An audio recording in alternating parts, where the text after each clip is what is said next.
Good evening. It's Wednesday, April 29, 2026. You're watching Call for Two. You're joining me for our 15th playthrough of Etherfields. 15 playthroughs. It's hard to believe. I do remember the first couple playthroughs of Etherfields. There was a lot of complaining, a lot of whinging and whining. A couple people posted on the videos and said, you need to stop playing this if you're not going to enjoy it. Otherwise, try to improve your attitude. They weren't quite so cruel, but well, that was the basic gist. But then something interesting happened. We sort of started working around the parts that were bothering us the most. We started getting a little bit lucky in terms of not having some bad disasters befall us, even though we can see. We've had several games now where we've peeked around the corner and we could see this game could fall apart if we had gotten unlucky.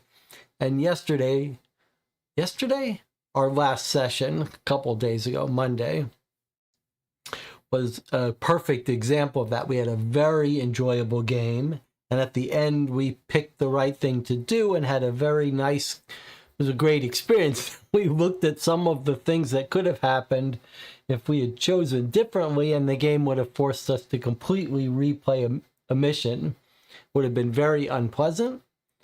But we're trying to remind ourselves of that because more than most games that I play on this channel, we've decided that we're in dreams, we can use dream logic, and we're going to bend the rules if we need to avoid a terrible experience. So far, we haven't had to bend too many rules. If it happens, though, I'm not going to hesitate. Now, let's check in with the channel and see how we're doing. YouTube says 8 viewers, which really means like 6 viewers, which really means when you take into account the people that are putting this channel on in the background to help them fall asleep, it means we've got Jonathan and Daniel here.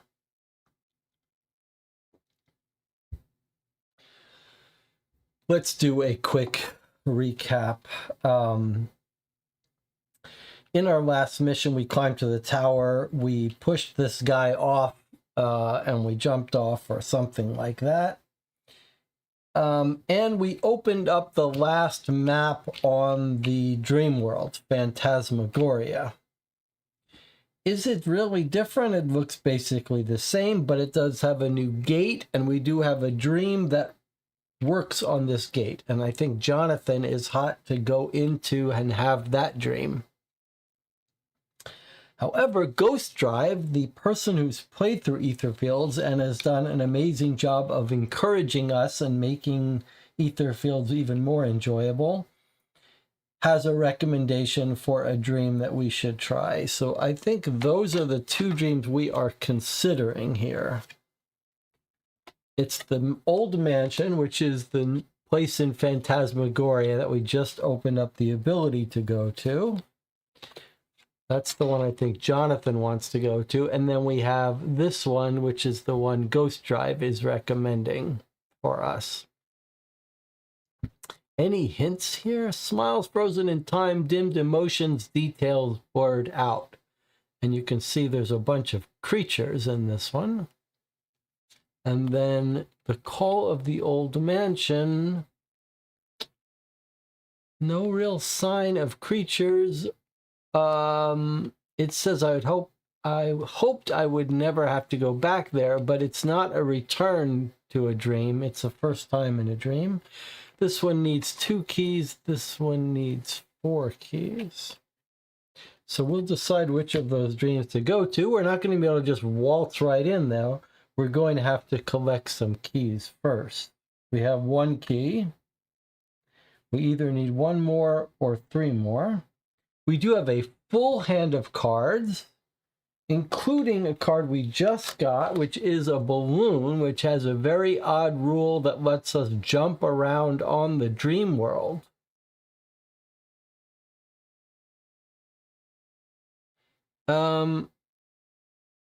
However, now that I look at it, it's an item, so I'm going to consider that we have that item. It's not in our hand. Okay, because we got it the last stream. We've also got a full hand of cards, though, including this very cool card that we've had some fun with that lets us go from one stairs to any other stairs. We are starting off with no distress because all the distress we got in the tower was temporary. We have 1 ether, and we have only 2 sealed cards. So we're actually in top health, ready to go into a new dream. However, I do want to point out something, that in the course of the last dream, we got 2 flaws. 2 flaw cards that are now in our deck. And our deck is almost out. It's almost all discard. So very soon we're going to start getting flaws. Now the flaws were not that bad. I think what we did was we used our peak ability last game, the peak action, which we've basically not been using at all this entire campaign. But last game we used it quite a bit to see what we were up against. And we ended up with these cards that make us throw out items. Now, we now have an item. It's a very weird flaw. It says throw out an active item and then get another random one. So if we had hoped to use this balloon, there's a good chance we're going to lose this before we have a chance to use it. We may want to consider whether that's a good reason to use it sooner rather than later. Let's just take a look at how this works now, because it's a little odd. I didn't pay close enough attention here. So it's an item that would normally cost you 2 yellow intent to use. It's a vehicle. You can only use it on the Dream World map for its ability. And you have to pay 2 green to use it. It says relocate the team to any location in the balloon range, and the range is the short side of this card. So basically it lets us move around like this. It doesn't seem that useful, to be honest.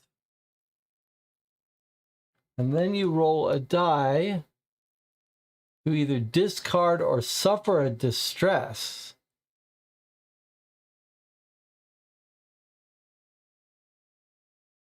Well, this is very odd. It's also, you watch the old reviews of Etherfields, there's a lot of complaining about the rulebook. But that was the version 1 rulebook. I find the version 2 rulebook pretty good. But it's these kinds of things that throw me a little bit. Is this card saying that...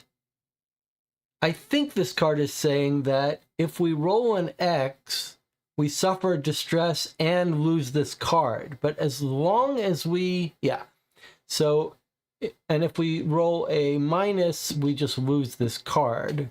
But the other 3 sides of the dice mean we can keep reusing it, but we still have to spend 2 green each time. This really does not seem that useful. But maybe it's fun to use.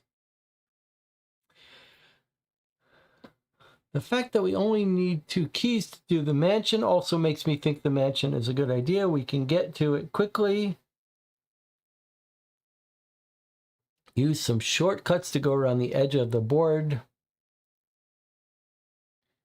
You want to use shortcuts, huh? Don't forget, shortcuts make us seal cards. Anything else to talk about before we get started here?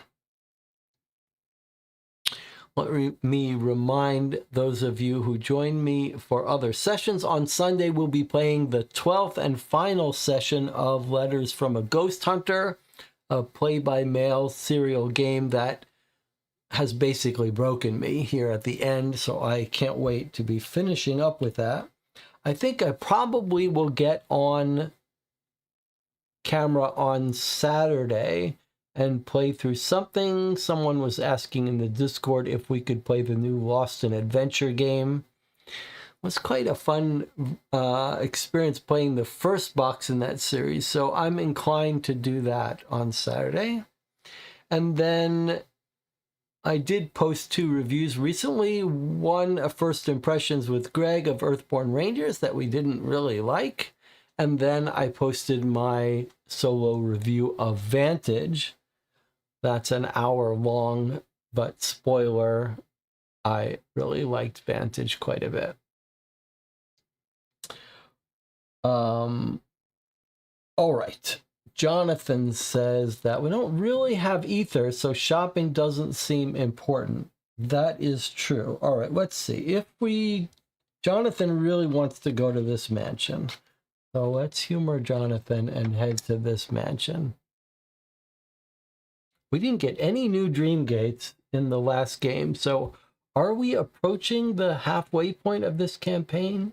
Quite possibly. We only need 2 keys to enter. We don't want to go shopping because we actually probably want to keep that ether so we can cure a flaw if we need to. Okay, so we just need to get 1 key on our way to Phantasmagoria. By the way, that reminds me of, has everyone seen Phantasm, the movie Phantasm, a sort of cult favorite horror movie, low budget, very weird movie. I saw it as a kid. It definitely freaked me out. There's this ball that goes, the silver ball that goes flying around. It's kind of like sci-fi horror. Phantasm, quite a famous movie. And a bunch of sequels as well.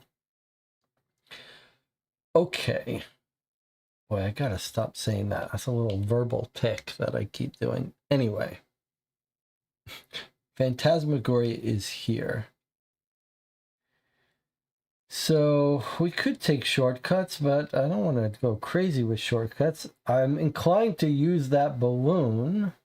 Although the truth is that the flaw, which makes us throw away an item and get a new one, maybe we'd be better off I wonder if we'd be better off just keeping this so that the flaw can trigger and get us a new item. Let's look at this, though. Each dreamer cures 3 or unseals 3. Okay, so we have no distress, but we do have 2 sealed cards.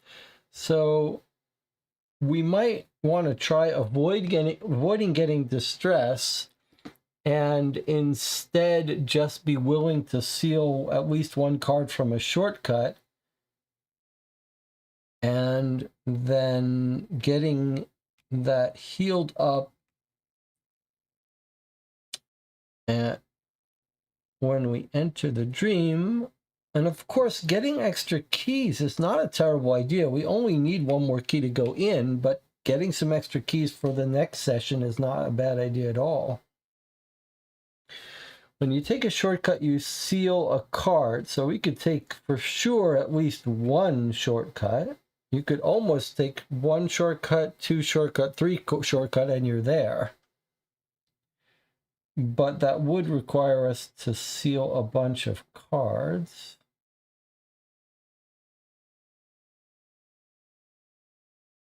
And we do have 1 card that lets us take a free shortcut. So we could take 1 shortcut for free, 1 shortcut to seal a card, and 1 more shortcut into Phantasmagoria and cure 3 of the 2 sealed cards, 3 of the 4 sealed cards. We'd basically come out of it in pretty good shape. Is there any reason not to do that? There's also a railroad that goes to Phantasmagoria if we felt like taking the railroad.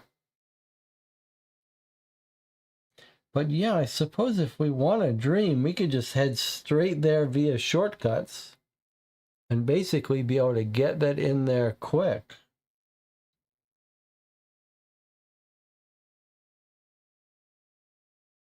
Is that what we want to do? Of course, I say that. I need to amend that. It's 3 shortcuts, but we have to have slumbers on our way. But we need the keys anyway. All right, let's do it. Let's go ahead and do it.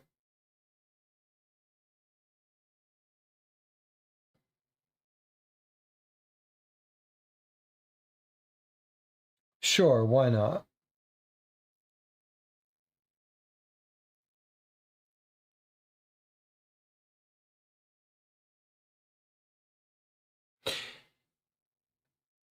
There is one more thing that I keep wanting to remind us about. So when we go shopping, we just go shopping and spend our ether, and then we say to ourselves, well, you know what? We really do have to think about this. When we say to ourselves, we've got these 3 shopping cards, right? We go shopping and we say, well, we don't have enough ether to go shopping, so let's not go shopping. But that's not quite the full picture, right? Because if you go shopping and you don't buy anything, you gain a blue gem. So there is value to going shopping even if you have no ether to spend.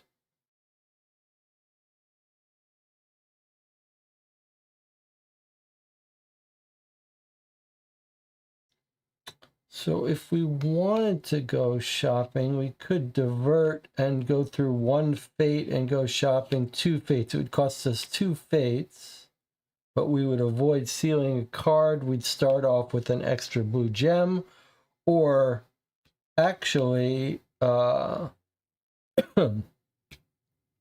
actually more if we allow ourselves to spend all 3 shopping cards. There's very little reason not to use shopping cards when you're going into a dream because you typically get them back.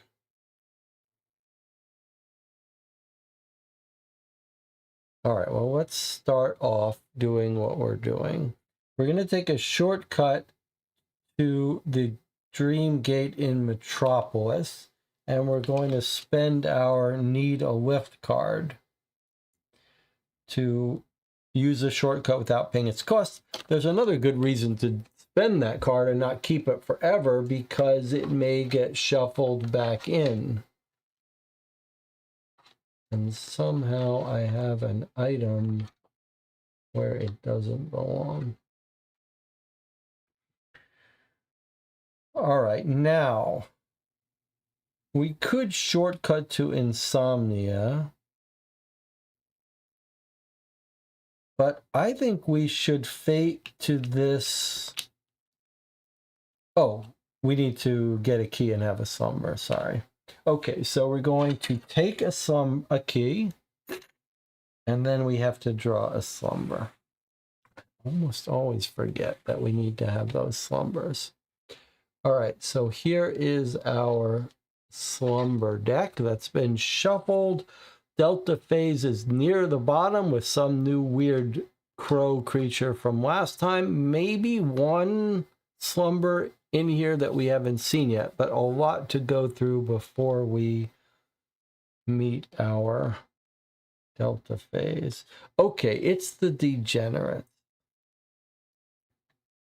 Now, how did we decide we're going to do this, Jonathan? We're supposed to now encounter these degenerates. But we do have a whole hand of cards. We could try to deliverance these. What did we do, SM? I know what we decided. We decided that we're always allowed to try to understand them for free. So let me remind us what these degenerates. What's happening here? Why isn't our green screen? Is it the green screen? Or is it the tablet that's not connecting?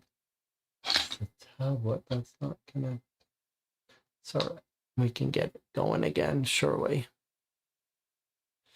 All right, so what we said was that we're always going to allow ourselves to try to understand the degenerates, or whatever it is. So it's 441, and then we say that we want to try to understand them. So this is part of our dream rule, house rules. But we don't get to take this crystal blue gem because we didn't pay for it.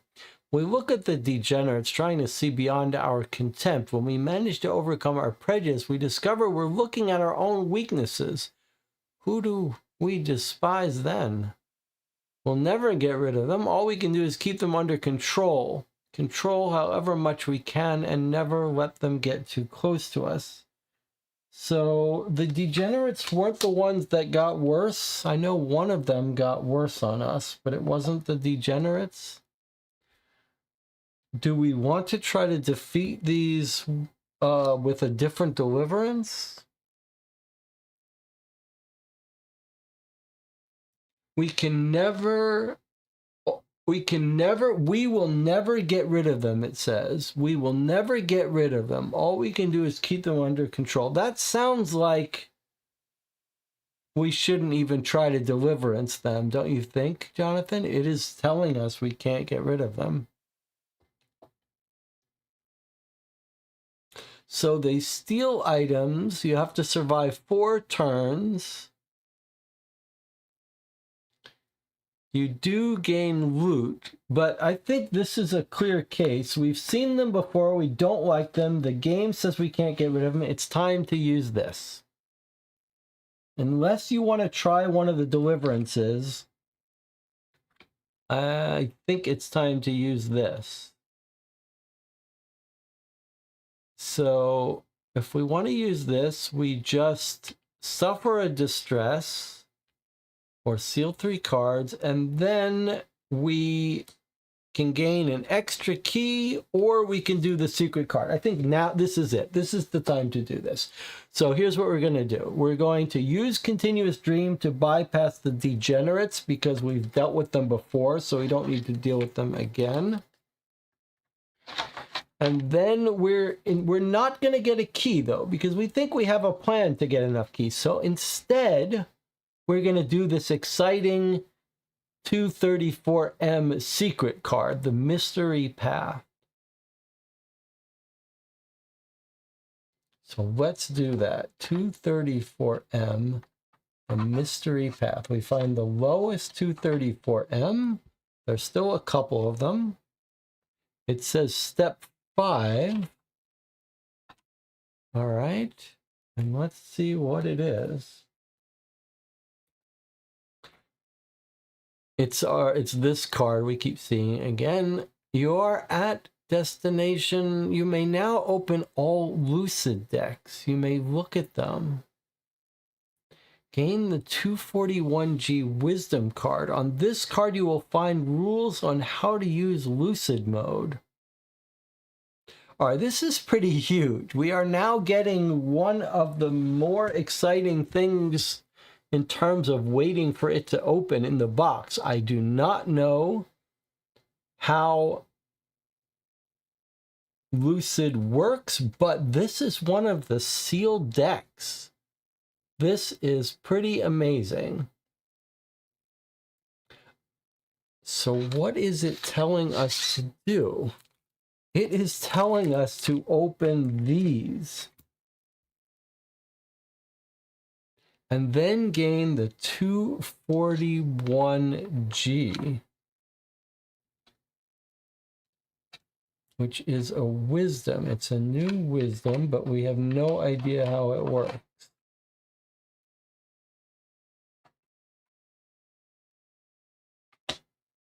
And then this leaves the game.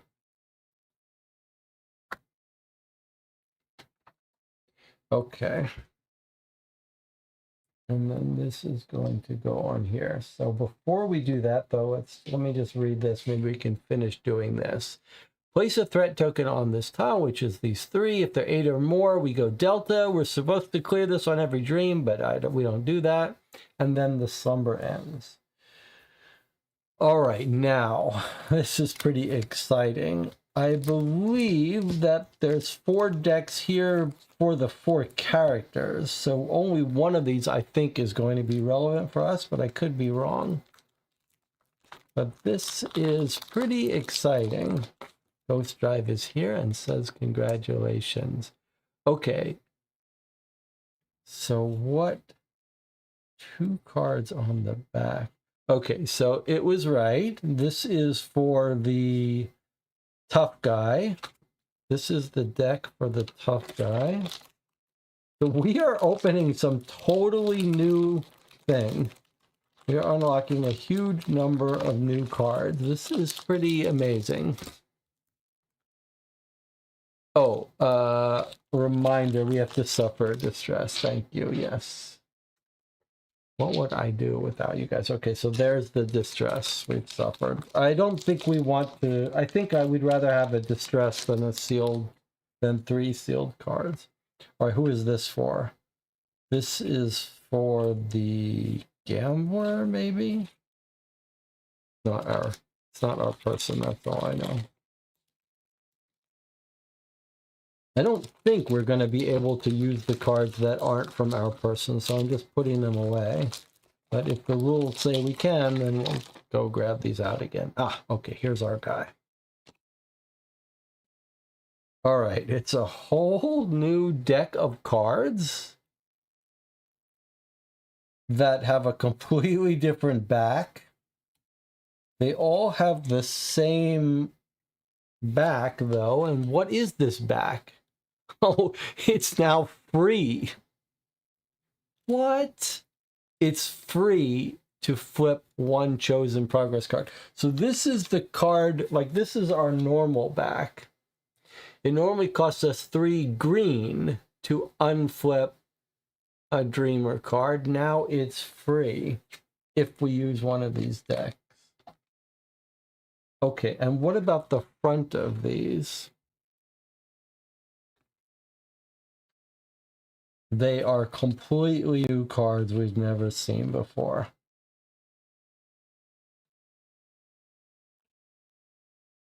We have never seen any of these cards before. Look at this card. Oh my God, look at this card. 5, 5, or 5. Holy cow. Look at that card. 5? That's crazy. There's 2 of those in the deck. We're not going to get this entire deck, surely. But wow, these are some strong cards, huh? And let me show you something else. So I don't think we're going to need... We're probably only going to get... Well, I don't know what we're going to get, but I do want to show you that the game comes with... this is what you start out with. We haven't been playing with this, but if you had a big enough table, this would be what you'd keep in front of you to help you organize your deck, your discard, your progress cards, your distress, and your ether. So just for fun, this game comes with this lucid mode version of your board. Like every character has 2 boards. It serves no purpose other than to be cool. Is the back different? No. So if we were playing for this, we would get out this one. I suppose this is relevant to us in the sense that we might have a symbol card that we should be, symbol token that we should be looking for either on this board itself. Doesn't look like it. What about on the back here? Doesn't look like it.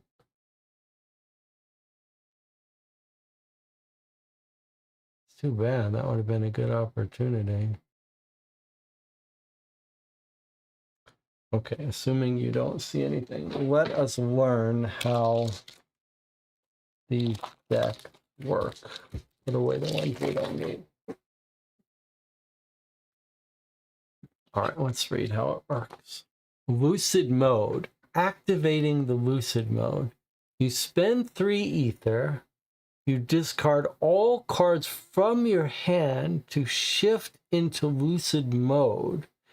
Take your full deck of 20 lucid cards, shuffle them, put them on top of your deck. The entire set. 12, 13, 14, 15, 16, 17, 18, 19, 20. Wow, you spend 3 ether and you shuffle this entire deck on top of your existing deck. So you don't even have to throw out any cards other than those in your hand. So not only would you get these super powerful cards, but you're getting a whole bunch more cards onto your deck, which is more life.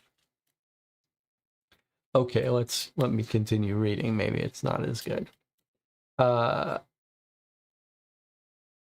The genetics reminds me that also the other thing that would change is you would swap miniatures. I guess since we're doing this, we might as well show this since we don't really care about this. So if you look,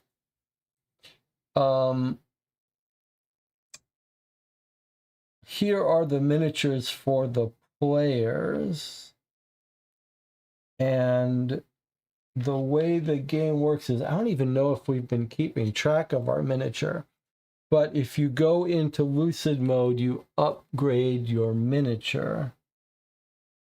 So is that the base miniature? Yes. Okay. So I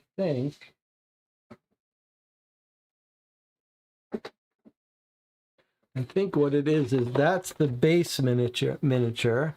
And then in the box are the upgraded miniatures. So here is what we would turn into. This is what we're currently playing as. And if we enter lucid mode, we turn into this. Does it have is there any reason you need to turn into a different miniature? No, not really, but it's just fun. So like we're on some walking feather wheelchair that can walk.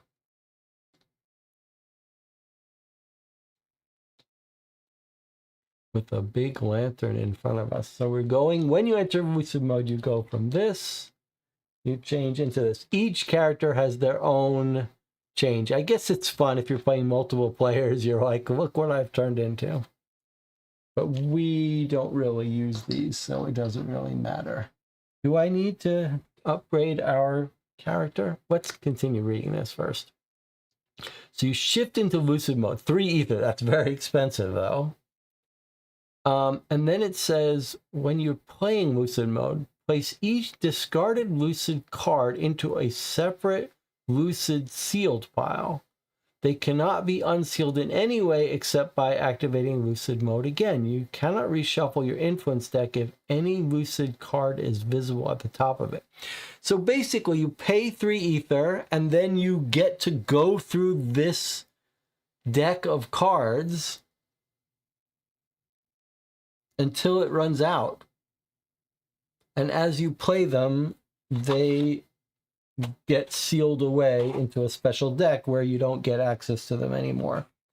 So yeah, you enter Lucid, and then you've got these cards until they're gone, and then you have to enter Lucid again, and they're very powerful cards, clearly. That's pretty amazing.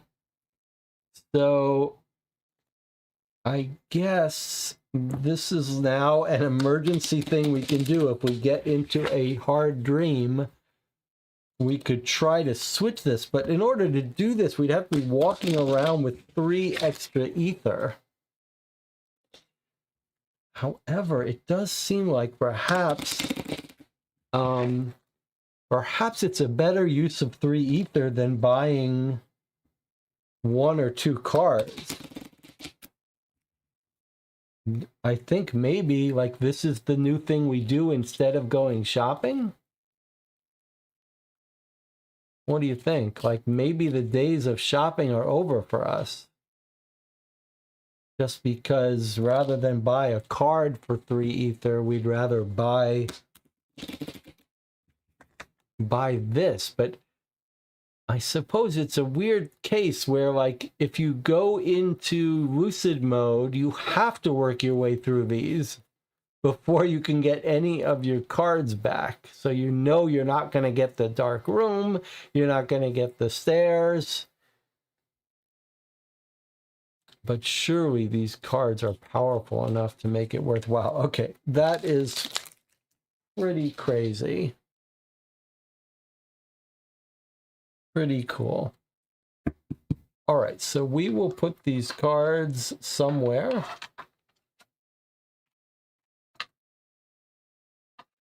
We don't get them now.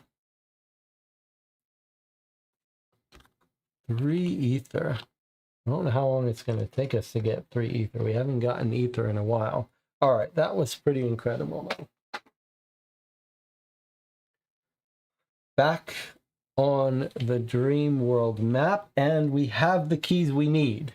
So we actually don't need to get another key, but I'm thinking we probably will.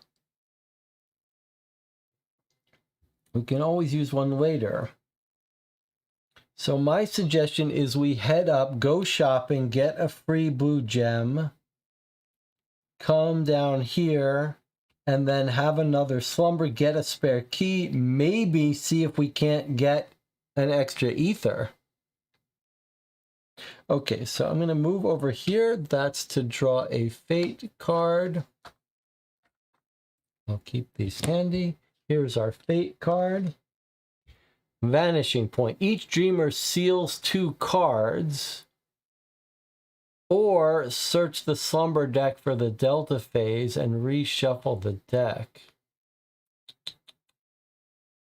Wow, seal 2 cards. That's unfortunate. I'd rather not seal another 2 cards, but it's not the end of the world.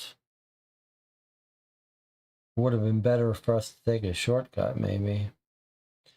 Or we could move the delta phase. Now, the delta phase is pretty close to the bottom, so it really wouldn't kill us to do that. Maybe that's better. We would have to go through 2 extra slumbers.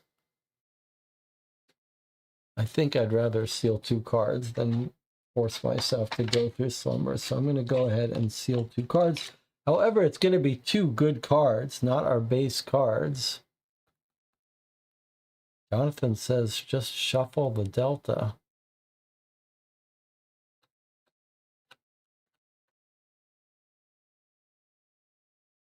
You really think so?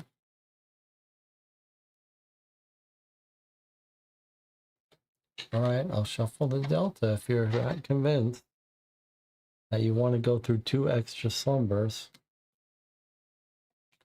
Too late to turn back now. I'm shuffling. Normally, the slumber I really like to avoid, but maybe now that we have power over it and continuous dream mode, it's no big deal. Okay, so I shuffle the slumber deck, put the delta at the bottom, and then this goes away. Next up, we're traveling to the shopping supermarket. We do have shopping cards.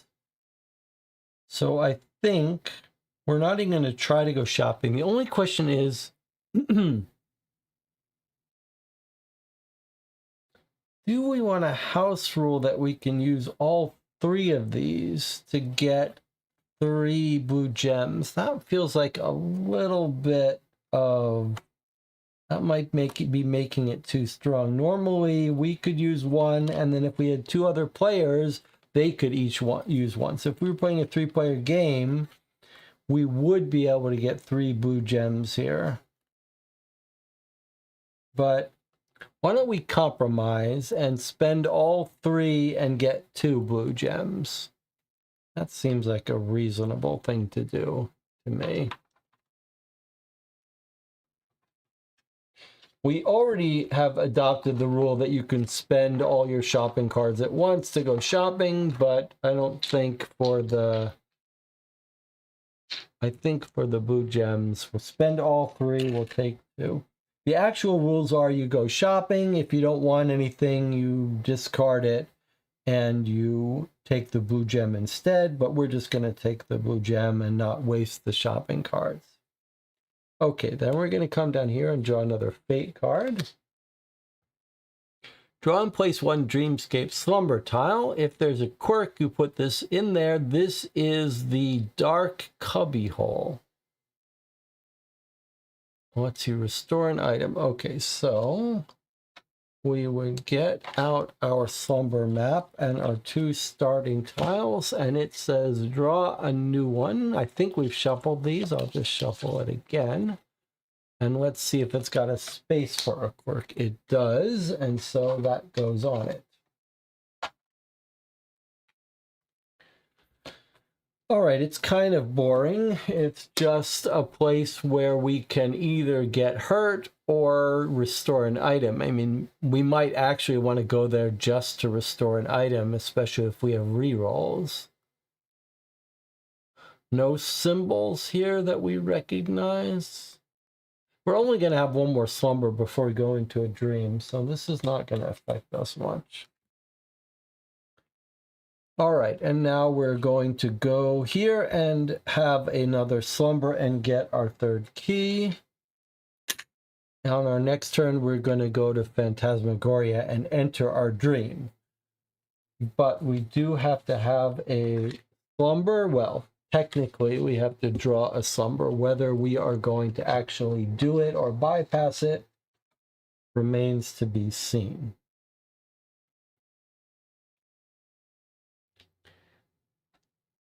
The slumber we have drawn is... Oh, it's a new card, so we have to do this. That's our rule.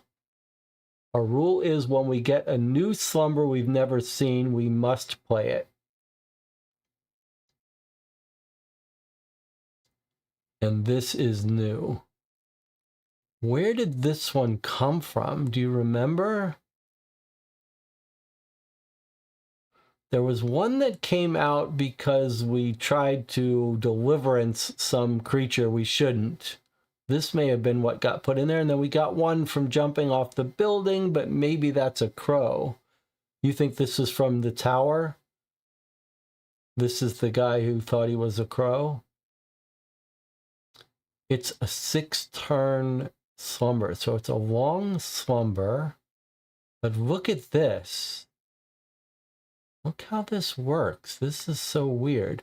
First of all, you can't kill him, but you could contact him for a blue gem or contact him for an ether. Contact or an assault of 10 would get you an ether. Now look at this interesting thing. When you run out of turns, it's a victory and you get loot. So there is no failure condition here.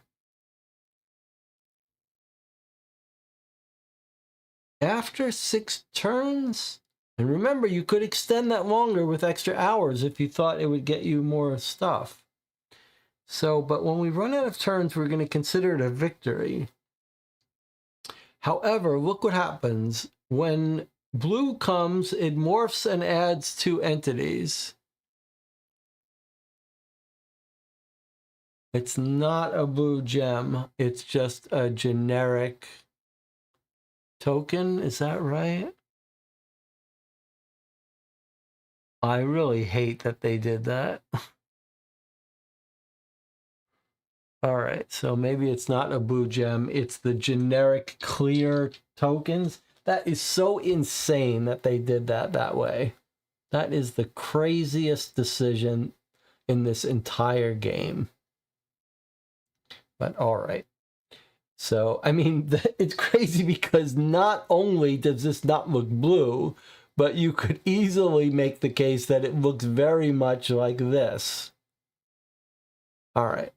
So we'll cross that bridge when we get to it. But let me see what he does. So this guy brings out threat. And he makes you seal cards. If you're in range 2, you seal 2 cards for each threat. Wow.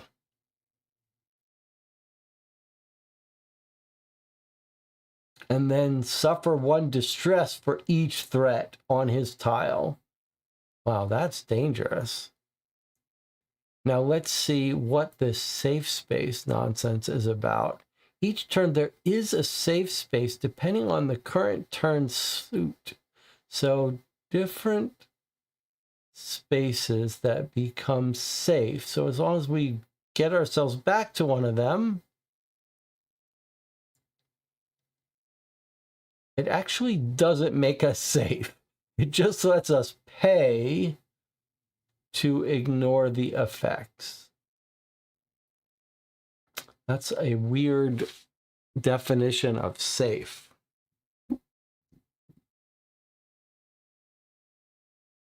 All right, well, we have to do this. That's our rule. So let's set up our map.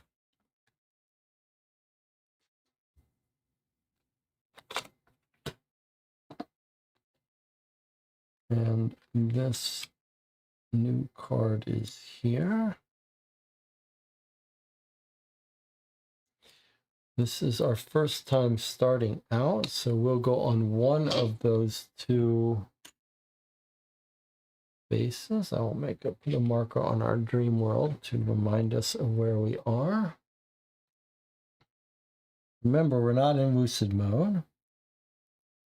The tall man is getting spawned, and it says to use a sentinel. I forget what miniature the sentinel is, but we will just use one of our painted mansions of madness.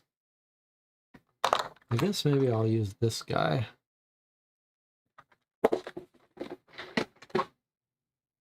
Okay, so this is going to be our tall man. He is going to spawn on that space. I guess we could spawn him here or here. Let's go take a look at our turn deck. So 6 turns.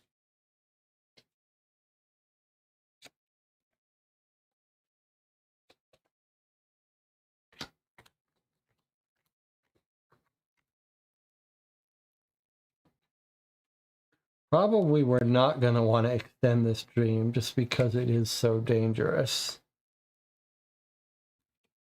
So our first turn is going to be a diamond. He's going to make a seal 2 if we're in range 2 per threat. Then he's going to morph, and then he's going to move. It's a diamond, so we're going to put him right. It's a diamond, so we could put him anywhere if there's any reason that it's better for him to be here. I don't think it is, really.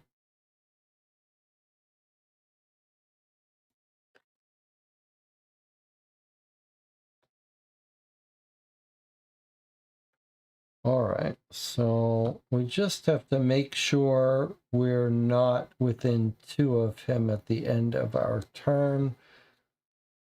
And we can start on either of those spaces.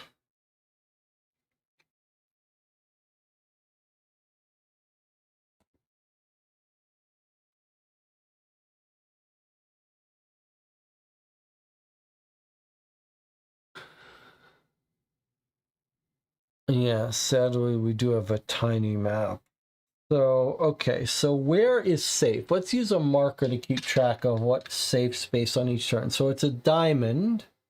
So the water spaces are safe, and there are no water spaces. So no place is safe currently. I suppose it's better to have that now. What is our plan here? What is our plan? I guess we would like to get some ether. So we would like to run over, contact him, or assault him from afar, and then get as far away as possible. And it's the morphing that can get us killed.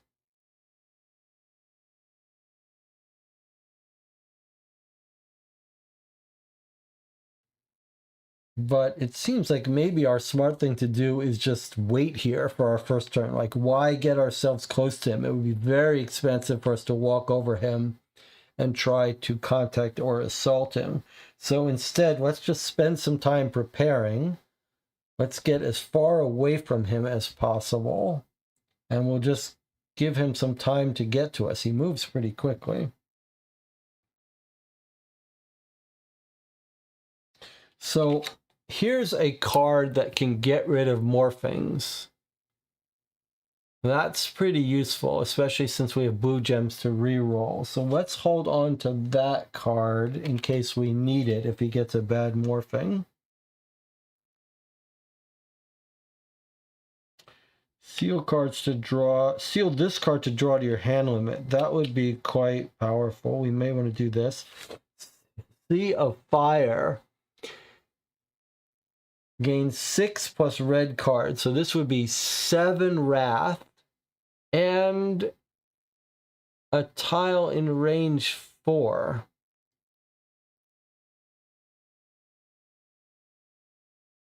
So this would be a good way to try to get ourselves an ether by doing a high assault on him.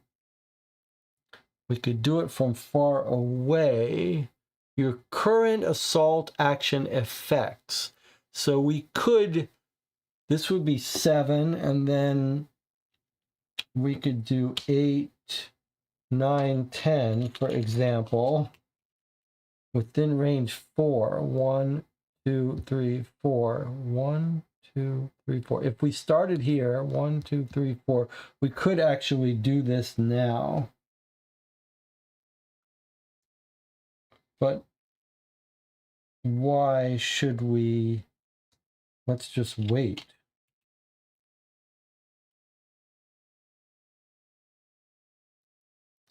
Now there are stairs here, and we do have a stairs card to relocate, so we could relocate from here all the way down to here. That would be a good way to get away from him. 3, 4, 5, 6. The only downside is if we don't spend these now, we are going to not be drawing up our full hand, but maybe that's okay.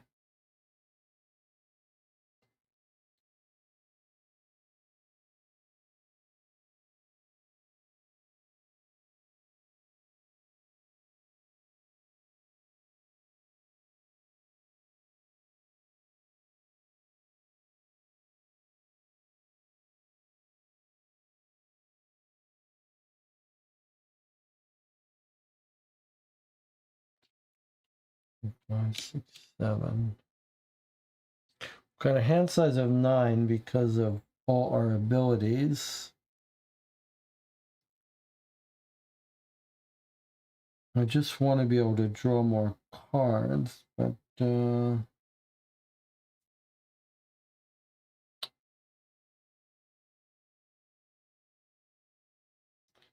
progress cards.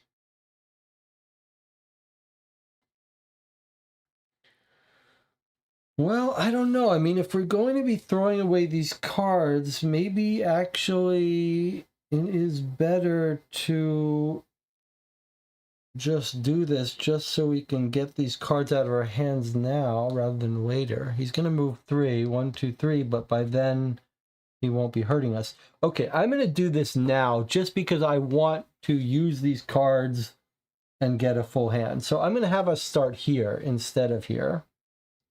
1, 2, 3, 4. Now he's in range 4. So I'm going to use this card, which gets a 6 plus 1, 7 wrath. And then we're going to do 8,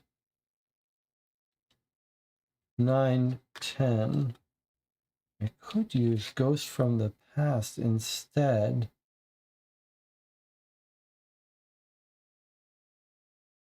But this is such a nice, powerful card. But you know what?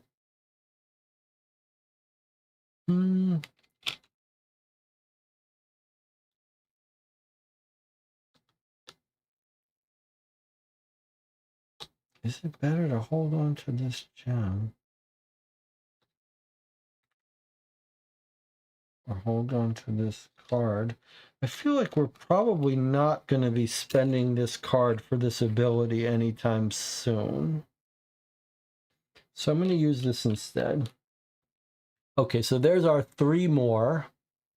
7 plus 3 is 10. So these 3 cards are being spent to generate an assault of 10 at range 4. 1, 2, 3, 4. So that succeeds in doing a distant attack to get us an ether. And remember, we're trying ether now because we want to have lucid dreaming. So it doesn't matter how close he gets to us at the end of his turn. In fact, the closer the better from our perspective. Although to get to stairs, I'll have to go up there. All right, there's nothing else for us to do now. So now we end our turn.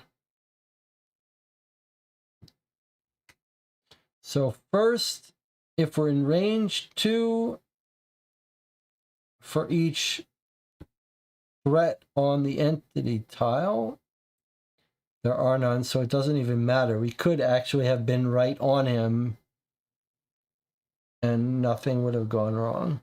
Okay, now he morphs, though. This is where we could get into a lot of trouble. Where is the bag of morph tokens? Okay.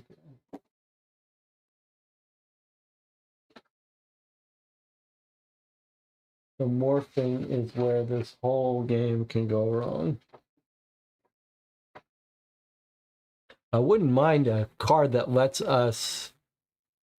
Do I need to seal? Oh, yeah, I have to seal this. Thank you.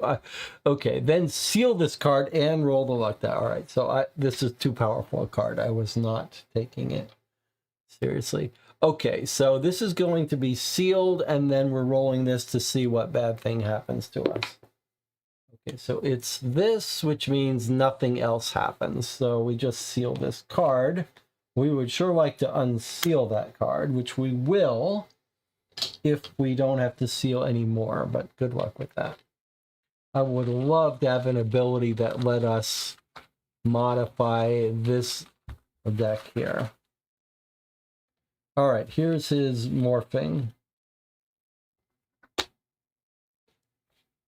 We can't use our mask ability. All right, that's pretty terrible because our mask is what gives us +2 hand size. So without the use of our mask, we are now down to a 7 hand size. like a normal person. All right. That's going to be a little bit hard, but better to get it in a slumber than in a normal dream. And now he moves. So he only moves one space. That's probably not good for us. We would rather him come all the way to the edge of the map. So normally he would move 3, but when it's on this side, he only moves 1. All right. Next turn is a heart. So the safe space for a heart is now here or here. So if we're on either of those two spaces, we can discard a generic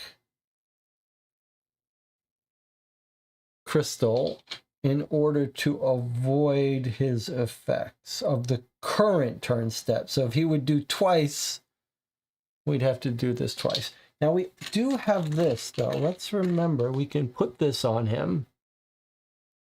Then he would do no distress effect.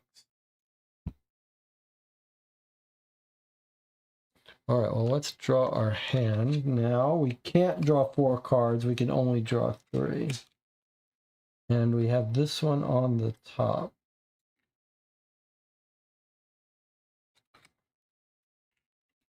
Long arms, that's a nice extra range. And we've got our locker, which is hard to make use of. But this is the one that lets us spend gems to get items. Not great.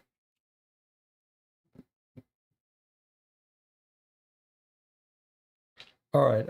I don't see a good way for us to do another 10 assault or contact. So this might be the time to get one of these tokens to stave off damage from him. Oh, sorry. The other thing that should have happened when we add the morphing is these two should have come out. So they would have come out before he moved. So these are on this space. Now,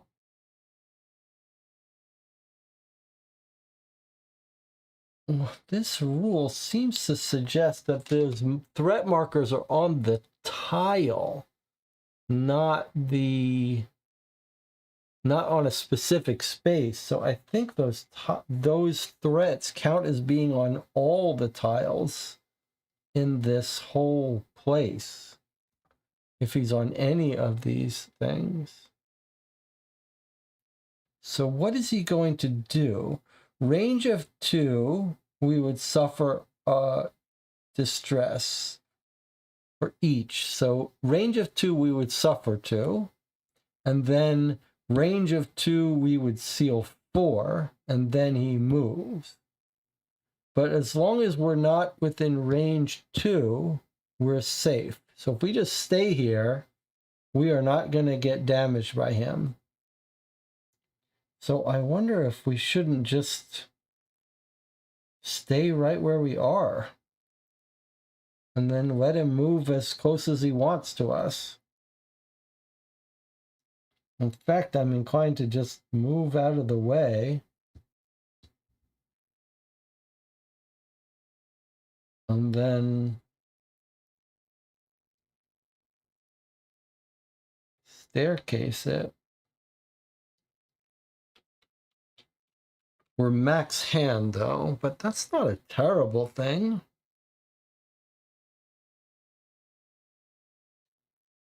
This is a progress card. I mean, now might be the time to get some progress cards out though. For 4 wrath, we can put this progress card out.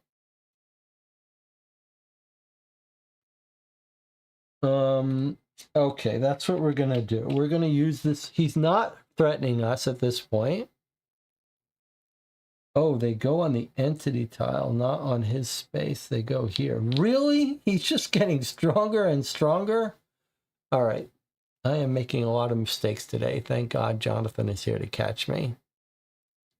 And Jonathan says, I also had a previous comment about the lucid dreaming. All right, let's see what the previous comment is. Jonathan says, here's a question. Let's say we get another ether. Is it worth activating lucid dream mode in this slumber, you mean? Yeah, I don't know. It lasts until it runs out, so if we get into danger, like the moment we get into danger, maybe we'll activate it. But I don't know if we can survive this without him, without even, I mean, no more things are coming out. That's good. All right, so here's what we're going to do. We're going to use this turn, though, to get stuff out. 1, 2, 3, 4, 5, 6. We are maxed out here. What would we get rid of?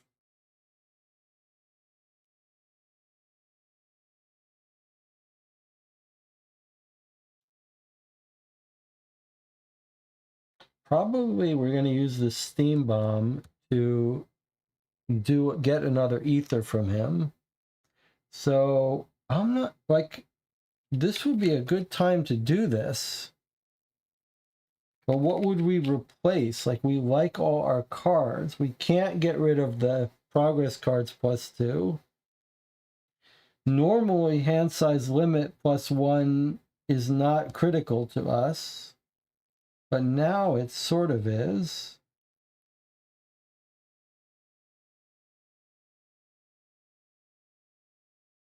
I Run to Live is a very useful card we've found.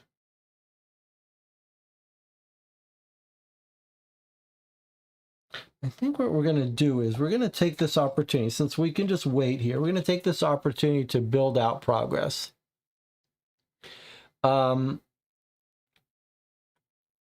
We are going to spend 3 green to unflip this, which is going to let us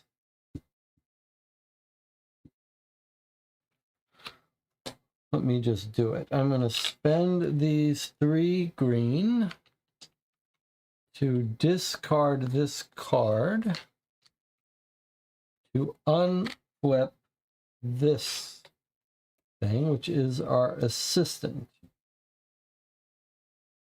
And then what I'm going to do is I'm going to flip this assistant card to help us place this one instead of spending 4 wrath. And then I'm going to throw away the assistant card. So now we have very long arms, which gives us increased assault range 1 plus the number of red cards. So we now have an increase of 3 range when we assault, which is normally a range of 1. So now all of our assaults from now on, while these are out, are range of 4. That's a very useful card. So we don't have to get close to this guy to do an assault on him anymore.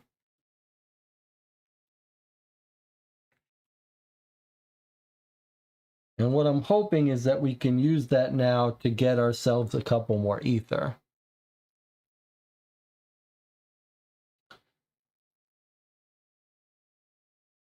We still got 3 more cards, so we're going to end our turn here.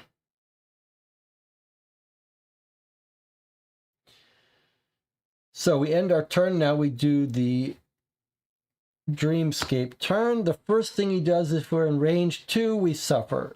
If we're in range 2, we seal cards, and then he moves. Okay, he moves his full distance, so he goes 1, 2, 3, right on top of us, ready to injure us.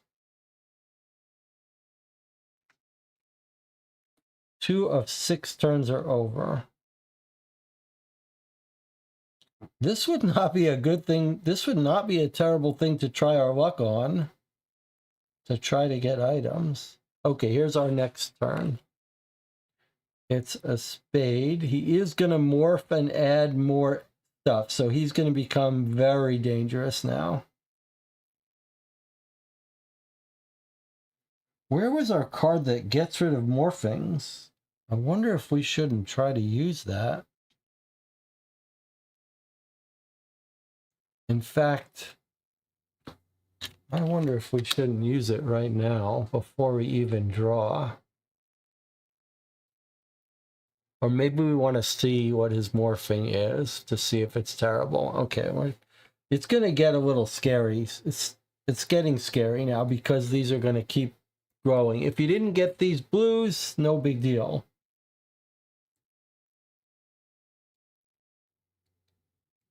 There's no way to get rid of those threats, huh? All right, we can do it. We just got to keep running to either side of him. Okay, so he's going to morph, then he's going to range 2, and then he's going to move. This move last is what's saving us, because when he moves last, it's completely predictable. So we just have to get away from him. Let's draw our cards. 1, now we have to shuffle. To shuffle, we have to take distress or seal cards. I don't really want to seal cards, so I'm going to take another distress.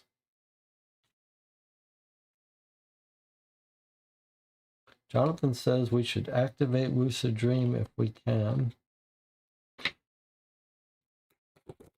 You think you want to activate Lucid Dream just so that we can milk him for ether? I mean, he's pretty dangerous, but I suppose it might make sense that the Lucid Dream could pay for itself.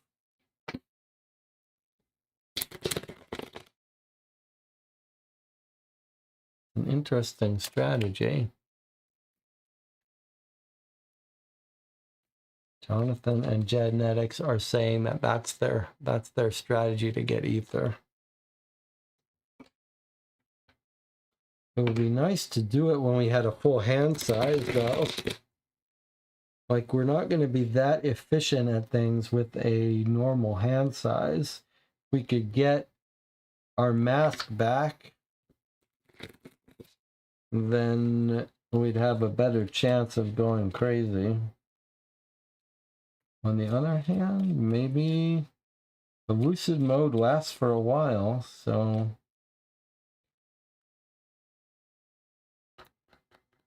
Okay.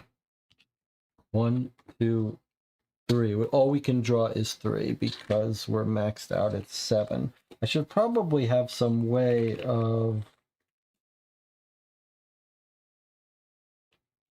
I should put some stuff here. So we can't do these 2.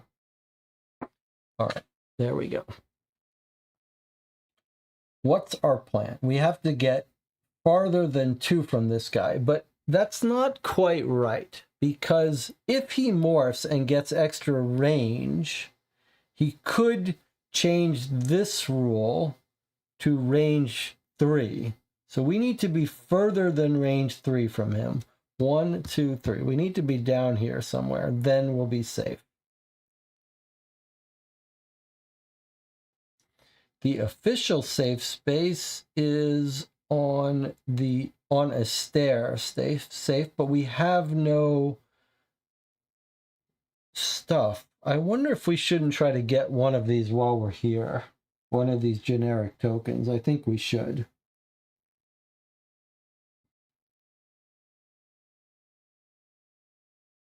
Ah, look at this. We could seal this to block a step of the current turn. We could block his morphing. I think that might make sense for us. Like, rather than get 2 more stuff on him, I think we should use this. What do you think? I think since we have 3 more turns to keep avoiding him,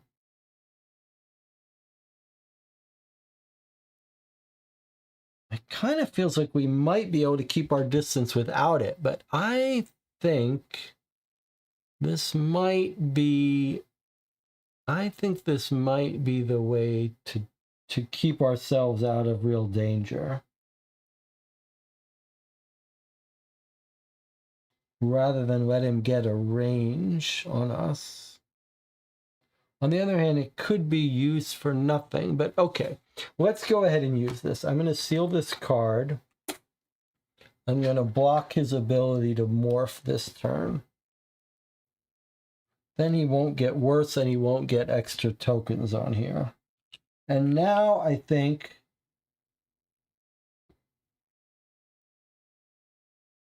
it would also probably be smart. Oh, I don't know. The problem is this has got the green that we want. I'd love to use that green to do a contact on him. All right. Well, instead of that,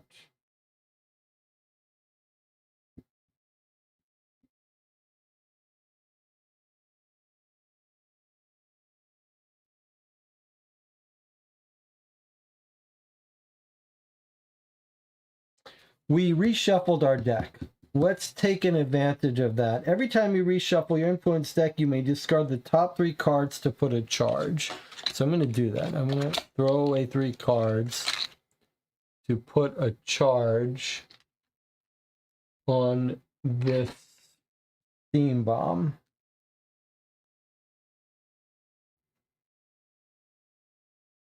No, you know what? Let's put it on this. Let's put it on the shotgun. Because the shotgun just adds up. And now that we have 3 yellow cards, it's pretty powerful.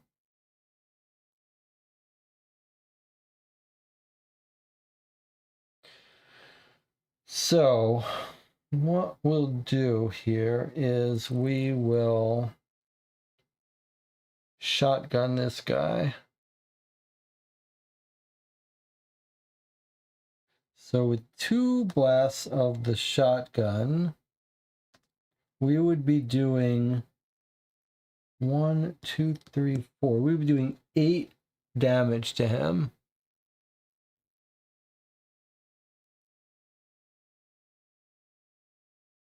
So 8. And then it's at infinite range, but we don't really care about that. So 8.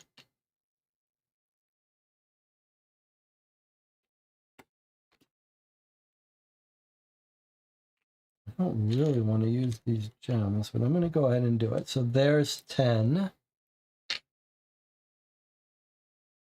I've shot him twice with the shotgun. But it does say discard 1. I wonder if it wants to allow, if we're allowed to do that.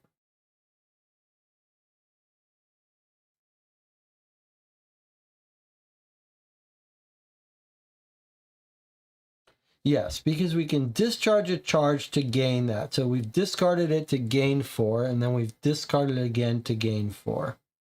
Okay, that's fine. And then I spent the gem, that's 10. That assaults him for 10, which gains us a 3rd ether.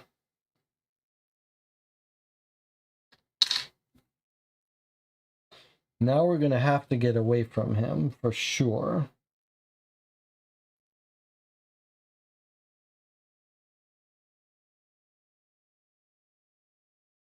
I guess we're not going to worry about contacting him for a blue gem. So instead, we're just going to walk away with our I run to live card to move 1 space. And then we're going to use our staircase to staircase us all the way over to this stairs.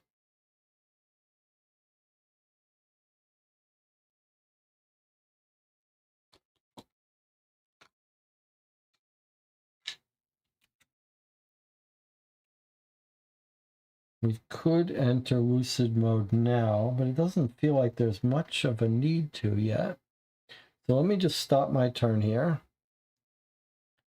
We can always go into lucid mode at the start of the next turn.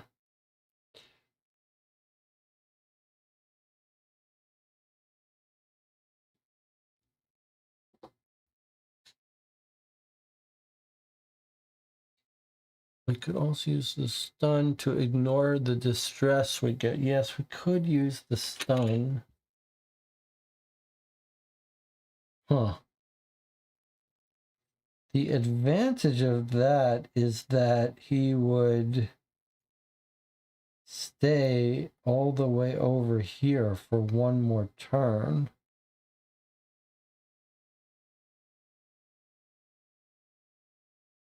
And then what would I do? I'd not travel.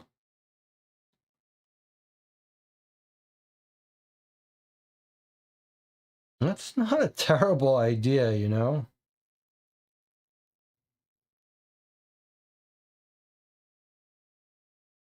Let's go ahead and do this. It'll give us a little bit more breathing room. So instead of spending these cards and moving, 1, 2, 3, 4, 5, 6, I am just going to stun him for one turn.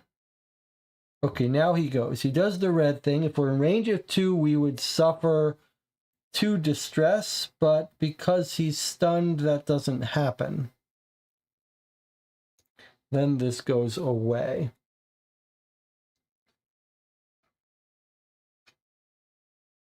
I mean, maybe that's not smart. Maybe we should wait until we need it.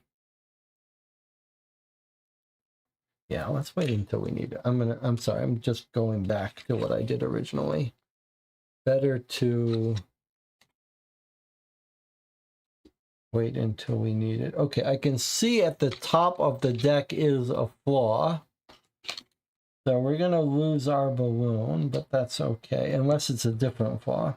But I think that's all we have. Okay, so he does the red. If we were in range of 2, we would suffer 2. And then he moves, and he moves 3. 1, 2, 3. Here he is coming for us now. All right, turn 4 of 6. Yikes, he's going to morph, attack, and then move. All right, we need to get far away from this guy now, because he could morph and get extra range, which would be pretty terrible for us. This place is safe if we could get it. We're going to draw 3 cards. There's our flaw. Okay, let's run the flaw now. Discard an active item, restore an item. Okay, so we've lost our balloon before we had any chance to use it. We could have used it for 2 move. That might have been actually a nice thing to do. But look at this weird rule. Discard an active item and then restore an item. So I'm going to put this item in our supply, shuffle up, and restore an item. Why not activate lucid mode? I guess I'm more reluctant than you are to activate lucid mode, but maybe I should have. All right, let's cut the deck and grab this item. Okay, this is our flashlight. I mean, the balloon was not that useful. It was kind of fun to think we could have a new item to use, but I think I'd rather have this card anyway, which is what we said about this flaw. Now, we could have also paid to get rid of this, and maybe we should have, but we didn't. So we resolved it and then got rid of it. All right, now let's see. What have we got? Can we even get ourselves a new ether? Do we want to... I think we probably just want to run away. Steal this card to gain 10. So I think we're going to probably use this to annihilate this guy and get ourselves another ether. So on our way around this guy, we are going to use this. Now look at this. For 3 green, we could relocate to any space with this, but there is no other space with this. So we're going to have to generate 1, 2, 3, 4, 5, 6. We really need 6 movement.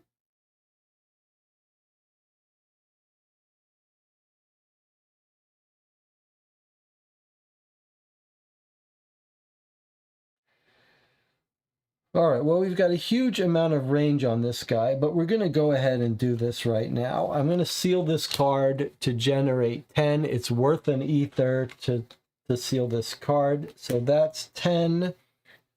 Long arms lets us reach by extra 3, so we've done another 10 to him, so we're getting another ether.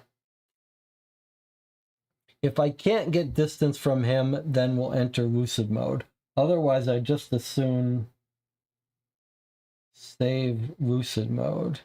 Now he's going to cause us to seal cards if he can reach us here.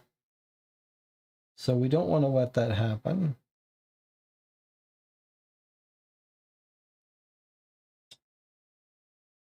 Two, 3, 4. I can move 4 without paying anything, or 2, 3, 6 if I seal one of these.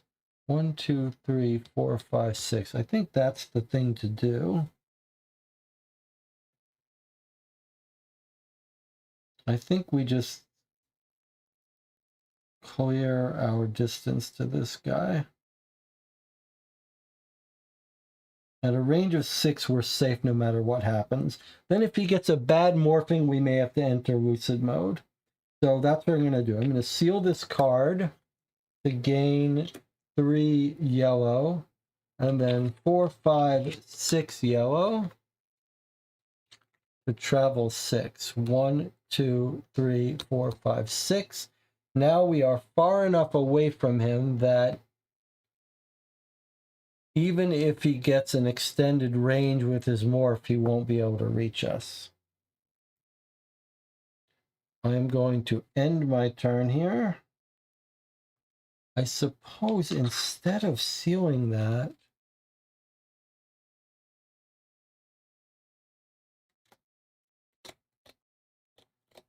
you know what? I don't think we're going to need Smarty for that. So I'm going to not seal this card. Instead of generating 3 that way, I'm going to generate 2 movement with this and 1 movement with this using our I run to live. That way we can...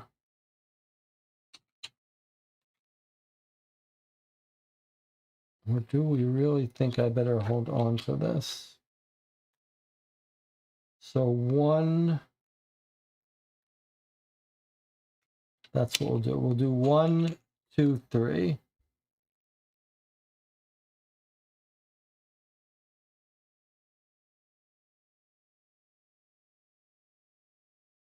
I think that's what we're going to do. I'm going to spend a gem. I don't know if this is wise, but I feel like holding on to this for emergency is good, and they're both yellow that let us move a lot. I feel like that's the right thing to do. All right, let's do his turn now. So it's another morphing. Jonathan says we're being stupid. We should use lucid mode.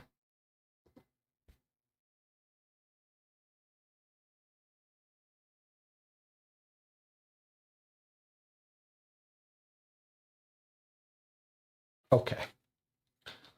Let me listen to Jonathan. So I'm going to, but probably I want to still spend these cards to move, right? Okay, we're still going to spend these cards to move 6, surely, because the lucid mode doesn't get us anything in our hand. All right, I'm listening to Jonathan. We're going to use lucid mode here. So let's remind ourselves how to do this. Okay, we're using lucid mode. It may pay for itself with ether. Fair enough. Fair enough. All right, so we spend 3 ether to do this. And now we take our 20 lucid mode cards, which I fully shuffled beforehand, but I'm going to reshuffle them now. And they go back in the deck. And now we draw. Oh, we have to discard our hand.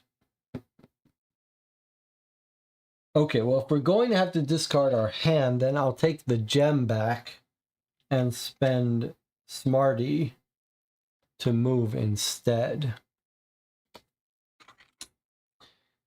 And then that gets discarded.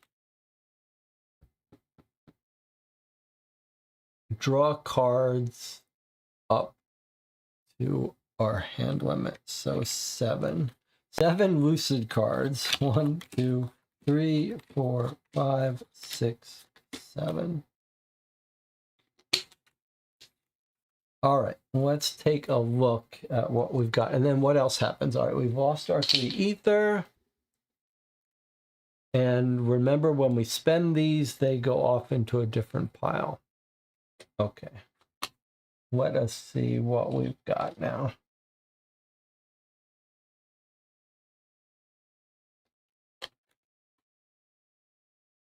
Quick fix. It will work somehow, at least temporarily. Remember to be looking for symbols as well. So it's 3, 2, 1.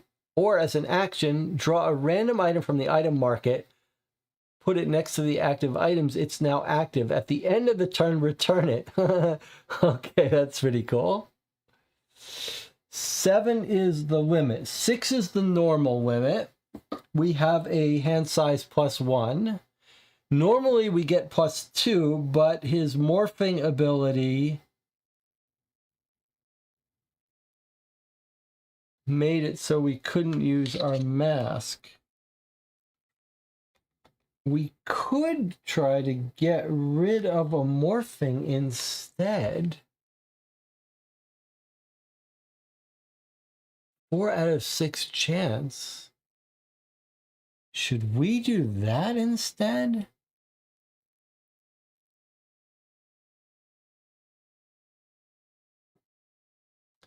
Huh. It's a catch-22 though, because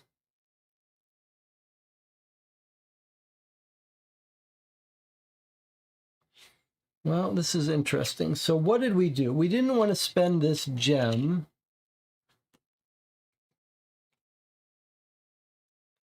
I'm just going to put this aside for a second. Okay, so we had to get rid of one of these cards because of the discard. So instead we used them to move. If we don't use it to move,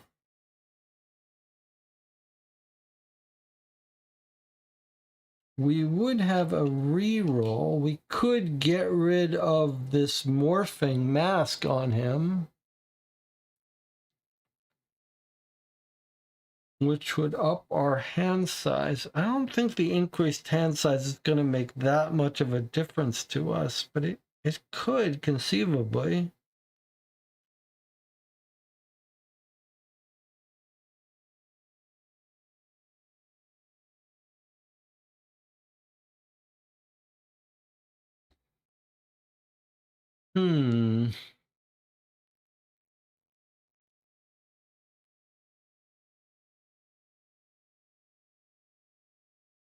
All right, let's try it for fun. But we are going to take a little bit of a risk now. Instead of moving 7 spaces, I'm going to move 6. I'm going to do that by not spending this card, but by spending this card. He is within range of us if he morphs and gets an extra range, but our turn isn't over yet. And then we're going to actually try to use this card to get rid of this morphing. If we roll one of these 4, 1, 2, hyphen 1, 2, or 3, we will discard this morphing. I don't want to lose this card, so I'm going to try to do it. But we do have 1 reroll. So the only way things go wrong for us if we roll X twice in a row. All right, here we go.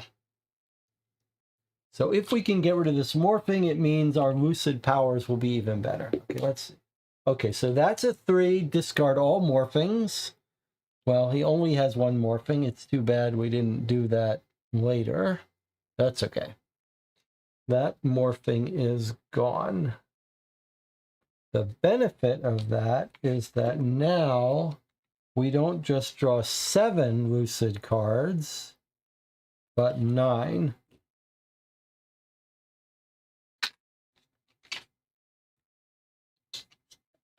So we are going to be in powerful shape to get some more ethers. Okay, we've been playing for an hour and a half. Let's take a break. When we come back, we'll study our lucid cards and plan a way to get some more ether out of this guy. I'll see you in 8 minutes.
We have gone into lucid dreaming mode. I am going to replace our character with their lucid version. That's what we're going to do here. So on goes our lucid version of our character, not the official lucid version, but our lucid version. And now we are going to look at the lucid cards that we have. Okay, it's an enhancement, a 2 of anything, or for free, put 2 charges on your progress card. If the turn suit is a heart, put an additional. So we can put 2 charges on the shotgun, or 2 charges on the steam bomb, or split them up. Pretty cool. Alchemy. Discard any number of charges to gain the same number of gems. Or discard any number of gems to put the same number of charges. Oh my god, that's so cool. Alright. There's our quick fix again. That lets us grab an item and use it on that turn. Another quick fix. Grab an item, use it on that turn. I begin to understand. We are one. Mark the current turn card with a generic. Do not resolve any turn steps. Oh my god, that's incredible. It costs 5 though. Wow. Now remember, here's the downside of your scheme having us being lucid now. That these cards, once used, are gone until the next lucid. It's not like we can hold on to them. It's a time paradox. This looks familiar. What do you notice here? Add 1 turn or discard the current turn card. If the turn suit is a heart, you may add or discard 2 turn cards. We could discard the current turn card. That reduces the number of turns in a slumber. So that would match well with this mission, but you guys want to farm ether from this guy. Okay, outer light. This is the figure that was in our mystery path. Let's illuminate the darkness. Put a light token on any tile. It's active until the end of this turn, or discard a morphing. Oh my gosh, discard a morphing. That's amazing. Toxic cloud. Poison any entity in range 2 plus the number of green cards, green progress cards, and another quick fix. Okay, let me see if the channel caught something. It's a sign token. Yes, it certainly is. Okay, so this card matches one of our signs. This one here, surely.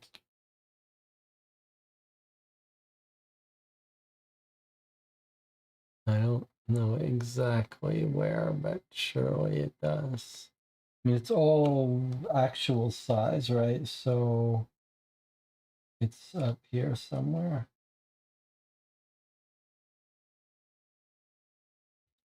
All right, so let's see what this is. Oh, it's our guy. I guess it makes sense that it's our guy since this is our custom deck. 1174.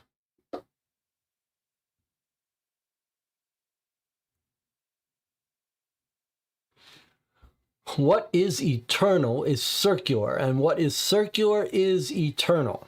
Aristotle. A long time ago, I realized our actions now can change not only the future, but also the past. The concept of now is like a ring strung on a tapestry of unbroken threads.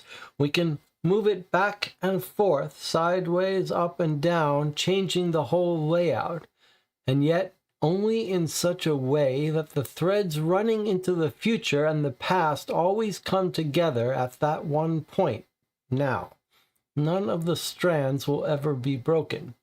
The combinations are endless, and we slowly learn to choose among them, moving toward the most desired versions. But this system of threads, of causation and consequence, naturally and immediately always reforms into a coherent, stable whole. We can travel in time and change what we want, but only within the unknowable rules of this coherent system. We will never go down any path that could really make a difference or create a catastrophic paradox, because we will not find that path, because they do not exist. Nobody will ever notice such changes, because memory only moves along these threads of time, always assimilating to the current version. And if by some miracle you do manage to spot an anomaly, a glitch in the matrix, you can always be sure that sharing this knowledge in the hopes of changing the world around you is futile, because there simply exists no such path where the world has not fallen apart. That was a pretty cool little narrative here.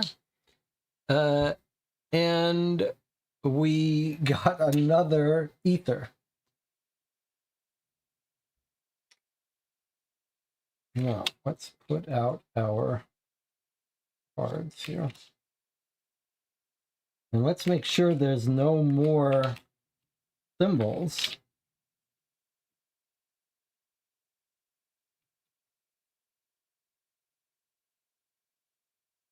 It's also crazy that we've got such a huge hand. All right, so you don't think that's not our blue-purple one, is it? No. All right, well, this slumber is going to take us a while just because we have so much we can do. Now, remember, he could reach us here. I wonder if we shouldn't...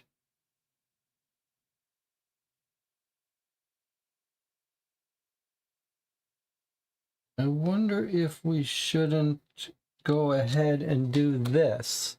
Because, like, now's the time to do it, right? Because it's a morph, and that's the thing we don't want. But it's 5 green it would cost us. Maybe we don't care about that. Maybe we'd rather just use our intent to get ether as max as we can.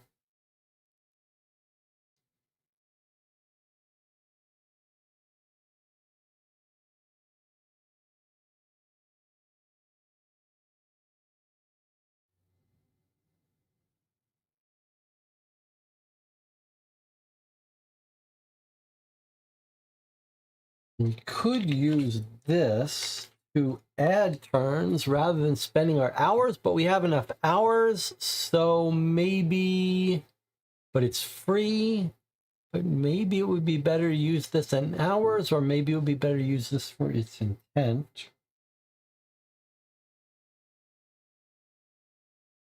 Now we're not close enough to do a green 10 contact. We'd have to move, we'd have to move if we wanted to use 10 green contact. But we are within range of a wrath. So I think maybe we should use this to put charges. Our shotgun is quite powerful. Our shotgun is 4 wrath per use. So I think we use this right now to get 2 charges. Let's not overthink it. I'm going to put 2 charges on our shotgun with this card. I'm not going to wait until a heart turn because we may never get a heart turn.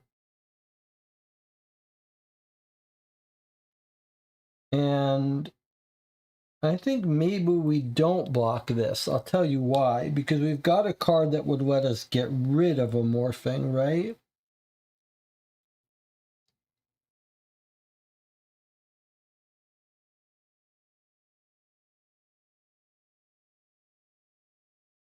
Maybe that's not true. I thought we did, but we don't.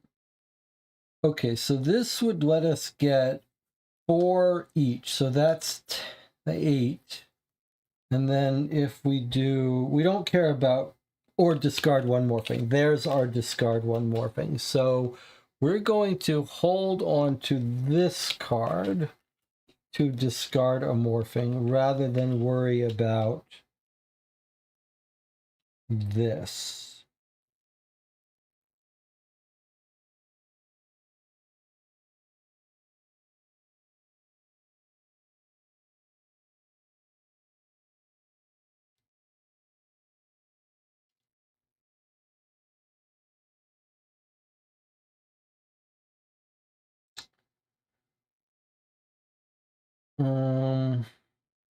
Rather than spending 5 for this. And what does poison do? I'm trying to think if we need to care about this toxic cloud. Poison says no new morphings until the dream slumber ends. Oh my gosh. No new morphings until this dream slumber ends is what poison is. That's amazing. Not having to worry about morphings is pretty great. Okay, I think we're going to use that then. That's an amazing card. So I'll tell you what I'm going to do. I'm going to use this Toxic Cloud.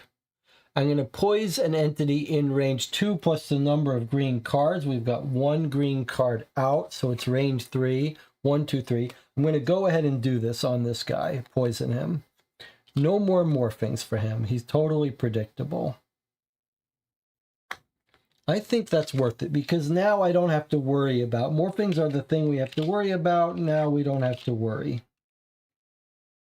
So because of that, I can now safely use this card for the other 2 Wrath. So I'm going to take the 2 shotguns for 8, 9, 10. That gets us a double shotgun barrel blast to our guy, which gets us another ether. And now we know he's not going to be able to hurt us this turn. So 3, 4, 5, 6. We still should spend at least 1 card. Can we do another 10 damage to him?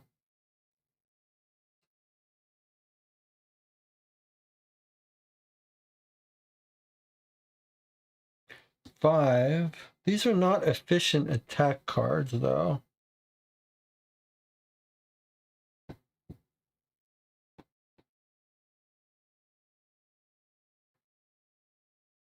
I don't think we're going to be using this.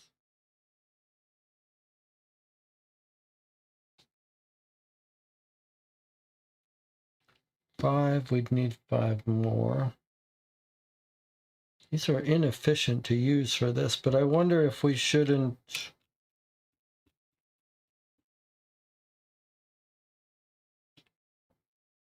Three, 6, 9. Maybe we walk over... Well, let's wait till he gets closer. Then we should use these to generate 10 green contact, I think.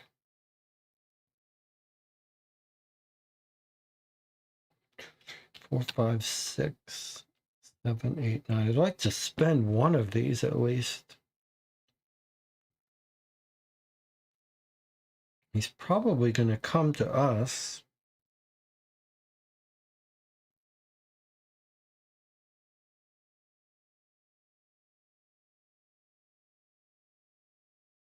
You know what? Maybe I shouldn't be rushing to... Like, maybe it's okay if we slow down the consumption of these cards.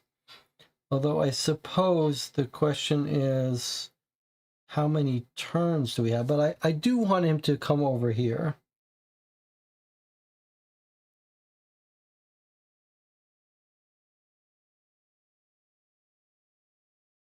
I'm going to stop here. I'm going to stop here. It's just one less card, and I'd rather have the flexibility. Okay, I'm going to stop here. So now he's morphing. But actually, he's still going to get 2 more of these on his card. He just can't take morphings. So he's becoming very dangerous now. But he's totally within our control because he's not morphing. If we were in range 2, we would seal 8 cards. And now he's going to move. So he moves his 3. 1, 2, 3. We don't mind that. That's actually part of our plan.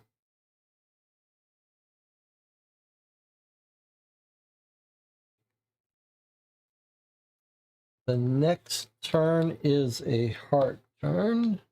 And we're drawing 3 new cards from the top of our deck. Let's see what we've got here. Instructions. Do as I say. Each dreamer may cure 1 distress or move 3 spaces. I mean, I wouldn't mind curing a distress. That's pretty useful, actually. And then here's the 5/5/5, which is amazing. And then here's a card we haven't seen before. Enhancement. Put 2, oh, maybe we did see this. Put 2 charges. If it's a heart, which it is, put additional charge. Okay, this is crazy. This was absolutely the right decision to go lucid here. All right. I mean, we are just completely overpowering this guy. So he's in our space. So I think what we're going to do is we're going to use our quick fixes not to draw items, but for their 3 green. Because the items have to be used right away, so it's not worth it. But 9 is absolutely worth it. So there's 9. And then we need 1 more green.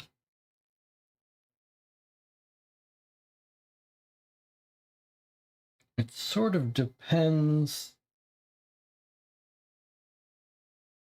on whether we want to...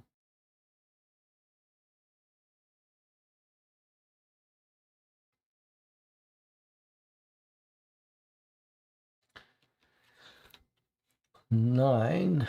I'll tell you what we're going to do. I think maybe... Well, we don't know if we'll need that flashlight in the next dream, so maybe we hold on to that flashlight. I guess I'm going to spend 1 of our cards here. But the charges I'd like to keep. Add a turn or add 2 turns. Do we really want to spend more time in here and just farm ether? If so, then maybe we should use this to add 2 turns.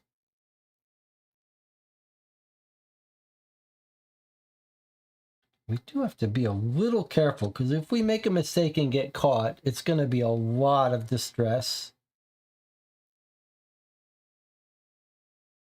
And a lot of sealing cards, but it seems like it's mostly... Well, okay. Well, I know this is... How many more cards are on the deck? Okay, let's see. I want to take a moment to talk about the danger. 3, 4, 5, 6, 7, 8. So 8 more lucid cards on our deck. Okay, so let me talk a little bit about the danger from this guy. So far, he's been moving at the end of his turns, but look what's happening next. He moves and then he does this. So what that means is he's going to move 3 spaces, all most likely. And then if he's within range of 2, that means if he can get within range of 5 of us, he could strike us. 1, 2, 3, 4, 5. There is no place safe from him.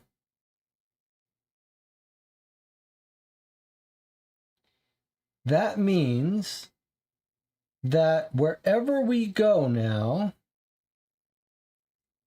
If he rolls his 3, 1, 2, 3, he will be in range and make us seal 8 cards. So I think we should not be trying to prolong this mission. And probably we have to use this to stop this turn from going off.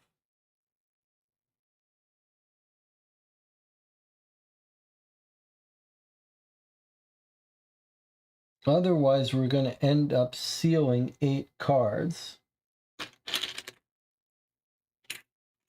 which I don't want to do.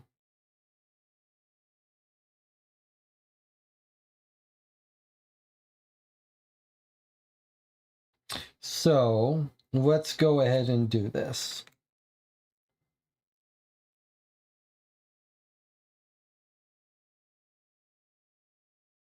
All right, so here's how we're going to do it. We are going to use these 11 green to do a contact on him to get us another ether. That's our 10 contact. Then we are going to spend 5 green to skip all resolutions of this step. And I'm going to use this card for that because we need to have him not be able to get us.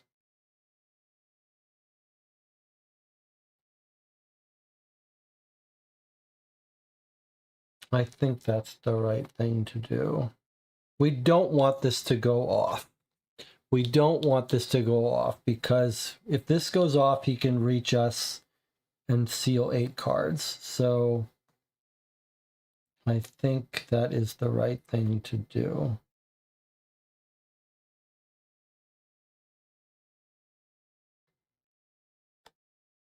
I suppose we could have used this instead for free to end the turn. Is that better for us to do? Is it better for us to...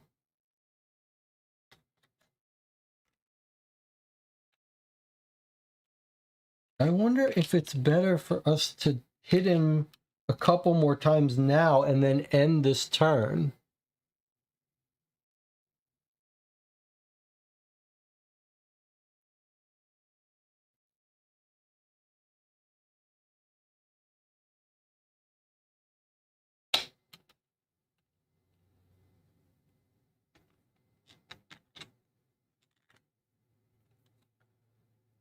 So I spent this card here to generate the 11. I wonder if we shouldn't instead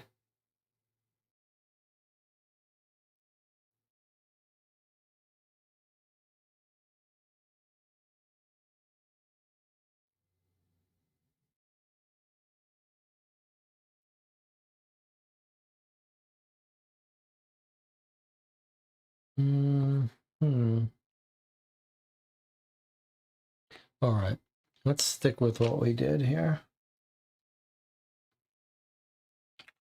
So we're going to spend these 7 green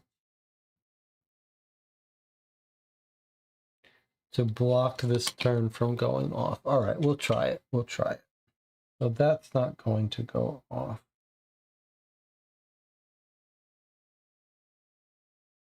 And then we might as well hold on to these cards.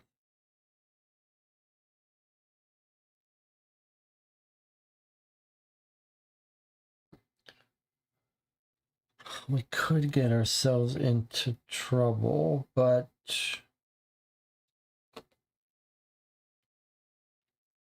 I keep this, it's our emergency way out. Okay, I'm not going to spend this card for the 2 green.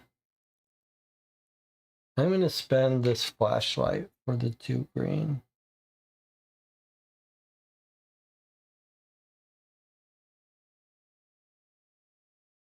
Yeah, we're going to use enhancement. Oh, I see. Put additional charge. Yes, okay. So I'm going to spend this flashlight for the 2 greens. And the reason I'm doing that is because I want to have an emergency way to end the mission, end the slumber, if this happens again. Jonathan points out that we should use this now because it's a heart. So let's go ahead and give ourselves 3 charges on our shotgun. All right.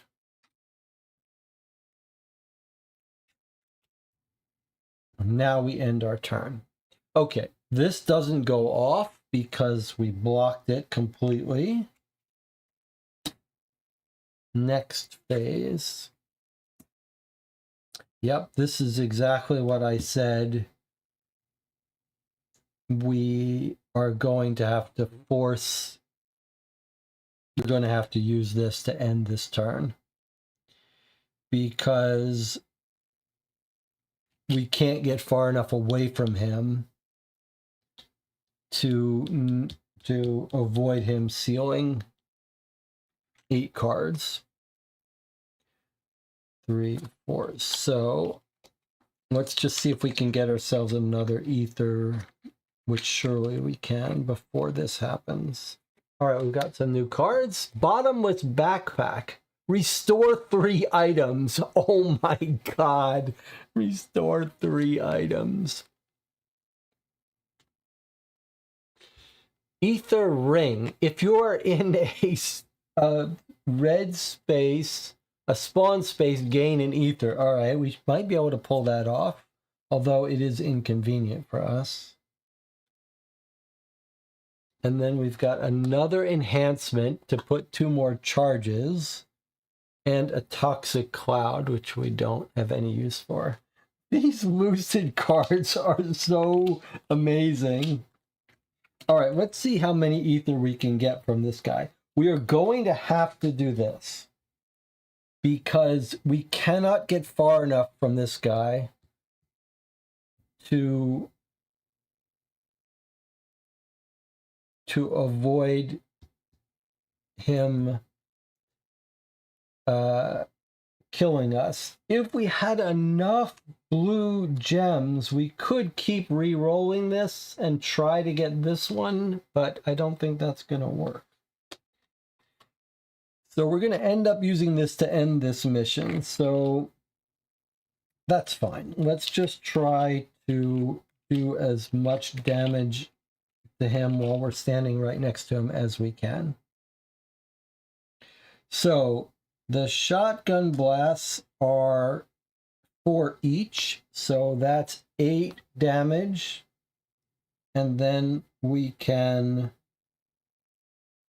do 2 more. Let's see.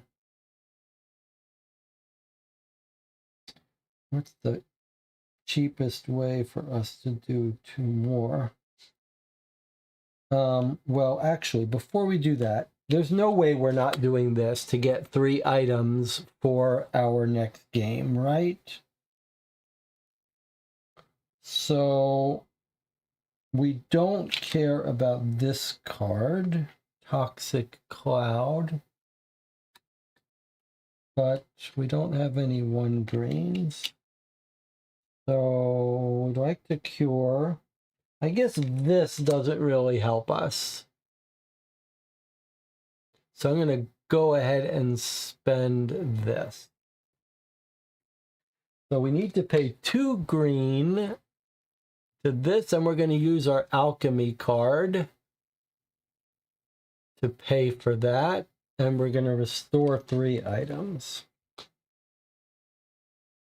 No symbols, huh? All right, let's go ahead and restore 3 random items.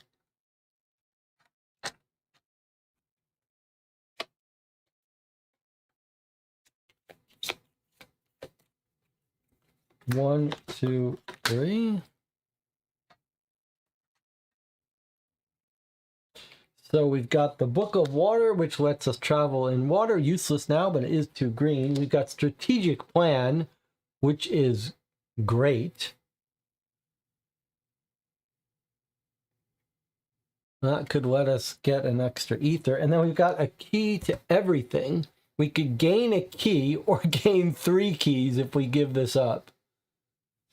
Okay, all pretty cool, except for the Book of Water, which isn't that cool. All right, now let us go ahead and spend this to cure a distress. Get ourselves in good shape for the next dream. Surely we want to put charge on our shotgun so we can do more damage to this guy. So let's go ahead and do that now to put 2 more charges on the shotgun.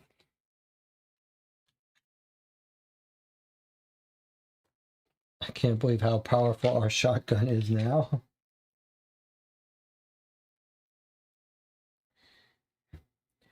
All right, so there's 8, 9, 10.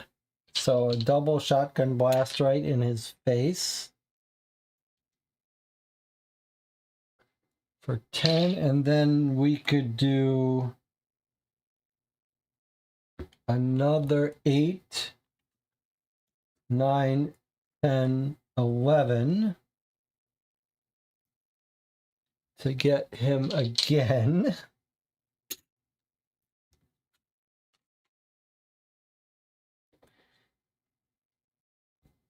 We can end this mission whenever we want, so that's fine. Okay, so let's see if we can do another. We're going to use this and this to get us another ether far away. We don't need these anymore, so that's going to be 1 more ether. Then we're going to use this to advance the turn. So 4, 9. We got 9. Surely there's a way to get that 10. I think maybe what we'll do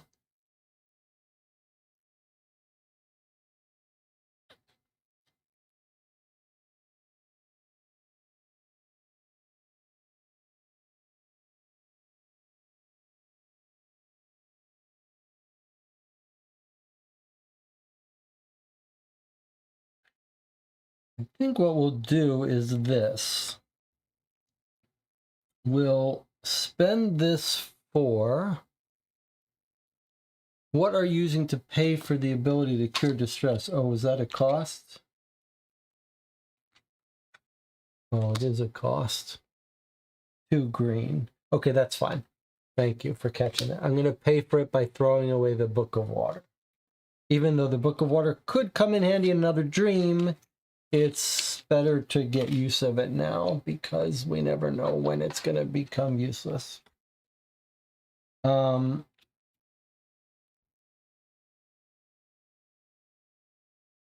what did I do with these? Were these in discard? These must have been in the discard. Okay, so what I'm going to suggest we do is we spend 4 shots from our last shotgun. Thank you for catching that. And then I suggest we throw away our steam bomb.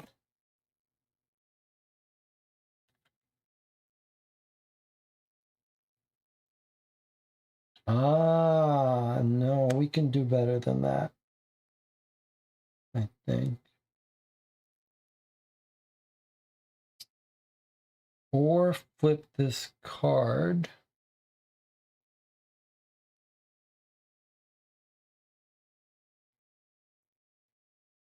Okay, I think what we're going to do is we're going to spend 4 from our charge. Then we're going to flip this card to make 8. And then we need 2 more. And I think what we're going to do is we're going to throw away this steam bomb, which is way overkill. but it's surely worth it for an ether.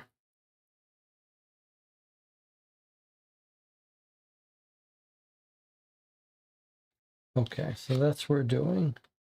That is, yeah, okay. So I'm going to throw this away. That's a 13 or a 12, enough to do another set of 10 damage on this guy. But now we have shotgun is gone.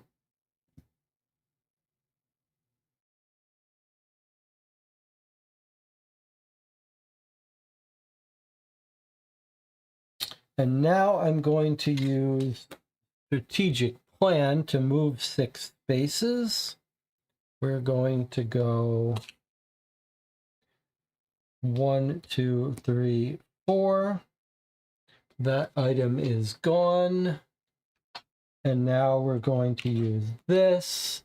We are in a spawn space, so we gain an ether. And now we have 1 card left in our hand, which is going to let us discard the current turn card so that he doesn't trigger his thing. And that's it. So this is discarded. So is this. Our session is now, our slumber is over. We poisoned him. He never hurt us much. We could have tried to go longer. We could have spent more hours, but I think this is the right thing to do.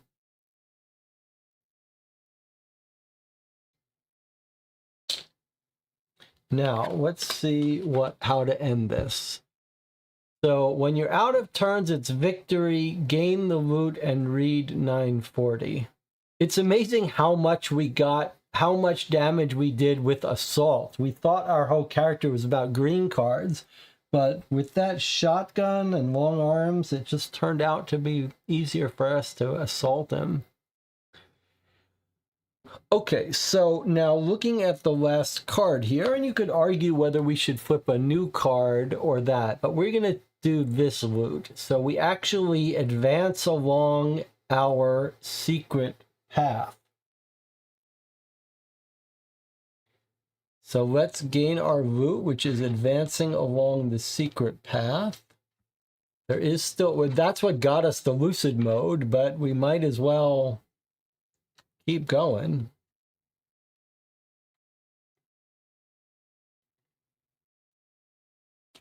It's the second mystery path. We have a whole new mystery path. Another mystery path journal begins. Gain an ether. Oh my God. We are almost maxed out with ether. We have never had this much ether. So this gets removed. No symbol here for us. I can't believe how much ether we've gotten in this game. All right, so that was our loot. That was our loot. That turn is over. And now we read 940.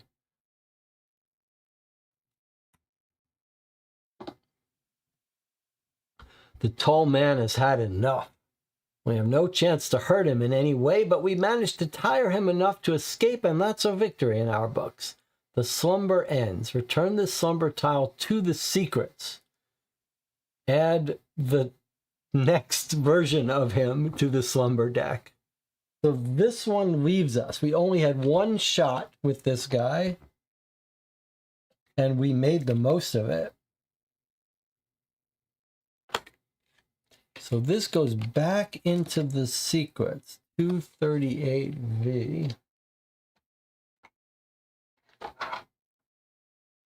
And instead we get W.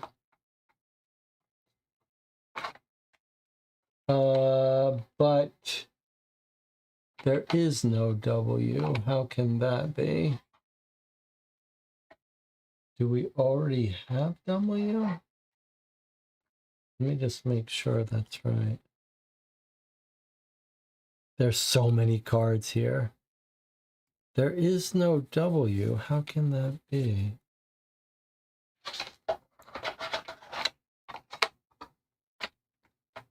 Unless it's already in there and got added by some other. All right, well, we have a problem here.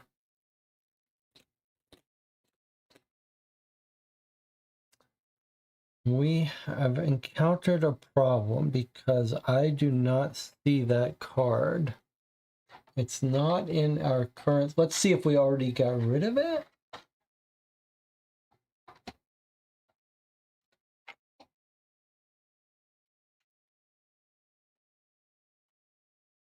Oh, 237W. Sorry, 237W. Okay, never mind. False alert. Okay, so here's this new card it's going to be another version of the tall man. And it's going to the back of our slumber deck. All right. That was pretty amazing. That was pretty amazing. I want to show you what we've acquired here. Look at this ether. 1, 2, 3, 4, 5, 6, 7, 8, 9. 9 ether. So Jonathan and Jednetics plan to mine this guy for all the ether he had absolutely paid off. We spent 3 and got 9. Craziness. Absolute craziness. Absolute craziness. The amount of ether we got. That shotgun charge thing really worked out well for us. That is a real engine. That shotgun combined with like long arms and a bunch of yellow, because the shotgun gets extra damage the more yellow you have, is crazy. Unfortunately, I broke the engine a little bit by discarding the steam bomb, but so we're gonna have to work our way back up to it. But boy, was that crazy. Now, the only unfortunate thing is that we already went shopping. Otherwise, yeah,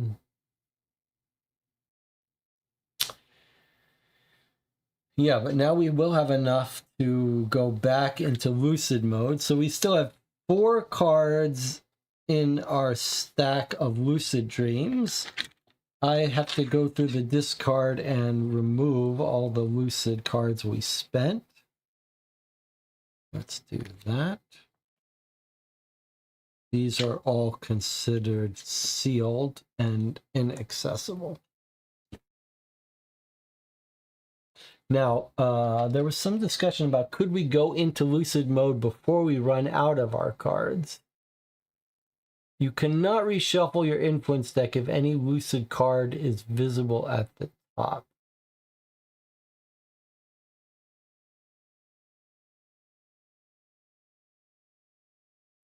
It's not 100% clear what to do if you already have lucid cards at the top of your deck, but it doesn't really matter, I suppose. Okay, so we're still lucid. The bad guy is gone away. We are leaving our slumber, and we are ready to go into an actual dream now. We did seal more cards than we wanted to, but I guess we're okay.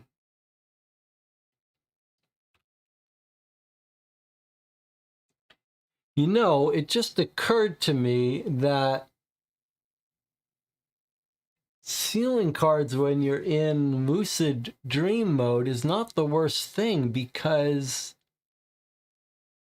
they're not locked. That you lose them, you lose being able to use them, but you don't have to pay to get them back because they automatically come out of the.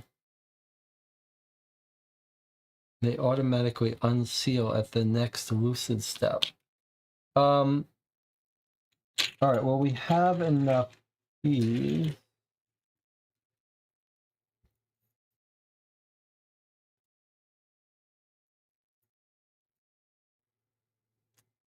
Now let's just quickly talk about something. Our plan is to go into Phantasmagoria and have a dream.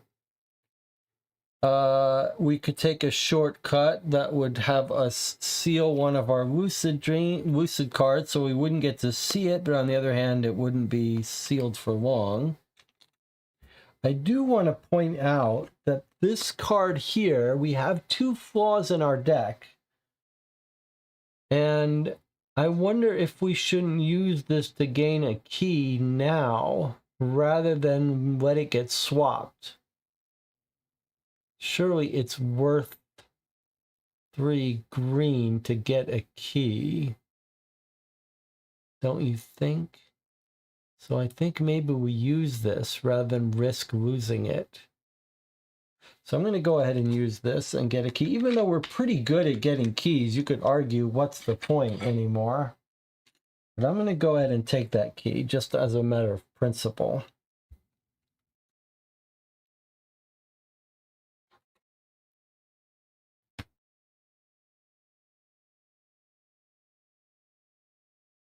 I don't see any way of us avoiding taking this shortcut because there's no good way to get to Phantasmagoria from here other than a shortcut. So we're going to take the shortcut. That requires us to seal a card.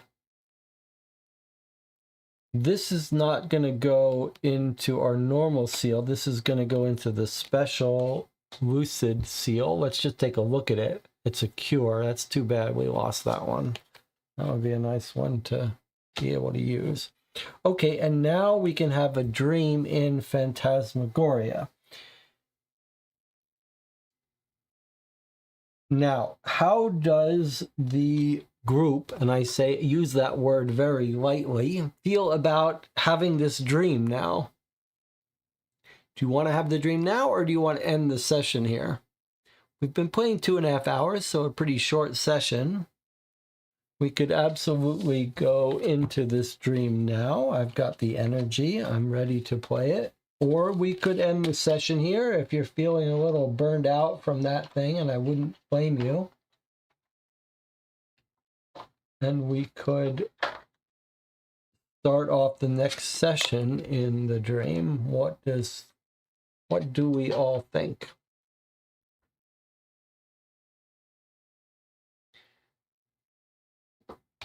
I think we'll be safe if we go in the dream now. Daniel says do it. All right, we're going to go in the dream. So, off the dream world map overview goes. We're still lucid, so I'll keep this character. I'll remember we're in Phantasmagoria. And let's take a look at our dream. Gate to a new dream. Call of the old mansion. I hoped I would never have to go back there. So it costs us 2 of our 4 keys to go in. I'm going to go ahead and spend those 2 keys.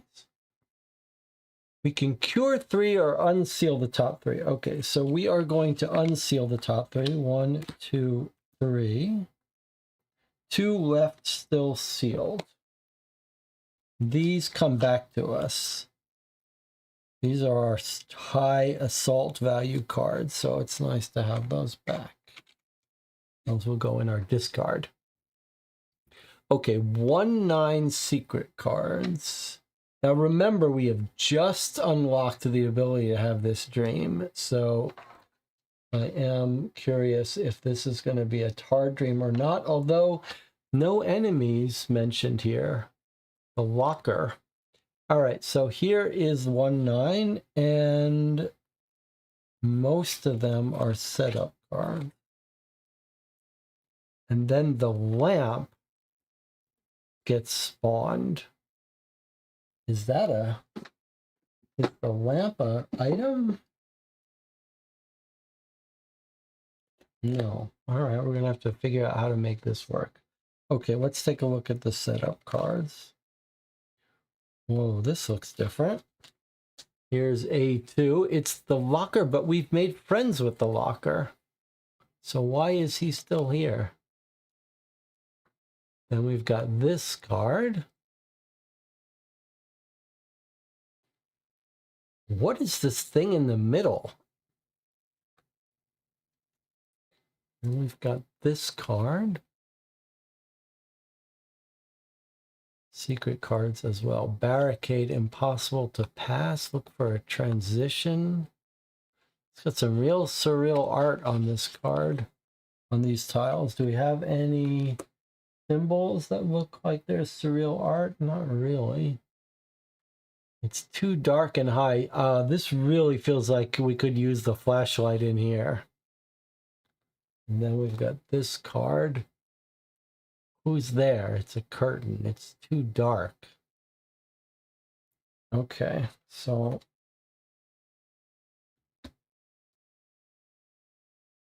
secret cards and tiles. Okay, let me go ahead and get the secret tiles too. The secret cards, I mean.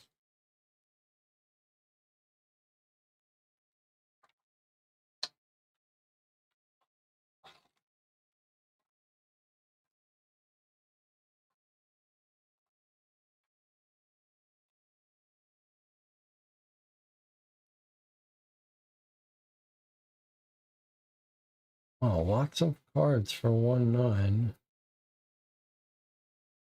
Some fates, some items. Okay.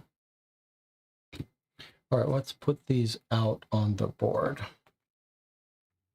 These are all set up. Looks like this might be an exploration mission, not a fighting mission.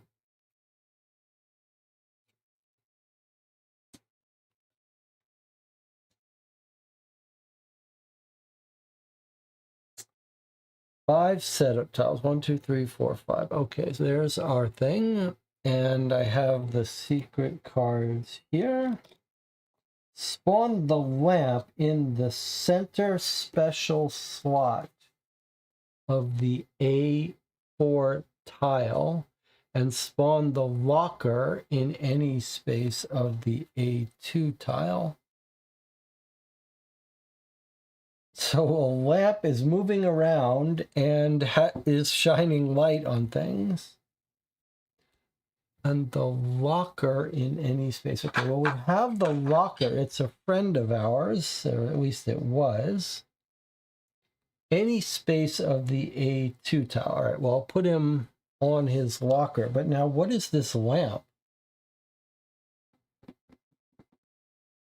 I think if I look at this, and I look at this, clearly the lamp is called the candle here. So the candle is a creature holding some box with candles in its hand.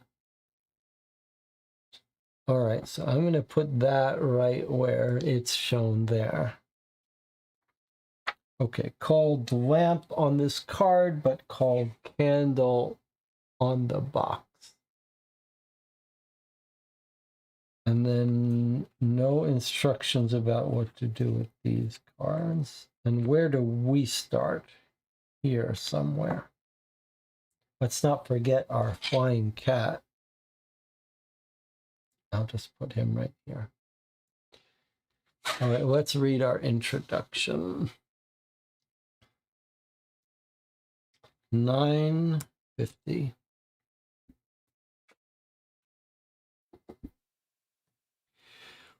When time stops, we feel lonely, even in a crowded room. There is no escape from this state. Another dying house, another withering life, more messed up photos, forgotten chairs on which no one is sitting anymore.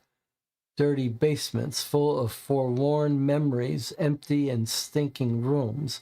Only the clock is still alive, ruthlessly chewing at the oncoming hours and days. Did you forget who I used to be? The locker asks bitterly. The barely glowing lamp nods sadly with its lampshade. And you forgot? that nobody cares today. It's your fault. You've never admitted it. You aren't innocent either. Better look in the mirror, the locker responds before shutting its doors for good. Is it the lamp and the locker talking to each other?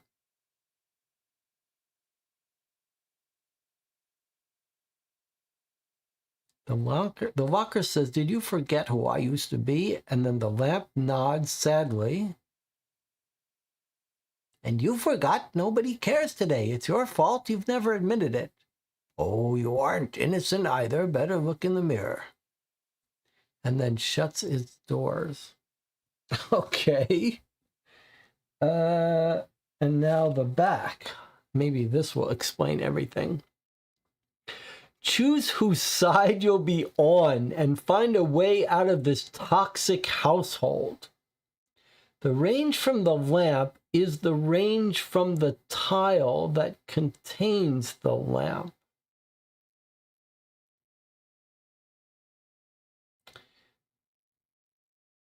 We can spend 3 green to relocate the lamp to the special slot in the center of any tile. So we can spend 3 green to light up a tile, which is otherwise in darkness. Boy, the flashlight would have come in handy now, huh? Okay. And here's a blue flying rule, which is general overview rules that are always in effect. And it's basically saying whenever this is somewhere, all the spaces around it are lit up. So if this is here, all of these are lit up. Completely makes sense.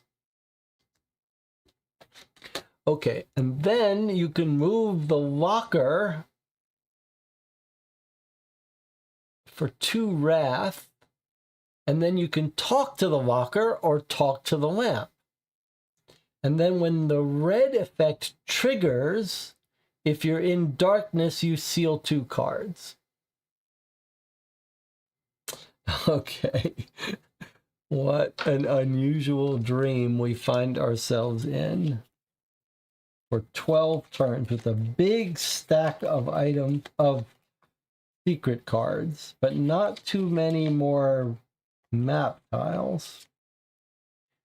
All right, there's our 12 turns, with our first turn being the spade. None of these have any effect. It's only red that has an effect. So at the end of this turn, if we're in darkness, we would seal 2 cards. Okay, this looks like it's not going to be a particularly stressful mission, dream. At least no enemies chasing us. At least so far. We can talk with the locker, talk with the lamp, move the lamp around to bring lightness, move the locker around for reasons we don't know, just to get him near us so we can contact him maybe. Or maybe get them together. But then we've also got stuff to do on the cards themselves. This one says, what is there? This one says it's too dark. This one says, look for a way in. I don't know what that means. A way into what? There may be another room over here. It's too dark and too high. Is this a clock? This says, look around. The barricade is impossible to pass, but we could try to push this stuff together. For 2 blue gems, we can look for a transition, whatever that means. Reveal card C. From here, we can relocate to any space. So I have a couple of thoughts here. The main thought I have is that the spaces that say it's too dark and too high and it's too dark make me think that you should not try doing these without the lamp. And maybe this too high hint might suggest that we should climb up on the locker. I wouldn't be surprised if it doesn't say if the locker is in this space, you can climb up on it.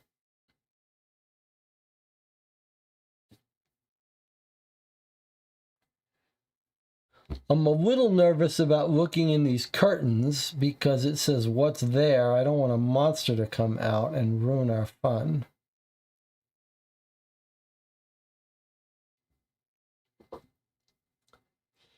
From a meta perspective, it might be worth asking if we already have the locker reward by having already befriended him, but thematically it feels like we should help our friend the locker. I think you might have a point there. On the other hand, maybe we're already friends with the locker, so now we should make friends with the lamp. Okay, now, I was looking in the chat to see if you guys spotted something. You guys are usually better than me. So I'll give you a chance.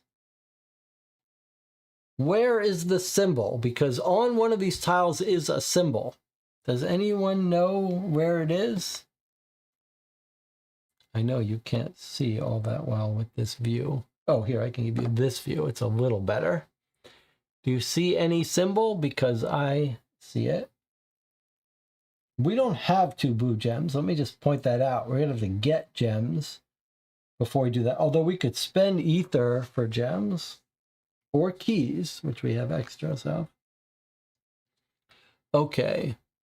What happens if you summon the locker as a companion, but he is already in the dream? That is a very interesting point. Do we have the ability to summon the locker? Where is... I guess we probably do, don't we? Where is that card?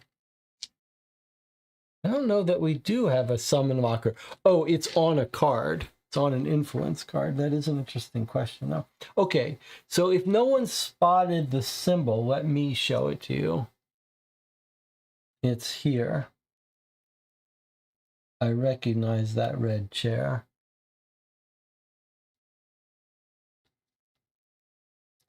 Okay, it's a generic symbol. 1168. Among the rubbish, there's a picture framed in decorative oak wood. A boy with his grandfather walking along a meadow. It's sunny, sepia-tinged, and probably warm. Behind them on the grass, we see some cross-shaped shadows.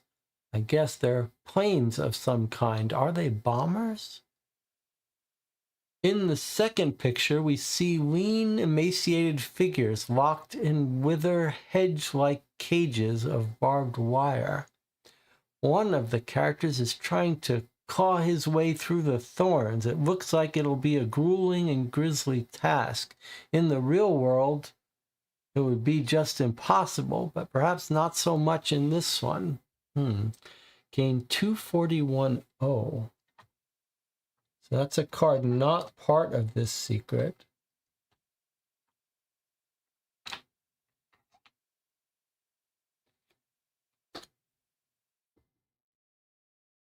$241-0. It's a note card.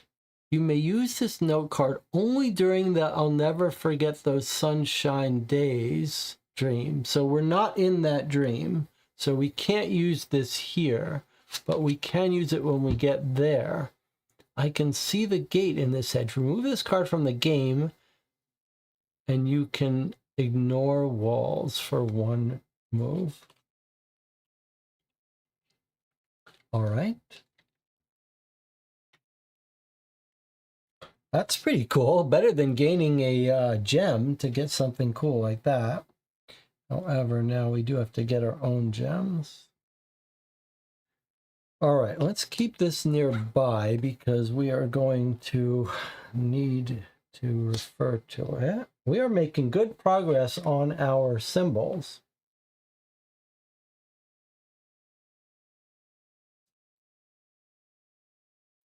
Now, let me read this thing about the range again. The range from the lamp is the range from the tile that contains the lamp.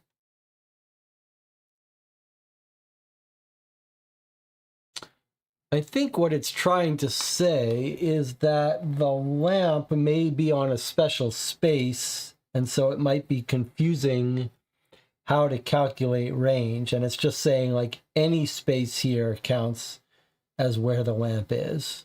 So if we were here, the lamp is 1, 2 away. I think that's all it's saying. All right.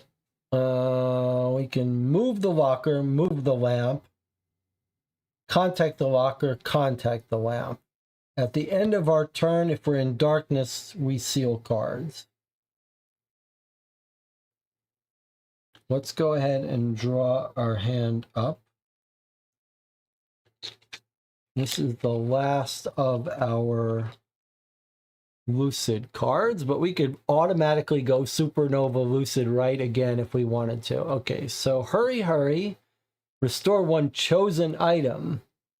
But you have to discard an item to do that, which we don't have. All right, we've got Alchemy again. We don't have any charges. We don't have gems. So this is not useful to us. There's our pocket ladder. It's a Lucid pocket ladder? It's a Lucid pocket ladder. Okay, it's worth 5 yellow. But it just lets us do the dark room just like normal. But we are in a dream full of darkness. So that could be useful to us. And then we've got our last card is this generic 5 of anything, which is pretty amazing.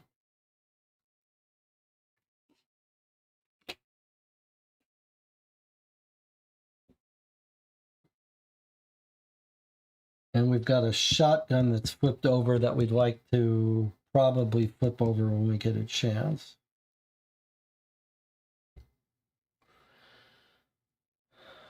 Well,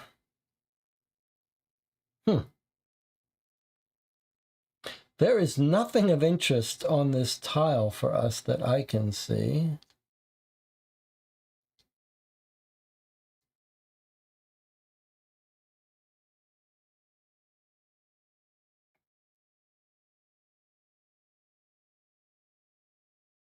I'm just looking at the symbols to make sure I don't miss anything.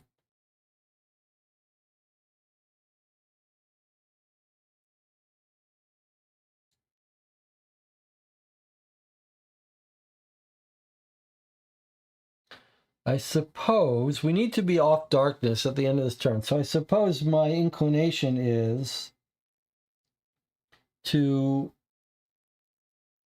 get the lamp where we are. And then start doing things in the white space. We don't have that many cards here, but for 3, we can relocate the lamp. Since we don't think this card is of any use to us, I say we spend this to bring the lamp somewhere. The question is, where do we want the lamp? I guess I'd be inclined to do this first and work our way this way. I think we should try to get the... Although you could argue that, no, because we don't have the gems to do this, so maybe we do this later. So I'm going to suggest we start here. I'm a little scared of this, though.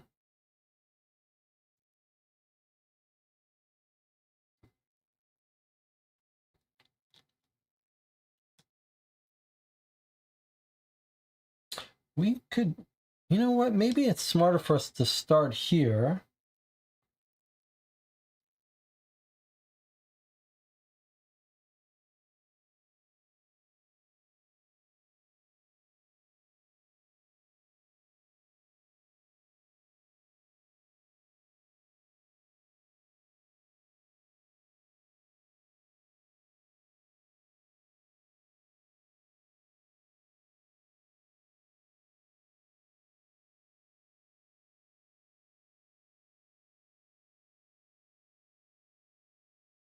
I don't know. What is it? Let me see. What does the group think? We can also talk to the lamp to see what it wants. Oh, that's a good idea.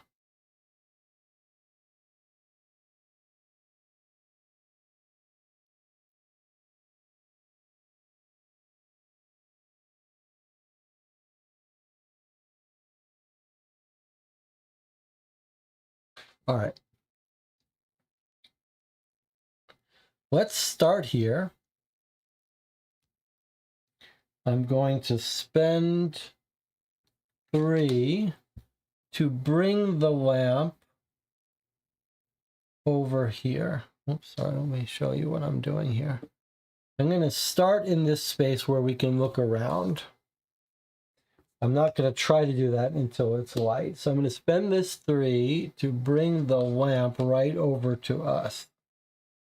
Now he's lighting up that entire room.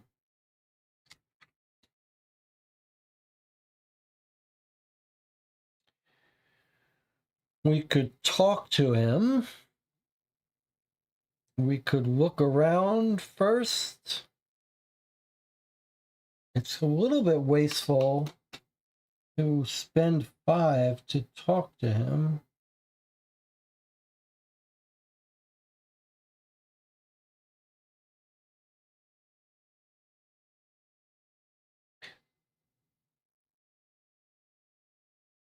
Whereas I could spend that 5 to move the locker. 1, 2, 3, 1, 2, 3.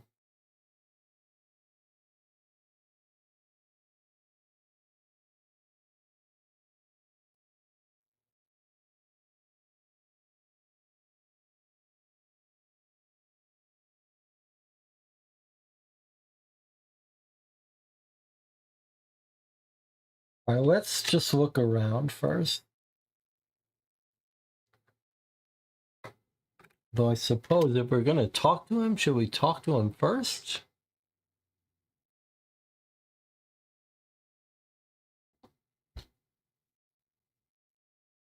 Chance the lucid pocket ladder leads to a different pocket. Is there a chance that the pocket room leads someplace different? I don't think there is. I think it's the same 235B. In fact, I'm sure it is. That's the same pocket room. The dark room is the same. So, I mean, might we want to hold on to this because it's so good at traveling in this place?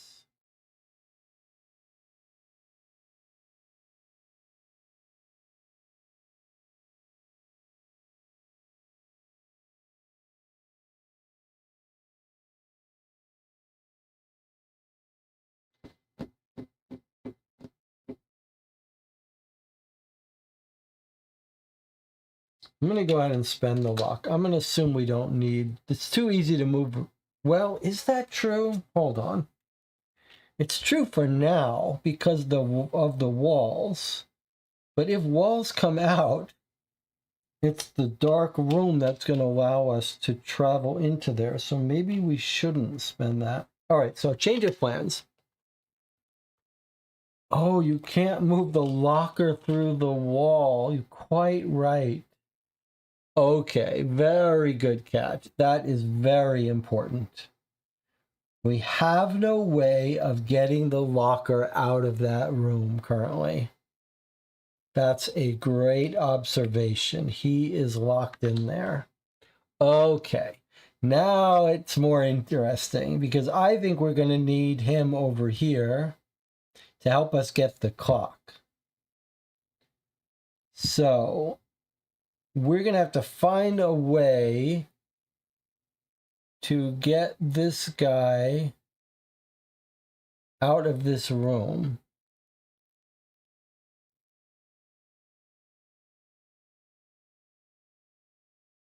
There are stairs here, so it wouldn't be crazy if there was a downstairs and then an upstairs, and look for a way in, or this barricade might help us. Okay, so what we're going to do is, rather than hold on to this forever, I'm going to go ahead and spend this 5 green to, I'm going to overpay to talk to this guy.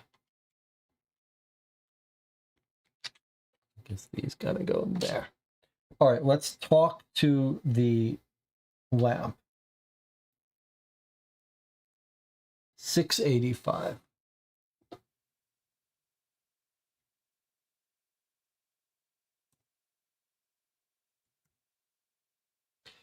If someone asks you, probably not, but just in case, if you choose me, then you will not regret it. The real gem is waiting in the garage. Peek at card J. This is such an interesting mission. Okay, card J is an item. If you choose me, you'll not regret it. It's a vehicle. It's a car. So once per slumber, we can end the slumber.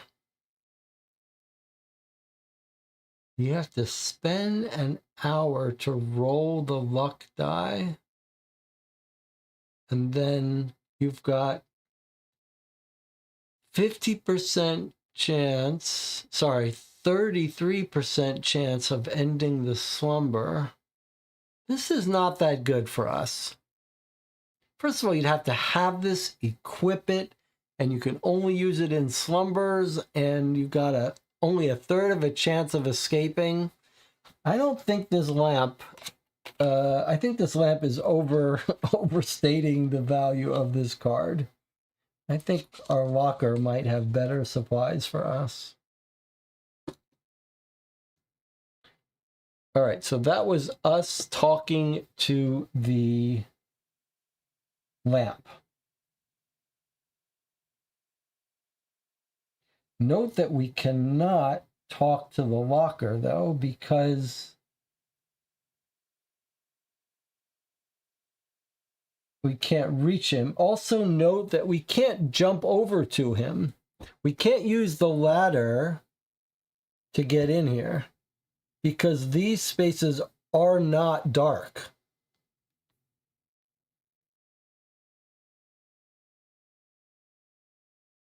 I'm going to go, we were told we can start him out, right?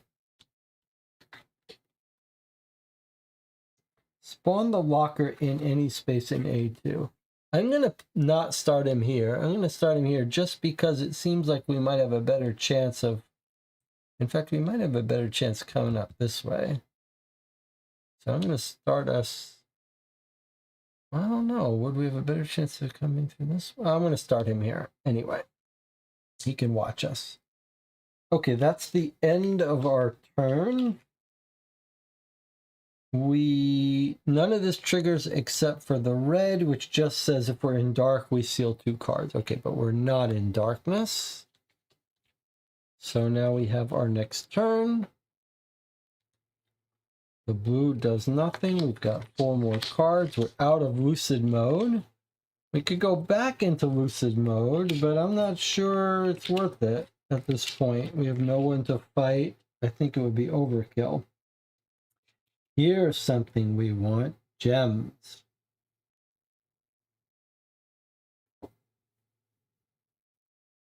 Or we could go get our flashlight.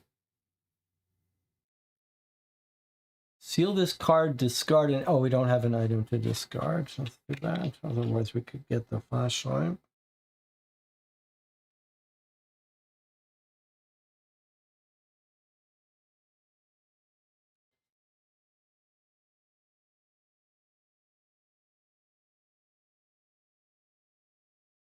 Well, what do we want to do here? What do we want to do? I guess I'd be inclined to come over. Should we do this while we're here, though? I guess we should. It's too high. I don't think it's going to let us do that, but I wonder if we shouldn't do it for free while we're there.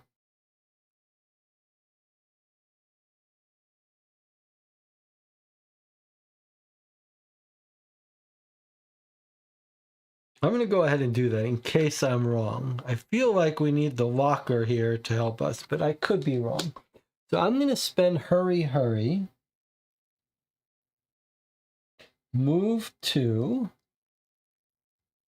and then check out this clock since we can see, since it's white out in this room.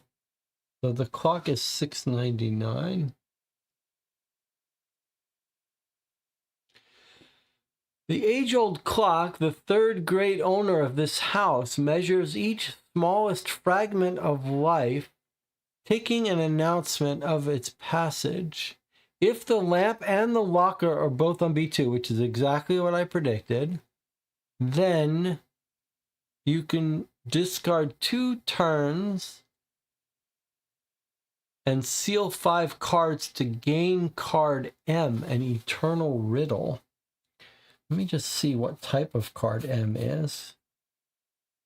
So M is an influence card. So I think we might be well advised to peek at this card to see if it's worth trying to get the lamp and the locker on this space. However, we don't know any way to break the locker out of here. But what if we get our card that lets us summon the locker? Oh, did we not look around? We didn't look around yet. Okay, so I'm going to still do that. I'm just going to back up here before we do and look around with this effort card. Thank you for reminding me. All right, so this is 414. We smell old paint. The pictures on the wall are all faded. One depicts a beautifully decorated lamp and a brand new locker. Between them stands a small something vaguely reminiscent of a scarecrow with a shining head. It moves in the photo like something malleable, full of possibilities, something that has yet to decide on its final form. Furniture, equipment, something else. It continues reshaping itself until finally it settles on the form of a toy. Its shadow seeps from the photo, glides across the floor, and disappears down the dark gap between 2 floorboards. You can discard a gem to examine more photos.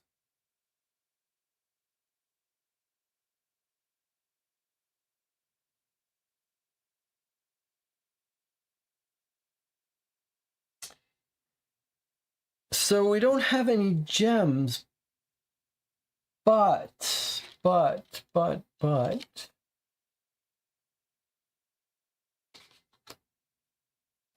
you may always discard an ether or a key to gain a gem. Oh, and we have our shiny thing.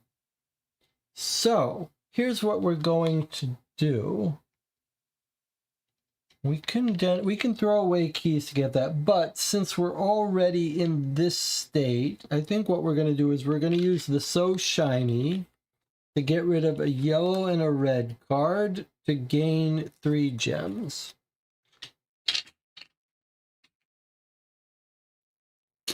Now we have gems.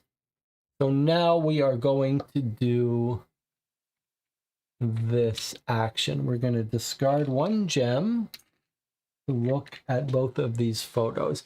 Look at this cool scene though. A brand new locker and a beautifully decorated lamp. And then something that turned into a scarecrow with a shining head and then went down through the floorboards, which we're going to try to go, and is now a toy. The rays of the sun shine out of the photo and warm our cold skin. You may seal 3 cards to cure 1 distress. Well, I mean, we do have a distress. Is it worth it? Maybe it is. Do we want to seal 3 cards? There's 2 special cards and 1 normal card. Is it worth it? Maybe it is. Seal 3 cards to cure distress. That's exactly what we will have to do. It doesn't seem like there's much point in that because we might as well just wait when we reshuffle and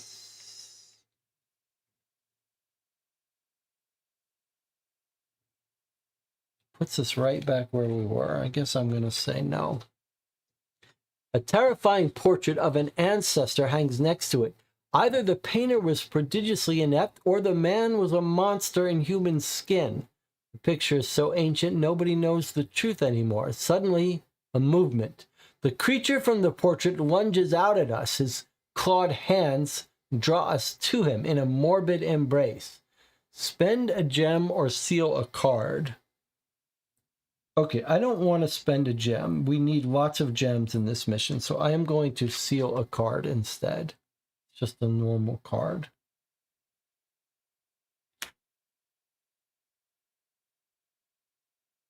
And then we are going to, then we are going to read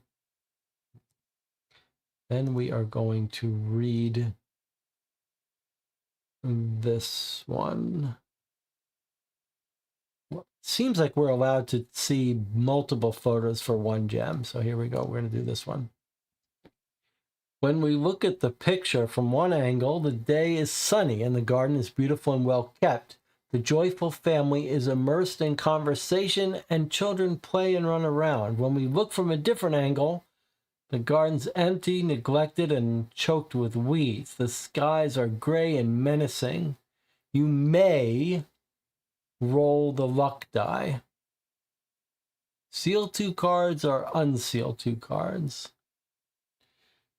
Well, we have gems to re-roll, and the odds are in our favor. So, are they in our favor or are they neutral? Because there's 2 blanks. Okay, so there's 2 hyphens. So actually, it's even odds. I don't want to do this. I'd rather not.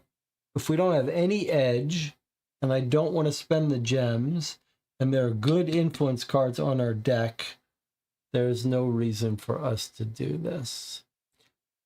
But this is a very interesting dream where we're seeing like the house as it used to be all in good shape and then the house in bad shape.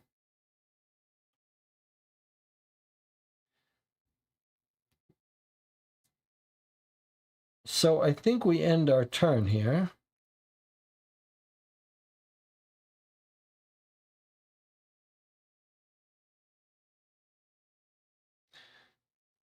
We're not in darkness, so we don't have to worry about anything. 1, 2, 3, 4. Our next turn. So we can be in darkness this round. There's no penalty.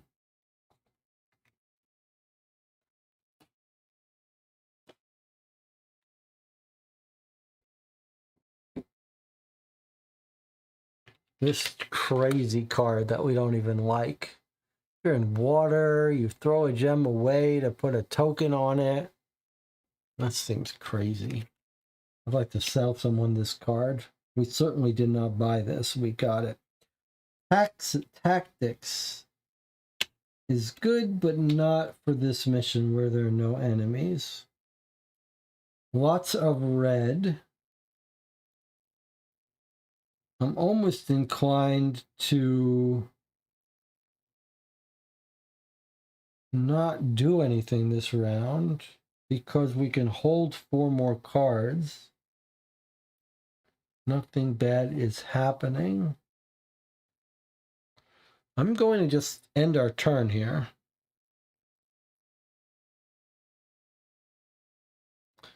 Nothing happens at the end. Next turn. Again, sorry, you can't see this. Again, nothing is happening on this turn. I would like to get that shotgun flipped so that we can prepare it. 4 more cards.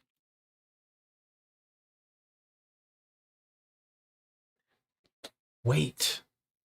Stun an entity or stun all entities. Now or never. Remember that card is good.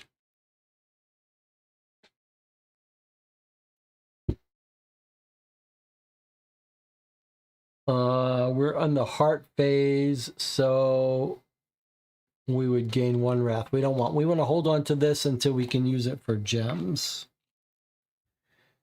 All right, let's plan our next move now. I think what we should do is bring the lamp over here and look for a way in the dark. So we need to move 2, and we need 2 yellow and we need 3 green to move the lamp to this tile. Should be easy enough. We don't have much movement though, but we can use a generic card for a movement. Here's our green 2. This is also probably a green 2. This is a progress card about dying. We don't need this. We've got our Ghost from the Past, a great card.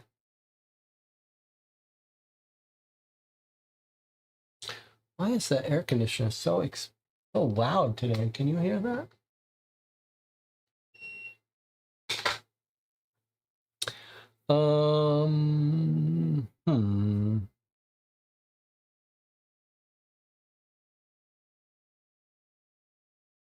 I mean, this is not these. We've got lots of greens today.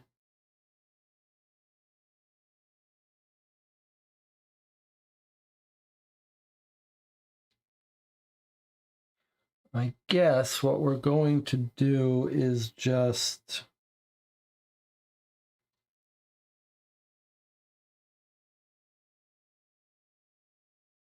I don't care about this card. There's 1 movement. And I don't care about this card. That's 2 movement. Okay, we're going to use this. Well, we need green to make the lamp work. Okay, fine. That's going to be the lamp. And this is going to be our movement. Okay. We can spend 2 cards because of I run to live to move here. That I run to live is turning out to be a very useful card.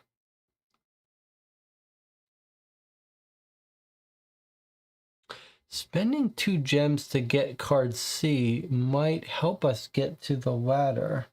Here, you're saying, look for a transition to get through. I see what you're saying.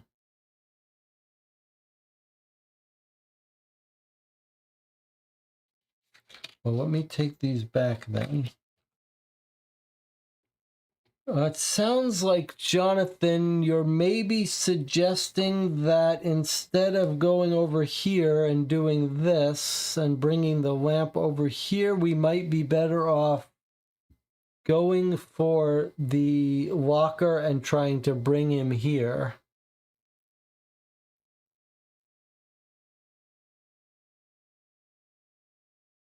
Let's do it. We have the 2 gems. I like your thinking. So what we're going to do is we're going to spend this for 5 yellow to go 1, 2, 3, 4. We're going to need the lamp with us, though, to look for a transition. So we need to spend 3 green to bring the lamp to us. We will spend these 3 this way. Bring the lamp and light up this room. And then we will spend 2 gems to reveal card C. Now, card C is a secret, so we couldn't have peeked. I walk through walls. 1, 2, 3, 4. Thank you for telling me. I can't go this way, but I could go this way. Okay, so that's fine. All right, so, and we couldn't peek at C, so the only way to see it is to spend it. Okay, so we're spending this to get card C. I guess I didn't need the lamp over here, did I? Not for this. So maybe I won't pay to bring him over here if I don't need to. Leave him here. We're in the darkness, nothing's hurting us. All right, let's see.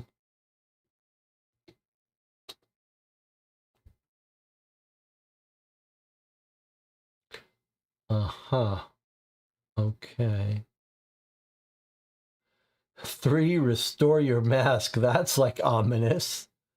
Are we gonna lose our mask? All right, but look what this is. This is a way to breach the upstairs.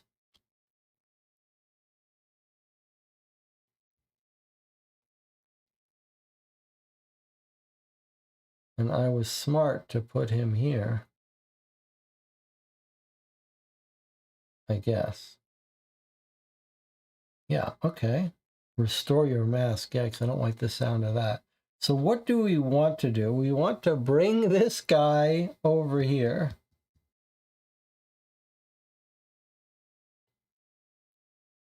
And we want to go over there. So, and we can also talk to the locker. I guess we should just talk to the locker first, right? Nothing hurts us being in the dark this turn, so we're safe. Okay, let's go ahead and talk to the locker. Although, no, let's be smart. It's more important for us to get the locker here. We could talk to him when he's here. So let's try to get him here. He needs 2 red. So I'm going to spend this to move him 3 spaces. 1, 2, 3. And then I'm going to spend... This is a nice card. Maybe we hold on to that. This is a reroll. We don't really... I think we can live without the reroll.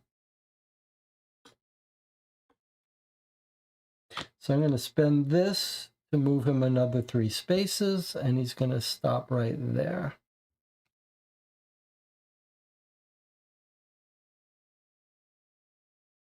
Now, this lets you go to any stair space. So I think we're going to find some stairs down here at this point, some point, but that's not what we're after now. First, we're going for this clock. So I need to move 1, 2, 3, 4. Very expensive with the cards I have.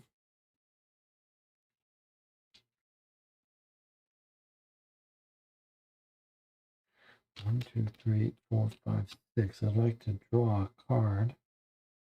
Okay, we don't care about this card, so I'm going to spend this card to move 1 space this way.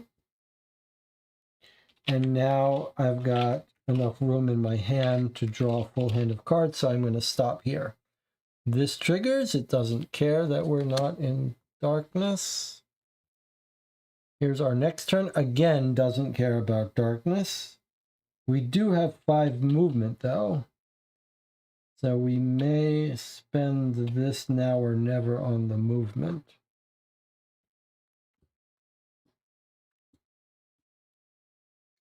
We are wasting some travel time that could be spent doing this, but I don't want to try to do that in the dark. And I feel like this is a very powerful thing.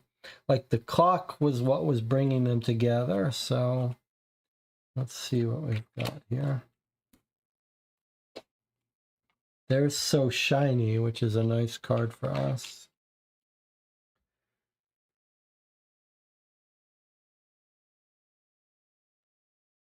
One, two, three is all we want to move, but we want these cards for gems.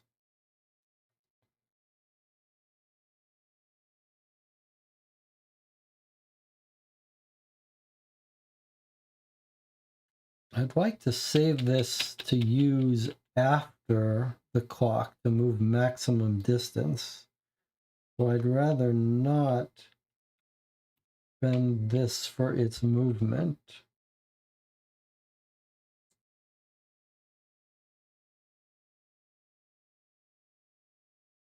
So I think what we'll do is we'll use this to move 2, 1, 2, and then I'm going to use a generic card to move an extra 1.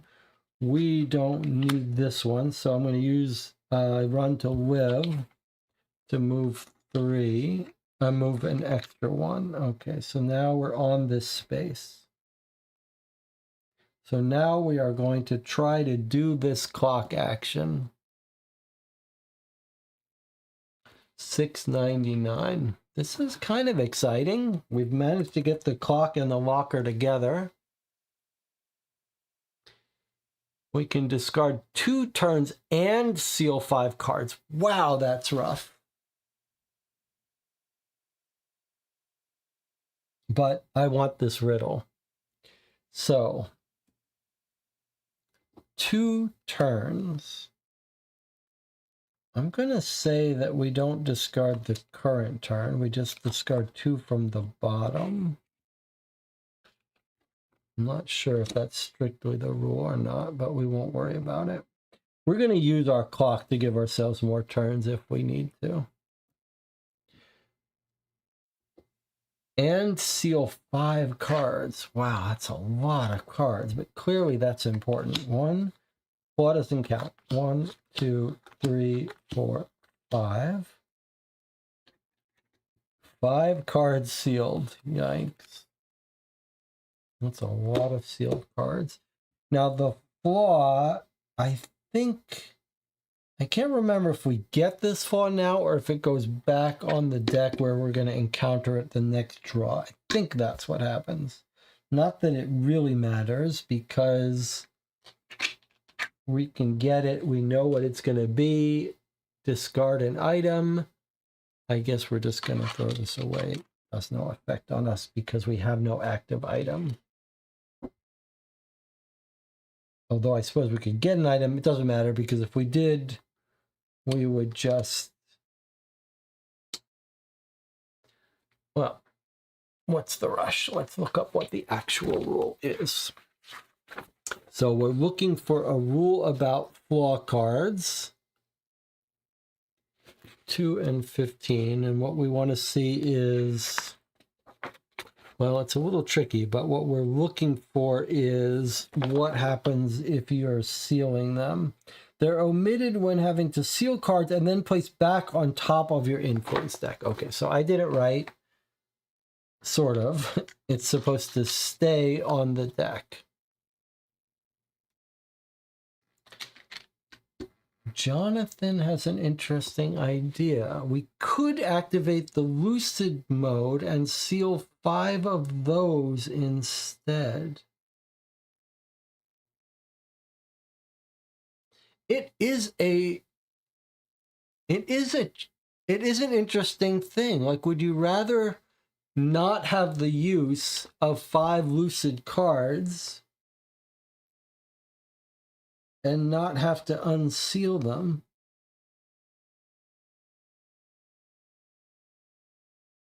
I feel like those lucid cards are so powerful, I'd rather use them, but it is tempting.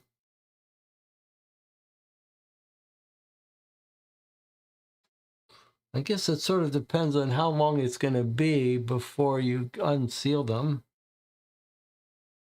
I don't want to go into lucid mode yet, so I think we seal the normal cards, but it does mean we're going to have to find a way to unseal some of those cards.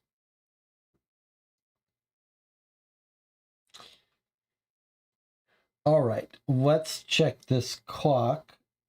I'm inclined to get some gems first, so why don't we go ahead and do that? I'm going to throw away... Well, I'd rather keep a reroll.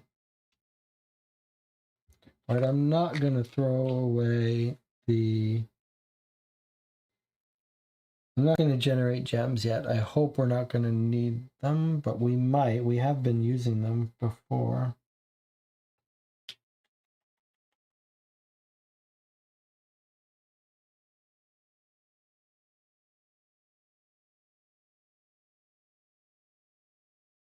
All right, let's go ahead and generate these gems. To use So Shiny, we have to throw away a yellow and a red card. We're going to throw away these. They're not that useful to us now. Gain 6 wrath. That's pretty good, actually.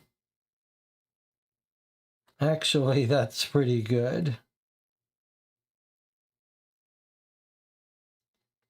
Although return this card to the secrets cards, we lose it. I don't want that. No, I'm going to spend it. And I'm going to get us 3 gems. That way we can pay for anything terrible that this clock demands of us. Oh, wait, we just did that. That was the whole point. Sorry, I forgot. We actually paid for it, and now we sealed our cards, and now we get the Eternal Riddle.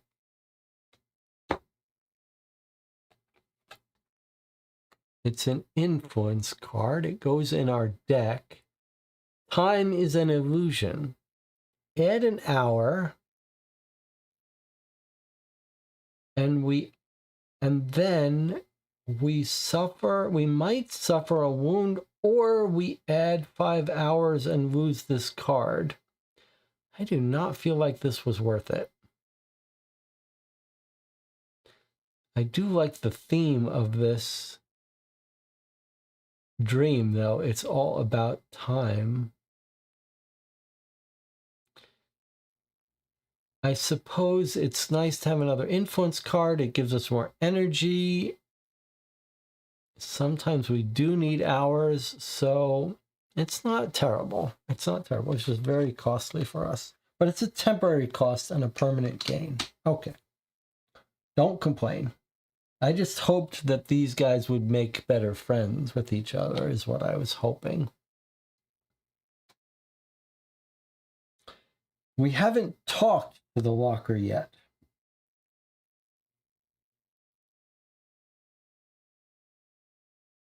We haven't talked to the locker yet. However, we don't have the perfect cards to talk to him. So let's not talk to him yet. It's wasteful to talk to him with 4. So I'm just going to stop my turn here. Nothing bad happens to us. We've gotten pretty lucky with that, but I guess we're in the light anyway. We are going to have to add hours to this mission, though. Okay, again, doesn't care if we're in the dark. Here's our flaw. 1, 2, 3. So we get to draw 4 cards, including that one. So the other thing the bad thing about the flaw, even though it normally doesn't have any effect on us, is it does mean we draw less cards. So can I suggest that we pay an ether to get rid of this? Normally it's not hurting us, but it does make us draw less cards. It's not that fun. We already have 1. We have overkill of ether. Surely we're going to want to get rid of it eventually. So let me just pay to get rid of this card. Remove this card. I guess we remove it from the game. I'll put it back. 119. Okay. I mean, it doesn't hurt us. Sometimes it benefits us, but it does make our game a little bit less predictable. So I think I just assume get rid of it.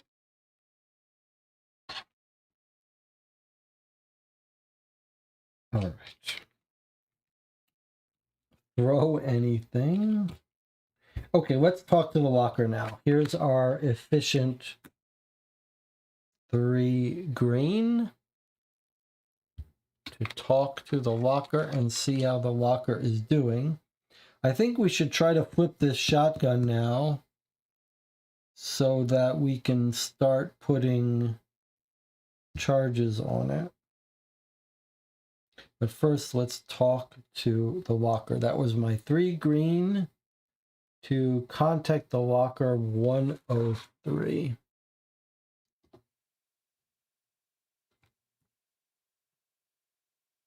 Friendship is about mutual loyalty, and I know I can count on you. Remember, if you put in a good word for me, every piece of furniture in the world will help you. Peek at card L. I have a feeling the problem is that we might get another copy of the summon locker if we befriend the locker, who we've already befriended. But here is the card he's offering to give us. I'm not here. I'm not here. I'm not here. You can use it in darkness. You roll the luck die. You lose an hour if you roll 1 out of 6. 50% chance. Ignore the current entity effect against your dreamer. Can only use it in darkness to hide. That's a pretty cool card. I'm not here. So we're not getting this card. We're getting to peek at this. He's saying, like, if you let me live, this is what I'll give you. If you choose me, this is what I'll give you. So one of the guys offered to give us a car, and one of them offered to give us the vehicle. Was it? Yeah, I'm just going to keep these face up. So the lamp offered to give us the vintage car, and the locker offered to give us the closet. I mean, I'm more inclined to take the closet. And yeah, this is in slumber, so I don't particularly like that. Neither of them really thrill me, though. Okay, but they've both made their pitch. We've been playing for 1 hour and 50 minutes. This is the sign of the game that has engaged us. We have missed our normal break time. We'll take a break now. I'll see you in 8 minutes.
It's 2:48 a.m. We've been playing for almost 4 hours. A very unusual session today.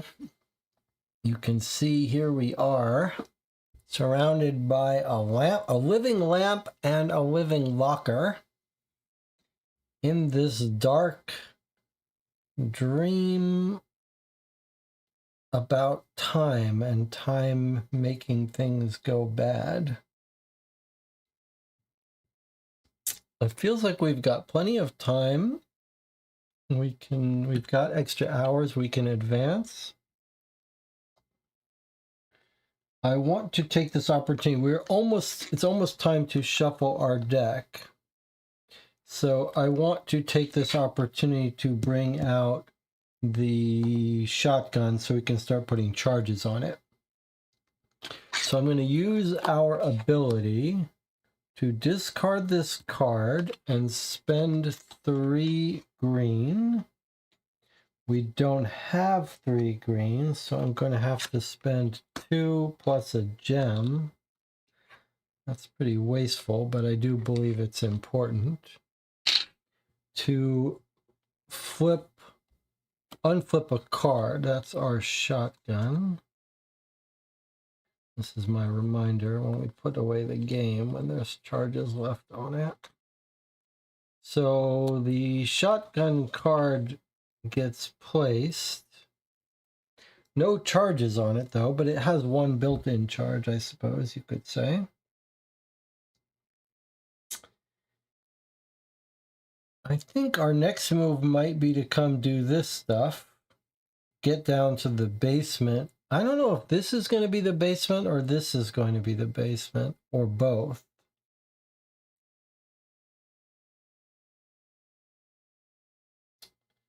Either way, I think probably we stop here.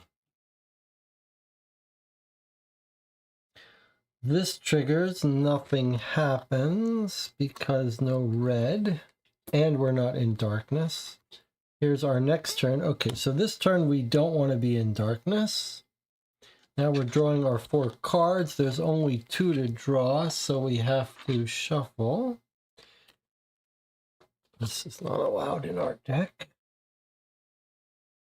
Now, because of our builder card, when we reshuffle, we can put a charge on, which we're surely going to do.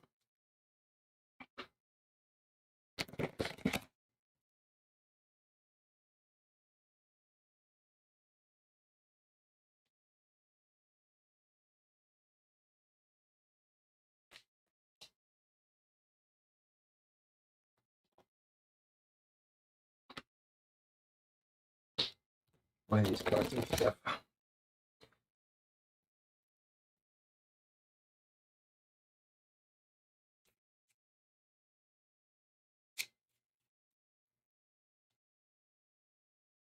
Now, there's an interesting thing to think about. I'm going to draw my cards. This is an item, doesn't belong in discard. Okay, so there's our 4 cards, and now I'm going to discard the top 3 cards to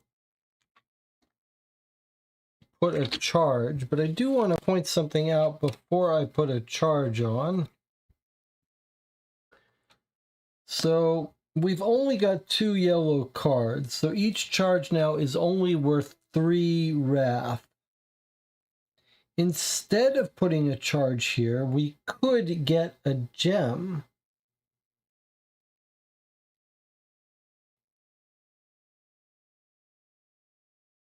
I wonder if the flexibility of a gem is better than a shotgun charge. I think it is. I think it's better to have 2 flexible than 3 wrath.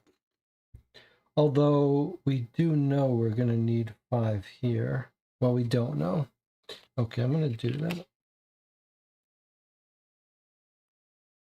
There's our flashlight ability. Searcher point. All right, so we need to get over here and we need to bring the lamp with us. And I suppose part of the question is whether we're going to peek behind this curtain. It's diamonds. We can gain 2 gems with now or never. So let's go ahead and do that. Now we're stock up gems. All right, let's be smart about this now. We're definitely coming over here. We're either doing this and this or just this. So we might as well send the lamp over to this space for 3. Inner light could be useful to us at some point, but maybe not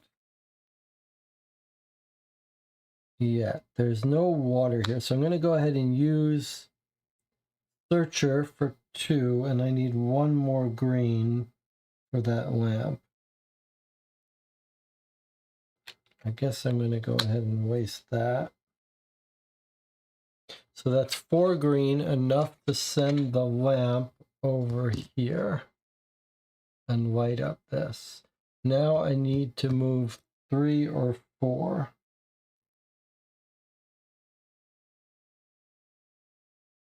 I don't think we're going to be using this to throw anything. So I'm inclined to use this to move 3.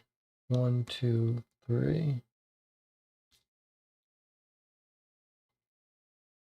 Unless we want to look for a way in. So here's my question. Are we happy doing this, looking behind this curtain? What is there?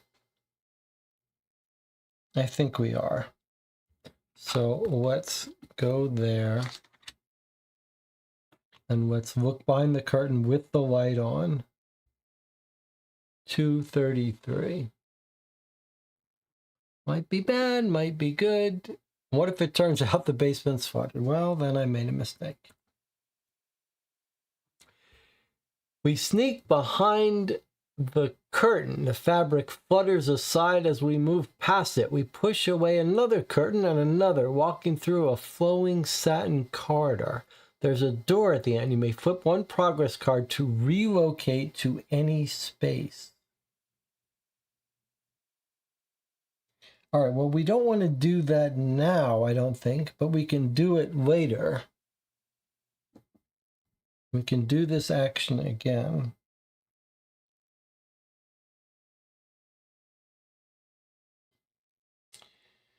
We're not really in a position to do more, so we'll just end our turn here. If we were in darkness, we would seal cards, but we're not. We've got 3 turns left unless we extend it. It doesn't matter where we are now. 4 cards, including our flaw. More gems. There's our flaw. Okay, flaw has no ability now. We could get rid of it, but I'm inclined to leave 1 of these in there just for fun.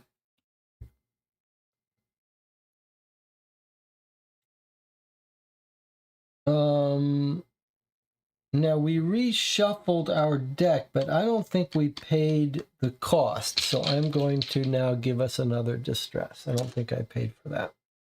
Also, this reminds me that I think I didn't answer the question Genetics asked a long time ago when we were in the slumber, if I still felt we were overpowered in the dream world and in the slumbers. And I definitely feel like we are getting substantially stronger, especially with that lucid deck, which is very fun. It's very fun to feel so powerful and strong with that lucid deck. All right, well, surely we want to try to find a way into this other room. I mean, we've got more tiles here, so we want to move 1 and then do a 2 green. I don't want to seal cards, so we might as well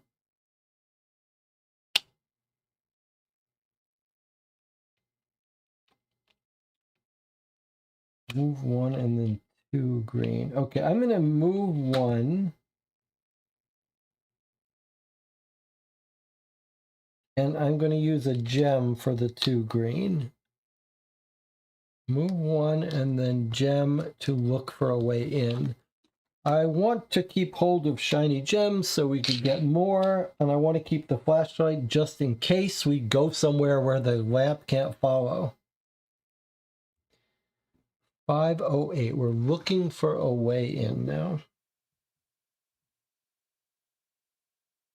The tall waves breaking one by one and crashing into each other are as dangerous as they are beautiful. We notice pearls, fallen stars, and gilded chalices rolling in the churning sea foam. Sorry, that's not the right entry. I was about to say Jonathan was right. We got the ocean in there, but it's 505. The wall is full of doors of many shapes and sizes. Hold on, little side story here because I'm reading these numbers wrong. I did very recently, my driver's license came up for expiration and it says I have to go take a vision test. I do have a prescription for glasses, but I try not to wear them. I mean, I don't need them strictly, but I do occasionally wear reading glasses. Anyway, so I went for the eye exam. I got new prescription. I went to the driver's exam today, the driver's license renewal, and a vision test is standard every 4 years. You have to go get your license renewed here in Illinois. Anyway, she was like, take the eye test. I was like, should I wear the glasses? She's like, hey, you want to wear them? Wear them. You don't want to wear them, you can try it first. So anyway, I did it. I read well enough. I think you have to just be able to see at 40 feet what normal vision, what perfect vision is at 20 feet. So anyway, I passed without my glasses, so I didn't need my glasses. But just to wrap this little story up here, I don't know, Jonathan, do you have glasses? Daniel, do you wear glasses? So when I got my eyes tested, the diagnosis is that I have an astigmatism. Now, does everyone know what an astigmatism is? Astigmatism. An astigmatism means that your eyeball or your pupil, whatever it is, isn't perfectly round. It's like off round. There's a shape issue that causes the light not to focus perfectly. So it's apparently, you know, there are different ways your eyes can go bad, but an astigmatism means your eye is not perfectly focusing. And so things can appear blurry at different distances, and maybe especially night vision issues. So I ordered some special bifocals. You can get, so you know what a normal bifocal is, right? It's got like reading glasses for close up, which a lot of people need as they get older. And then half the glasses are reading, and then half the glasses are for distant. And then you can get, you know, the old bifocals where there's a line dividing and you've got the reading glasses part and the far distance. That way you can keep the same pair of glasses on for both. And then they have a more gradual type of bifocal that doesn't have a sharp line. It's just a nice, gentle transition, but takes some practice to use. But that's not the most exciting part.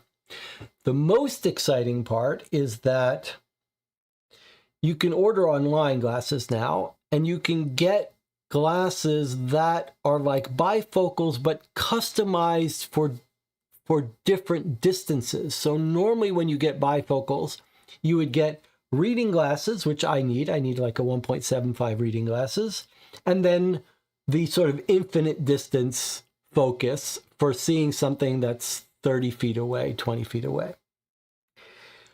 But what I ordered to experiment with here on the channel when they arrive is a pair of glasses that's half reading glasses, so half when you're right here looking at the card, and half maximum focus of 5 feet, which is about how far the screen is from me.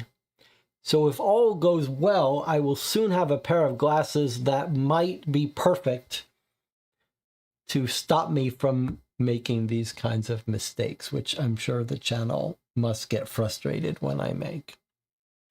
Bifocals are expensive here in Australia. Everything, all the glasses are pretty cheap here in America, but it's all a bit of a scam. So they all try to talk you into, like when you go to get glasses, they're like, it's $50 for glasses. There's the ad in the paper, $50, come in. And then you come in and they're like, okay, you need this coating to keep dirt on. You need this. By the time you leave, you've spent $250. Okay, last piece of that discussion is they do say that LASIK might be able to treat astigmatism. And LASIK costs a couple $1,000s per eye, but if it really fixed it, it might be worth it. I just don't know. They say your prescription, your eyes have to be stable for a year. Like the first thing you got to do is make sure your prescription doesn't change. And then the second thing I have to find out is if the LASIK would just fix the faraway distance, or would it cure the need for reading glasses too? But stay tuned. I will have updates. All right, here we go. The wall is full of doors and of many shapes and sizes, all obscured by deep shadows which don't disappear when light is shown on them. Disconcertingly, some of the gates turn out to be ornamental trompe-l'oeil, which is another word for painting effect that's an illusion, while others are real and lead through to an abandoned conservatory. If the lamp is on this tile,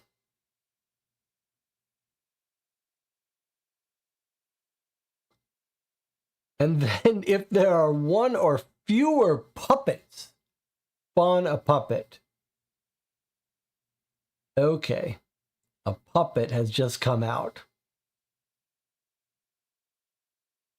We don't even know what a puppet is. It better tell us. All right, I guess that's going to be on tile Y or N. So the bad creatures have come out now. But we could always go into our lucid mode and just wipe these puppets off the face of the planet. All right, let's see what we've got here. Tile Y. So one of the two tiles we haven't seen.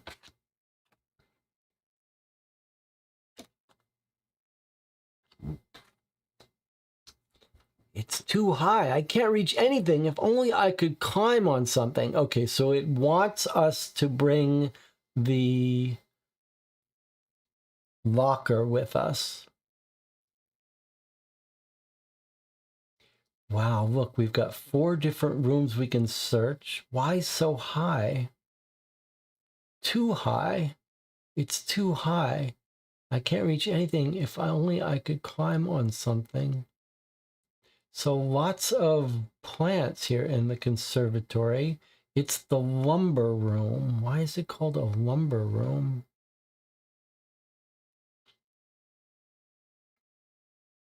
Where does it go? C4.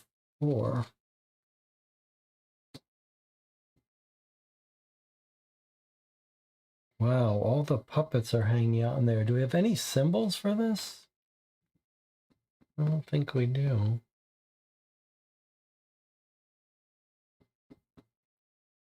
Well, it's unfortunate that we've got puppets now, but let's see what if card N tells us about the puppets.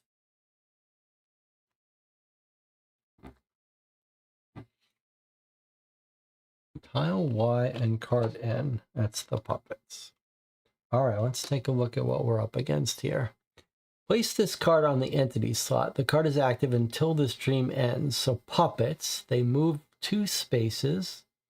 You can contact them or assault them fairly cheaply to move them anywhere you want. But they morph. They cause distress. But if they morph and block our mask, that would suck. Everything else, it feels like we could get around.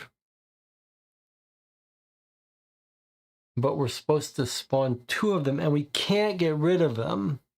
That's the part about this I don't love. I don't love how you can't get rid of these people that are just chasing you around. All right, 2 puppets. Remember, out of a maximum of 4. All right, what does a puppet look like? I guess these kind of look like puppets.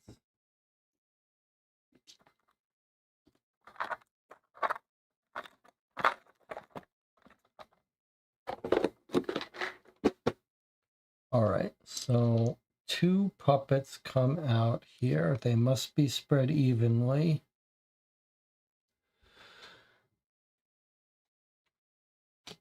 And they cause distress. As long as they don't morph, I don't mind them.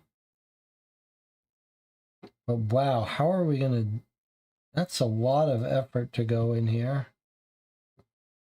I'd like to send the penguin to do the searching. Long arms should make moving them around easier. That's a good point. We don't have to get as close. We do have a card that affects all entities within range. That's our tactics, but it's not built. But it sure would be nice to get that out. We also have Sea of Fire in our hand. Assault action affects all entities on one chosen tile in range 4. So this would let us do this. It's a little overkill.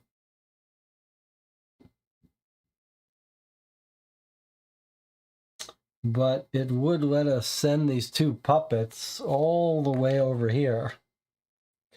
They'd have a hard time getting to us. That might be the way to go, huh?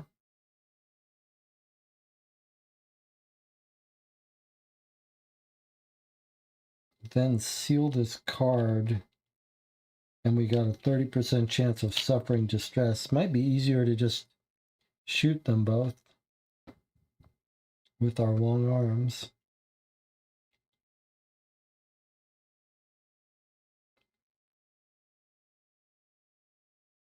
It only takes an assault of 2. Sorry, that's not right. It's not an assault of 2. It's 2 plus the number of players.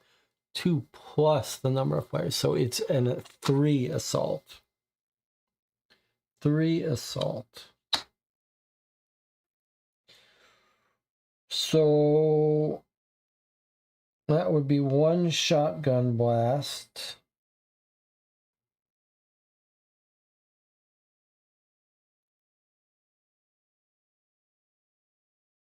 Or a couple of gems.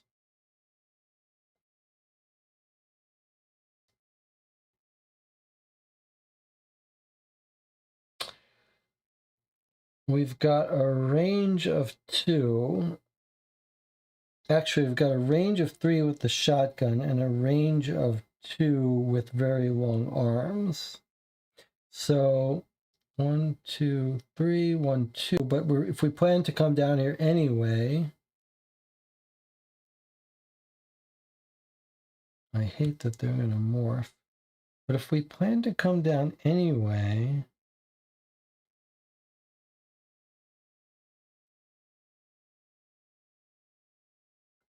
maybe we just come down.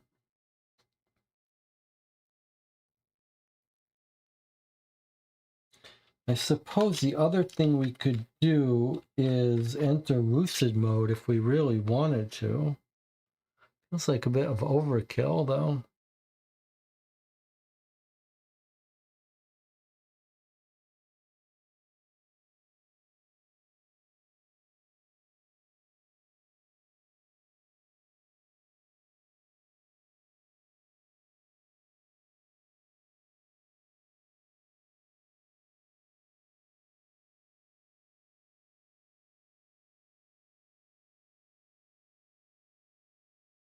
Um,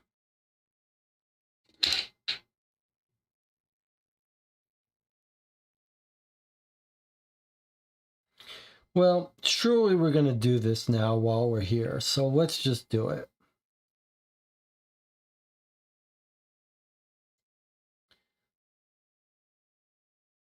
I'm going to use Blind Man's Bluff. Let me just see here. Maybe we should activate Lucid. What amount of green contact could those cards generate? They could generate a lot. I just think it's overkill for us here.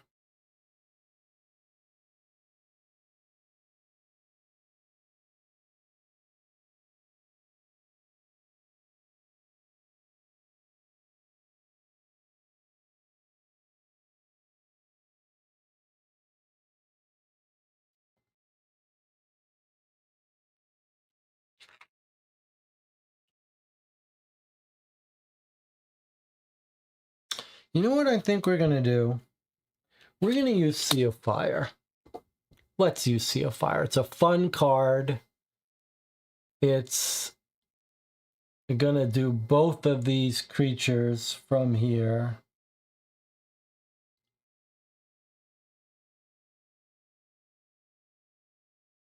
We can re-roll. We can always do the Lucid. We can always do the Lucid later if we need it. So this seems like a fun time to do this. So we're going to go ahead and do this. Sea of Fire. So we gain 6, 7, 8 Wrath, which is way overkill. But the real benefit is it does this to both of them at the same time. Then we seal this card, which I don't love.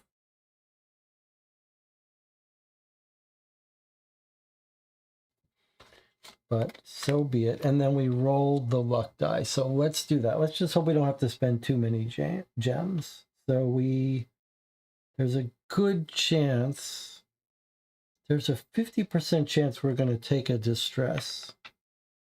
Is that worth it? No, let's just do it. That's the wrong die. Okay, so that is a distress. 1 distress.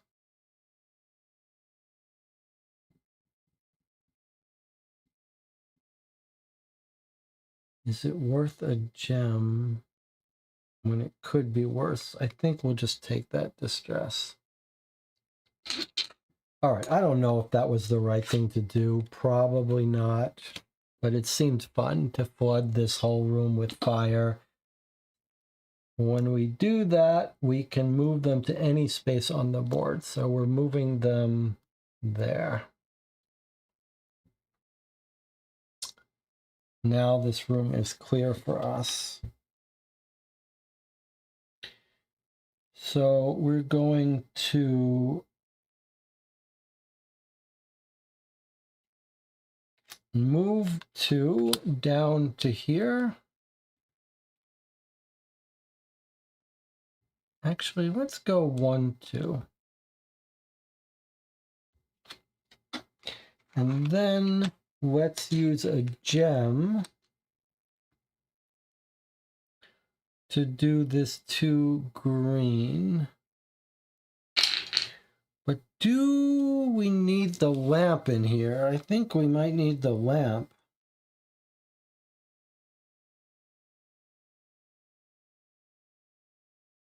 I think we're going to need the lamp. So we're going to bring the lamp in. That costs us 3 green. I'm going to use this flashlight and a gem.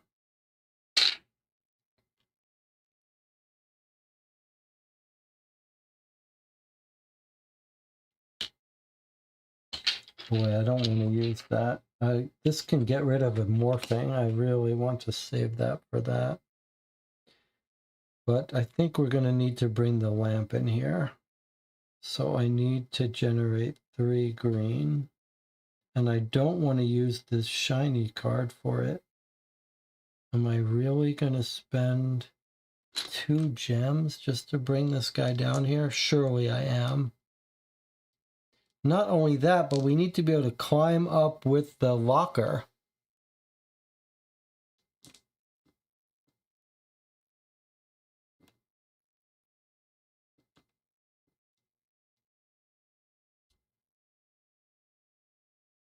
Maybe we don't even need the lamp. Maybe we need the... Oh, surely we need both. That's the whole game here. That's the whole gimmick of this level. So in that case, let me not be wasteful. Let me just end our turn here.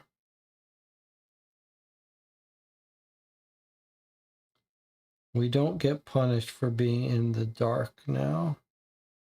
But you know what? I'm going to take this card back. I'm going to stay out here. We'll all go in together.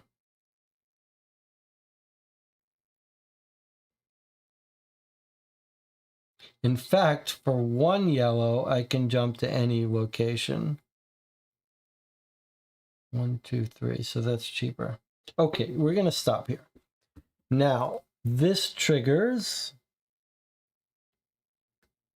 Each dreamer in range 1 suffers a distress. They morph, and then they move. So this is the dangerous part for us, morphing. But we do have an ability to cancel a morph if we need to. +1 range. Okay. Not the worst, but it's not the best. And now they move 1 at a time. This guy moves 2.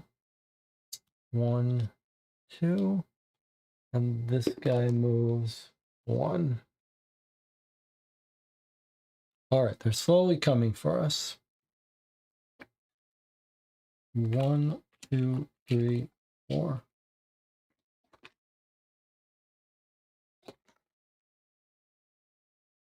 Movement, movement, movement. Where is our greens? They're so shiny again. Well, we've got room for so shiny, and we don't need that much movement. So let's go ahead and trigger one of our so shinies.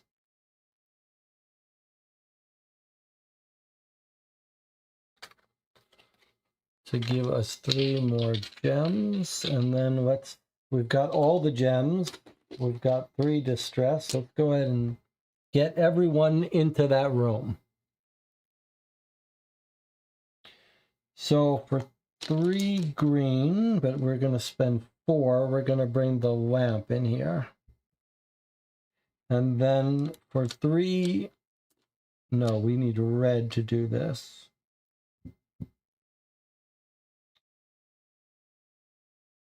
I think I'm going to avoid spending this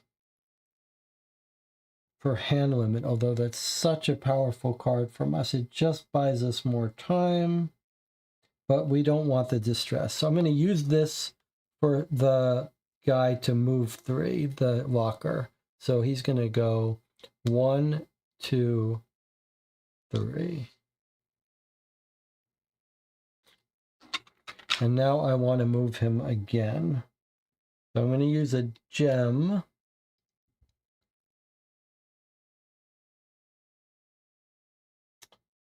to move him up to 3 spaces. I'm using a gem as a... Wait a second. I have a different way to generate red if I wanted to. By shooting the shotgun. No, I'd rather use that for that. Okay. So there is an extra 2 wrath to move him up to 3 spaces. Do we care where he goes? I guess I might as well 1, 2, 3. Might as well do this most expensive one here, since we're going to be able to walk down to it. Now, I want to keep the ability to get rid of a morphing, so I'm going to keep this card, and the ability to get rid of gems, get more gems, so I'm going to keep this card. But I'll keep this card. I'll use this card to move 2.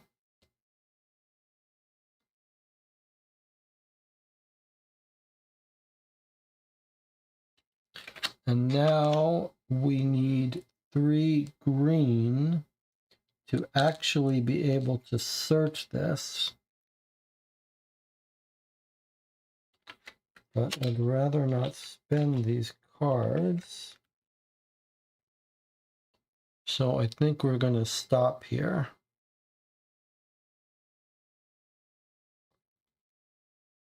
Okay, now they hurt us if we're in range. They morph. Is that right, or did I must not have done that one. That must have been for last time because that's the only morphing available. This is our current turn. Within range, move within range. Okay, so no extra morph. That's good. Let's do the guy closest to us first. He moves one space. And the guy furthest away, he moves 2 spaces. All right, so they're taking their time here. That's good. Now we've got our new deck. We may very well have to go Lucid.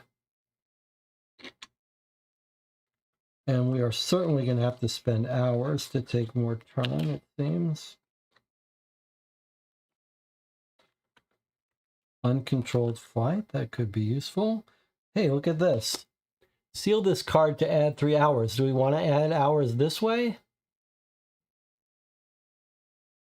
Rather than with our clock? I mean, we have plenty of hours here, I wonder. All right, we are going to look in this room. We need 3 green to do it. Here's our 3 green. These go away and let us look in the search in the lumber room where it's high. I don't even know if, like, it might be that, well, we'll see. We're going to find out, but it could be that we don't need the locker in this space, just in the one that says it's too high, but I think it means the whole room is too high. So can I zoom this out so we can see this? Okay, so we paid our 3. Let's search 835. With the help of the locker, we climb even higher. What is that? There are photos of this scarecrow thing, the toy that was lost long ago by the residents. If the locker is in this space, you may spawn one puppet or relocate one puppet to your space to gain card A.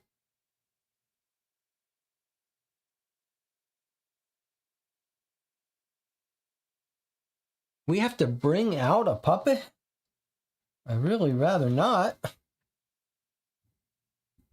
But if we want card A, that's what we have to do. I guess we want card A, right? So we're going to have to do this.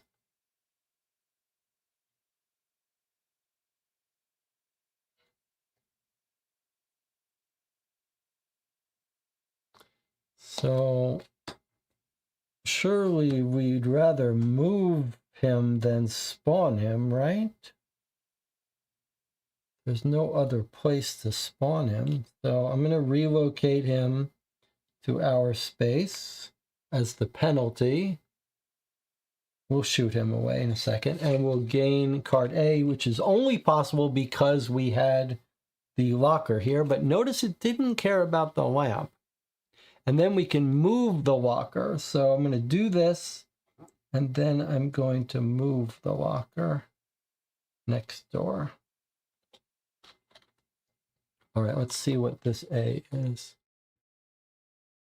This card is active until this dream ends. It's the instructions for creating the skylight doll. I think they won't notice the difference.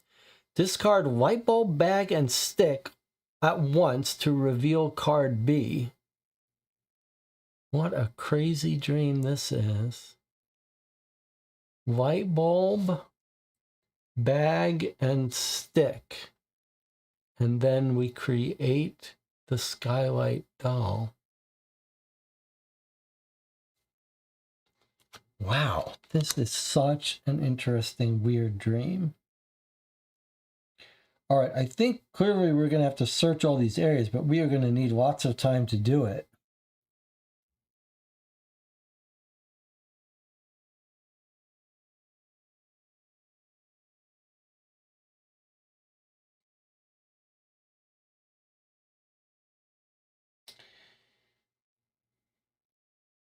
Well, we're going to need to shoot this guy. Thankfully, we can.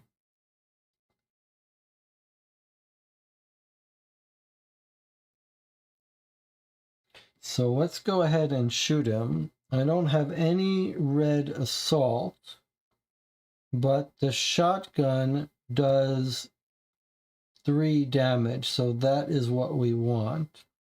So I'm going to flip the shotgun to fire it. That's how it works. You can either use a charge or flip this card. That does 3 damage to him, and we will send him all the way back up here. That should buy us some more time.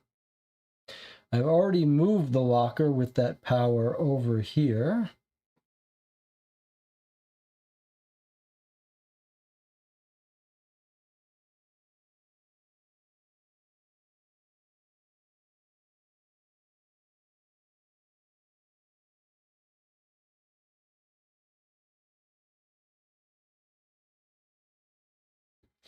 And then I'm going to spend uncontrolled flight, which lets us fly anywhere. You might think I would save it for a huge movement, but we already know a way to move far. So I wonder if I shouldn't just spend it, but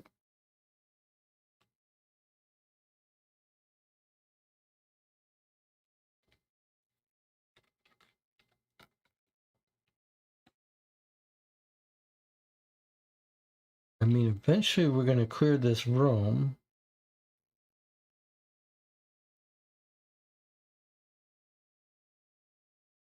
But surely that's cheap enough. Okay, let's just go ahead and spend this to move over here. And now we need 2 green to do that. I'm going to spend a gem.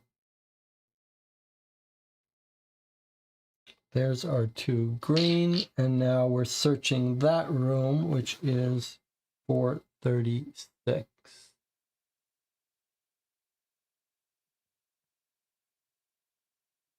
We climb the furniture and reach for the top. There's a sack full of potentially valuable rubbish stashed up here, like so many unnecessary thoughts in our heads. The bag's contents turn out to be useless to us, but the container itself may prove helpful. We never know what we'll have to carry with us. If the locker's in this space, you may add 1 morphing to reveal card F, and then move the locker 2 spaces or relocate the lamp. All right, well, we're going to add a morphing. We have the ability to remove morphings, so it's not... We have a way to deal with it if this is a bad card. Add morphing. Let's see what we've got. +1 range. These guys now have +2 range. That's pretty deadly, but if we can keep pushing them far away from us, maybe it's not the end of the world. That lets us get card F. And we've got the sack. It will fit here a lot. Any dreamer may return this card to the secrets to discard 1 puppet in range 1. How cool is that? Huh.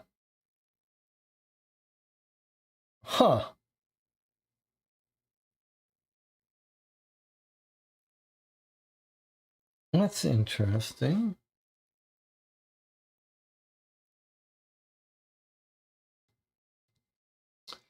So think about this for a second. If we return this card to the secrets of the dream, it means it becomes available again. So we could use this to kill a puppet and then research in this space to get it back, and then do it again, and then get it back again. So, I mean, surely we need this bag for this thing. But we could get rid of these puppets permanently.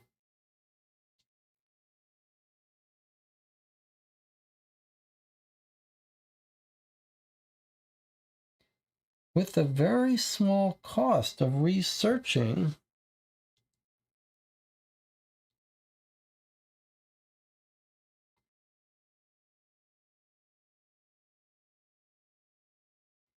You're adding more morphings when they do come back.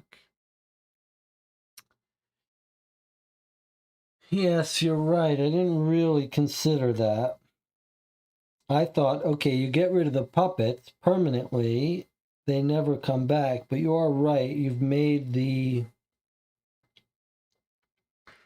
if another card brings out puppets, you've made your situation really tough. And you've wasted time. All right, well, we know if we need to, we can come down here and do that, but maybe we shouldn't do it. Maybe the puppets are not that dangerous to us yet. Okay, now we can move the locker again. I suppose we're searching all these spaces, so I'm going to move the locker here, and we're going to take another turn. Now, we need to add more hours to the clock.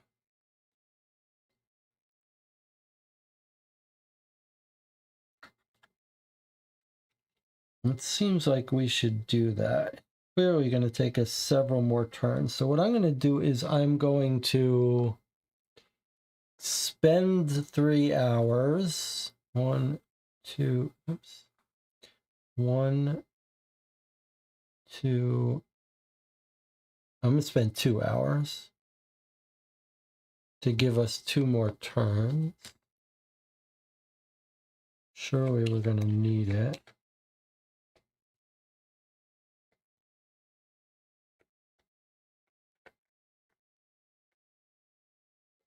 Two more turns.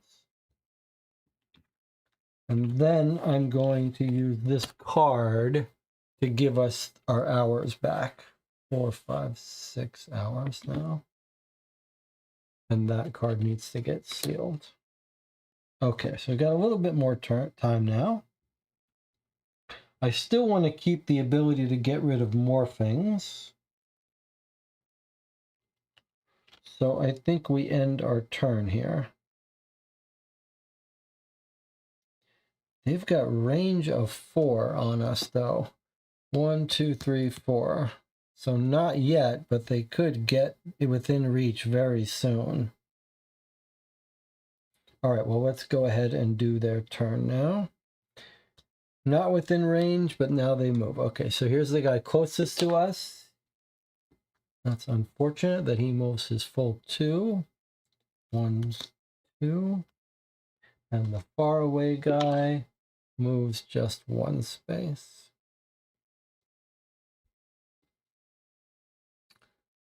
1, 2, 3, 4. He's going to be within range. Maybe we should have thought about that and done those first, but okay.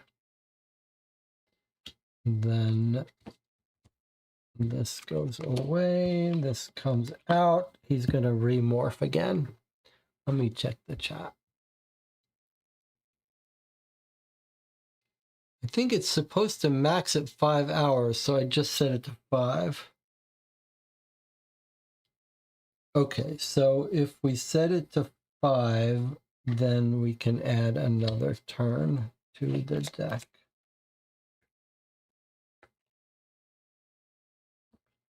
We can just spend 3 and get 3.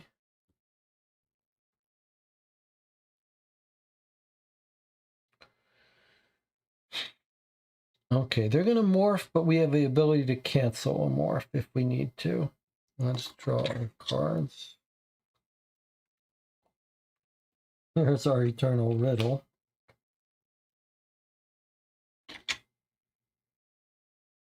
So Eternal Riddle lets us add an hour if we wanted to.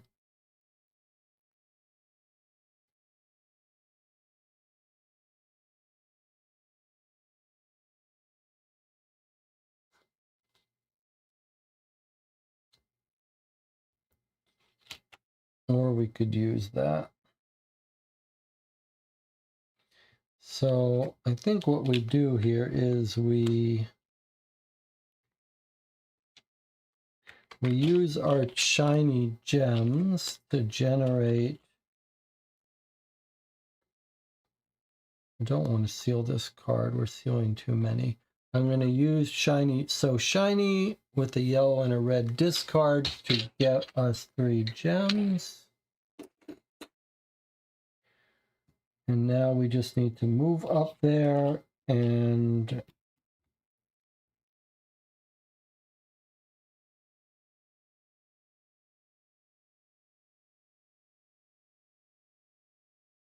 stun 1 enemy within range. That's not really worth it. I'm going to throw away this card with, I'm throwing away this card. I guess I can leave it on this screen. I'm going to throw away this card as a I run to live 1 movement. Oh, that doesn't make sense, does it? That's our 2 green. I guess that doesn't matter one way or the other, does it?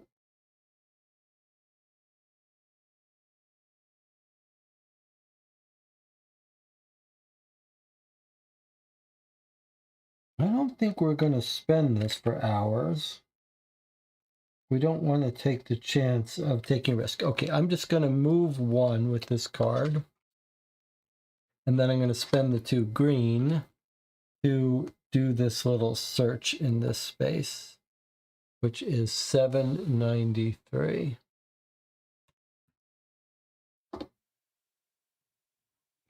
Something lies on the tall pile of old furniture. What's that? If the locker's in this space, it is. You may add 3 morphings and spawn a puppet to add card I. 3 morphings? That's okay. I think I can see where this is going. Boy, we must really want this card I. I mean, we could peek at it to see if it's really worth it, but surely... Wait a minute. Wait a minute. Card I is a fate.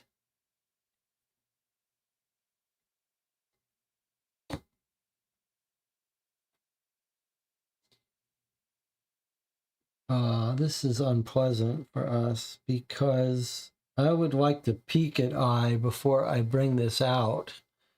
But the 2 cards that we have in our hand,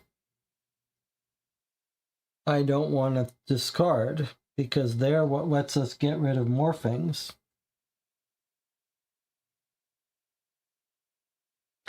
But are we really going to pay this money to get a card that just goes to the Fate deck?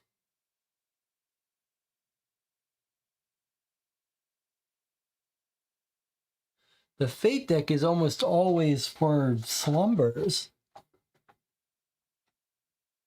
Wow.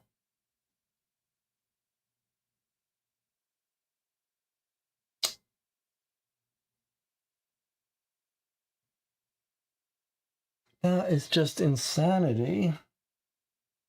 Why is it so expensive? Why is it so deadly?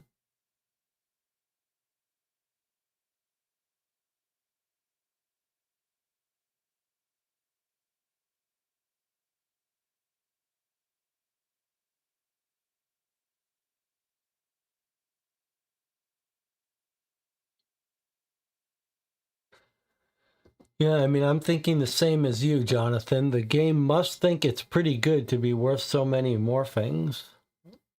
I mean, I think we're in for a penny, in for a pound.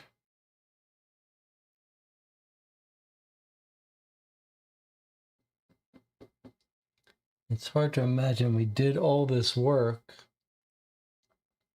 without doing it. So I'm going to do it, but boy, this seems brutal.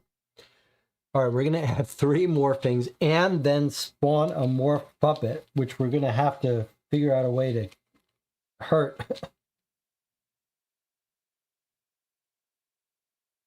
All right, here we go.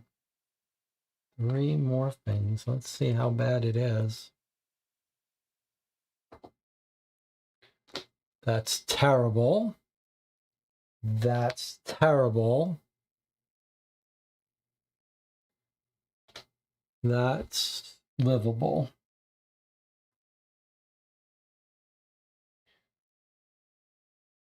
Wow. We're in trouble.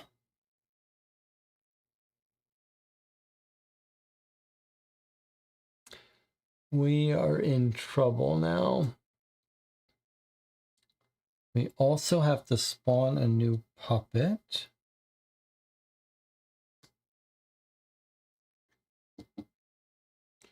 And we can move the locker, which we're going to move here. It's the only space we haven't done yet.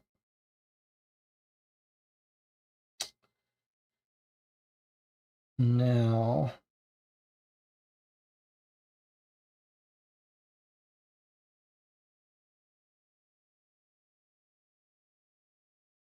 let me tell you my plan. Get the fate card. I'm going to give you my long shot plan. Fate Eye. See if this is worth ruining our whole game. What's that? Maybe I should take it. I think it's not mine. You may roll the luck die.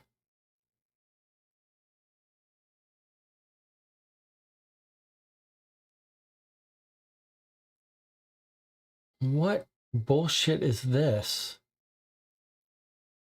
It's a beautiful card, but what kind of bullshit is this?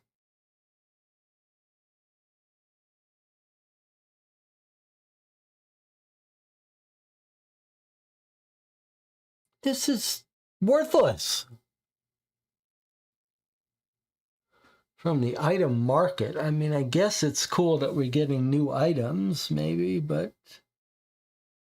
this is not good. This is not worth this craziness. Might be time for lucid mode. Oh yeah, you might have a good point there. All right, I'm going to tell you what I propose for us, though.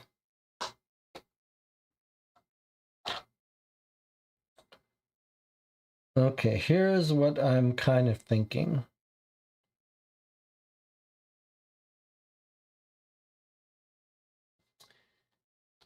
We've got this huge set of 5 morphings on our enemy now.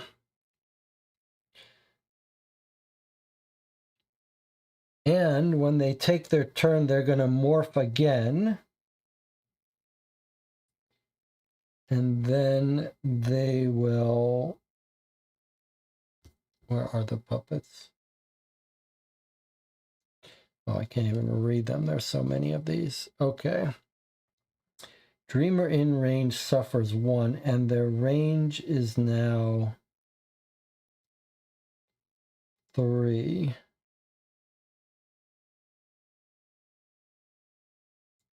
One, two, three. So this guy actually won't be able to reach us, but that's not true because every time they move, they're going to move 2 extra. So this guy will be in range. This guy will be in range.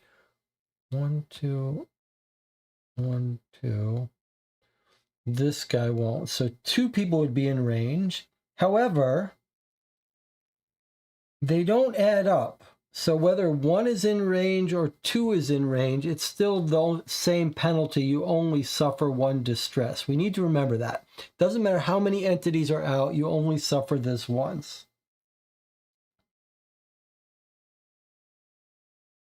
And then they'll move. But the mask means we draw 2 less cards. The progress means we draw 1 less card. So we would be down to 4 cards in our hand. That is really brutal. So let me pitch to you what I propose we do.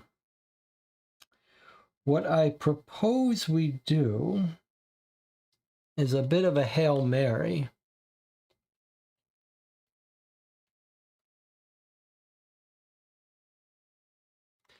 I propose we play the Smarty card and re-roll it enough times, re-roll it 5 times.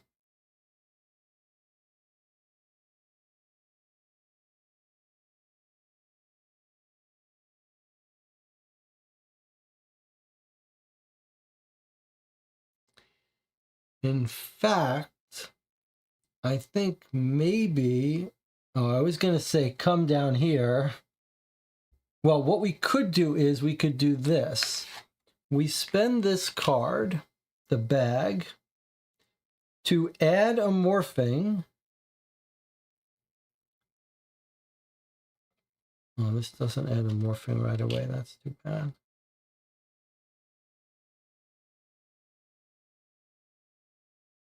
I was going to say we get rid of this guy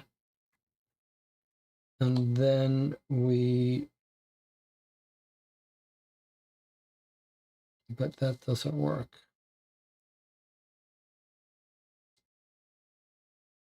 So here are the 2 pitches. One pitch is that we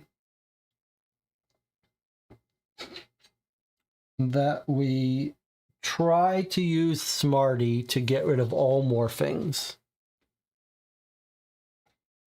by re-rolling. Now we could also get rid of this card and guarantee we discard all morphings, but this card is so useful. I really hate to lose this card. Let me see Jonathan's thought here. If we get to the end of the dream or come across another option to get a fate card, we consider swapping that fate card for fate card. Oh, I let ourselves get what we deem to be the best fate card we could have gotten. Maybe. Also think one of the lucid cards got rid of morphings as well.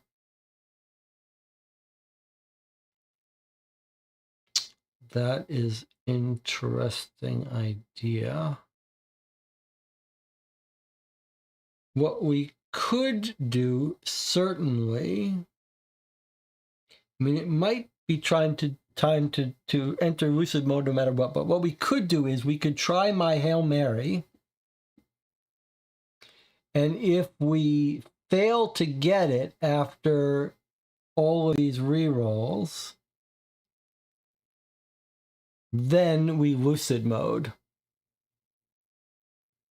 Or we could do the opposite. We could go lucid mode, but it has to happen now. That's the problem. It has to happen now. Or does it?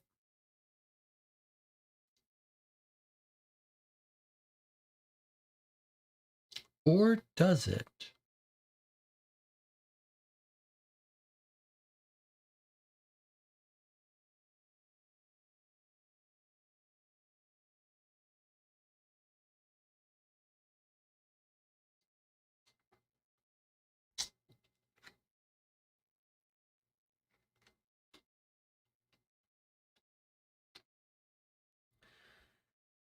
Okay, let me maybe. What if instead of this plan, what if I use this to move this puppet? I was going to use this to discard a morphing, but there's so many morphings now, I don't think it's worth it. So what if I use this to get this puppet completely away from us? And then I use one of my gems to move here. 1, 2, 3, 4.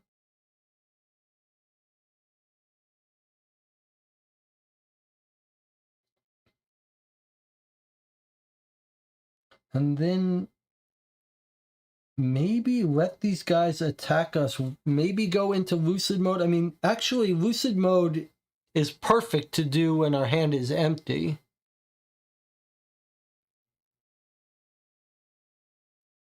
If I draw lucid mode, we would lose these cards. So I think the thing to do is try the long shot. All right, I'm going for it. I'm going to spend this card now to contact this puppet and move him here, out of the way, off to the edge of the map.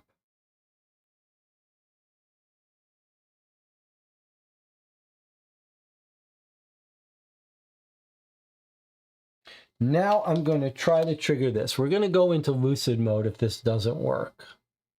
Or maybe if it does work. If it doesn't work, unfortunately, we would only draw 4 cards. But if it does work, we will be able to go into lucid mode with a full hand of cards. Okay, here we go. We're going to try this. This is our long shot. All right, we're rolling the die. We need a 3, an exact 3. Okay, that would discard 1 morphing. It's 3 contact to move the puppet. It's 3 contact to move the puppet. No, it's not. Oh, yes, it's 2 plus 1. Oh, boy. Okay, that's okay. In that case, I won't do it yet. I won't do it yet. Because I want all of these. If I have spare ones, I'll get rid of them later. Okay, so this is not what we want. It would just discard 1 morphing. So I'm going to spend a gem. I'm going to spend a gem to re-roll it. 1 gem spent. I'm going to re-roll it. Okay, that would remove 1 morphing. I'm spending a gem and I'm re-rolling. Okay, we got it. Discard all morphings. We got it. Okay, so all of these morphings get discarded. They're going to come back soon. Some of them at least. All right, now this only took us 2 gems. That was not a bad deal. Marty pulled it off. That's a great card. So this goes away. We've got 3 gems left. Now, this guy's still gonna bite us. So instead, I'm going to move him. But because we're getting a new morphing, I think maybe I shouldn't spend this card, but should instead spend 2 gems to move him here. That way, oh no, because we're going to go into, are we going to go into lucid mode now? That's a good question. Are we going to go into lucid mode?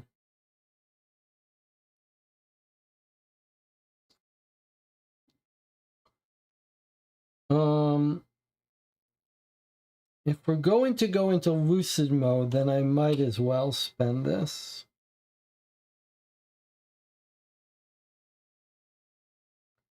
But if we're not,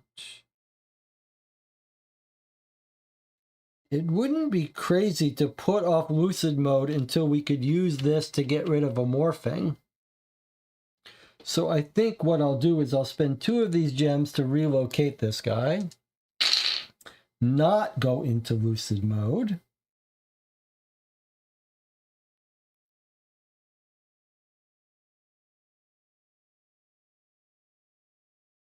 And use this on our next turn. Okay, turn ends and they morph. Which is why I'm holding on to inner light. Okay, what's the morph? +1 distress. Okay, that's not the worst because we're going to try to avoid getting bit by any of these people. Now they do the basic effect. They're not within range, and now they all move. Here's the guy closest to us. He moves his full 2. 1, 2. Now this guy closer goes 1, and this guy goes 1, 2, and then goes again 1, 2. All right. So this guy is going to be within range of striking us on the next turn. But not if his range doesn't improve. All right. Next turn, they move, they strike, they morph. That's terrible. But I guess it's better than morphing and then, well, no, don't really know. All right, let's get our 4 cards and let's think about going into lucid mode now after we spend these cards.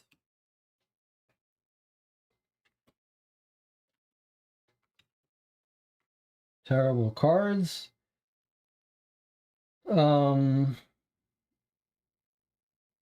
However, we can kill this guy with 3, which is what we'll do. So assault is increased by 1. So we do have an assault range of 2. So let's go ahead and spend our 3 assault at range of 2 to go ahead and knock this guy over here. Now we've got some nice distance. We're safe for a little bit. Now let's get over here and do this, and hopefully we'll have all our items. So we need 1 green and we need to move. So I guess we're going to spend a gem. No. We're going to spend this card we don't need to move 1 with our I Run to Live, one of our favorite cards. We actually are not lucid anymore, so I should switch our character back. Okay, we've moved into the space with the locker with 1 card, and now we are going to use this card to search.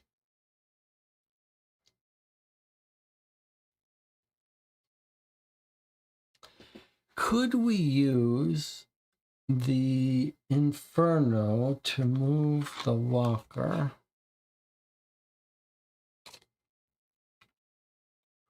Well, yes, we could. You want me to use a gem to move him instead of this? It depends if we think we need to move the locker more. I don't know that we do need to move the locker anymore. But I could do that. What do you think? Do you think it's important?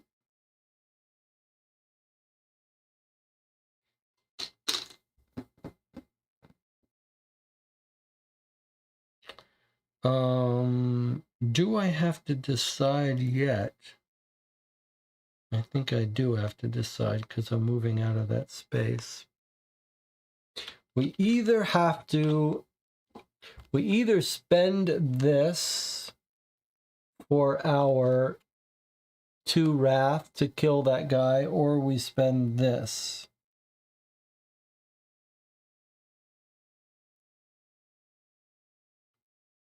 And you want to use this so that we could move the locker anywhere. I just think we might be done with this guy. Done with the locker.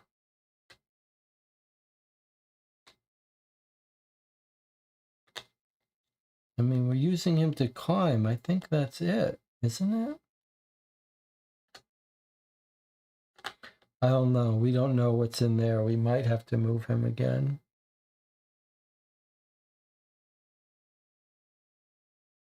All right. Jonathan says he wants us to keep this card. The problem is that we're going to lose it soon. But I mean, if we don't move that locker soon, we're going to have to move him. We're going to lose it when we go lucid. All right, and then I'm spending this card to do this search action 605. This could be enough to get the doll built. Finally, up there, among so many unnecessary and harmful souvenirs, there are the few that give us strength. It wasn't easy searching this dump. If the locker is in this space, which it is, you may add one morphing to gain 6 gems.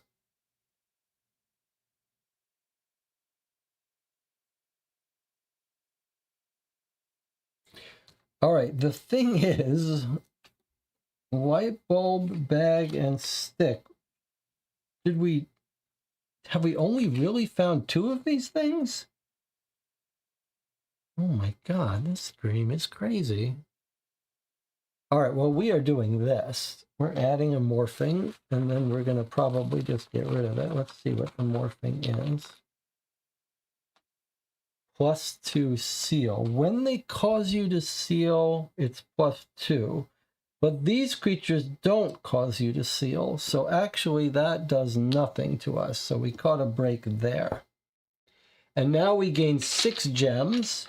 Because Jonathan had us spend a gem, it means there are 6 for us to get. Otherwise, we wouldn't have gotten 6. So that turned out well. And now we are done with this area.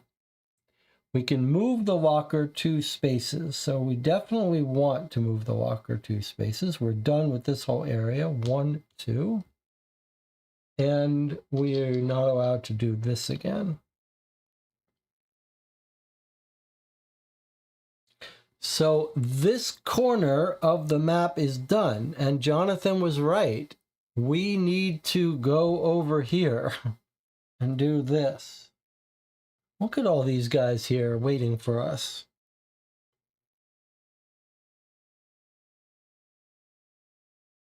One, two. So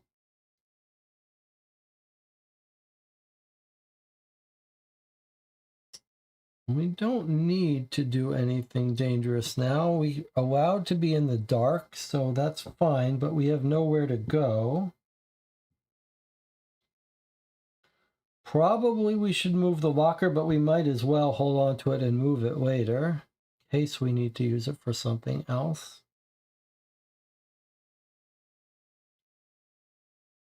Is there any reason to move? Yes, sort of. Because this is the space that lets us move anywhere on the board. But we want to be far away from these guys. So we're going to stay right here for now. We're going to plan to use this to jump over here and move the locker on the next turn. But we're going to end here, and now they move. We're going to start with the one closest to us. He moves only 1 space. Next one moves 2, 1, 2. Next one moves 1 space. I mean, we don't actually, this is not good for us. We'd rather have them make their way all the way over here so that we could jump out of the way. We might just draw cards for a turn. Okay, so then that was this, right? They moved, they're not within range, but now they morph yet again. Extra movement, that's terrible. I think I might just get rid of that extra movement now. At some point, we might just have to accept that they're going to be doing us damage every turn and just try to survive long enough to get away from it. 1, 2, 3, 4.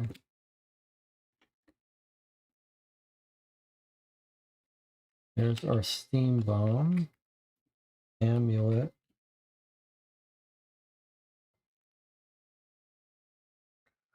So if we place the steam bomb, it can do 5 wrath, but we're not able to hurt them both at the same time. They're all 3 of them at the same time, so I'm not sure how much that helps us.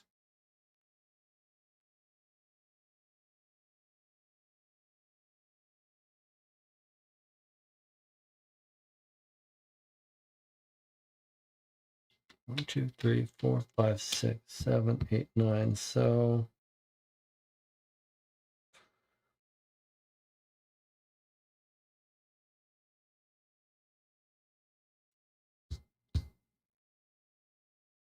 1, 2, that would put us within range.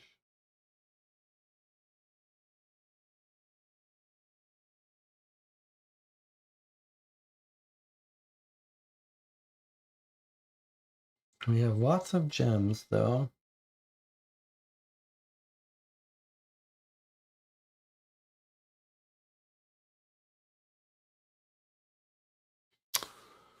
I wonder if we don't make a run for it and hope that this unlocks a new area that might be safe for us.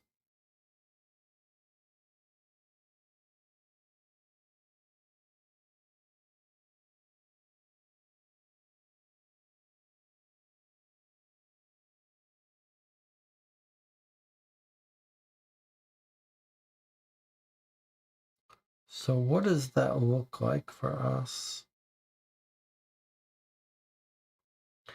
I guess we're not going to be using the steam bomb because it's expensive to build. So I'm going to use the steam bomb unless we want to try to just get them over here on one more turn. It's tempting. 1, 2, 3, 4. They would be in range to get us. Unless we got lucky, and then they would cause 2 distress. We've already got 3 distress.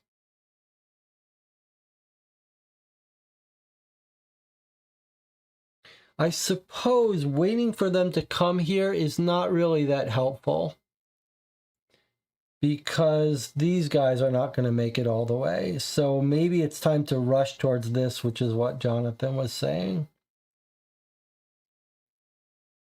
I'm suggesting walking toward the 5 assault in case after we clear it, it opens a room and we need him into it.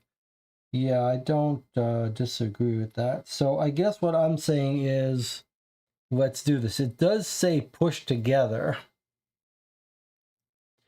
So clearly we need help here, but I wonder if we need the lamp too. All right, here's what we're going to do.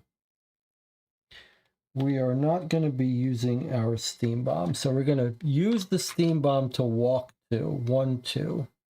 Then we're going to look, we're going to try to get past these curtains. And the curtains are 2, 3, 3.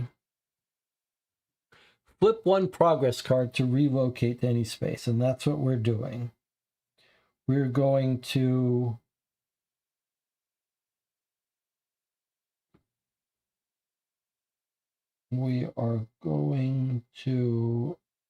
flip our very long arms. That's the one we can survive without.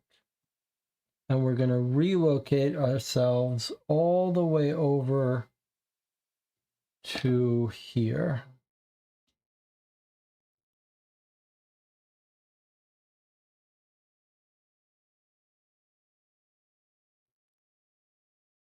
And now we are going to use fire wings. Oh, nope, we were wrong. It's slumbers only. That's okay. We can get it done just as well. For every 2 we spend, he moves 3 spaces. So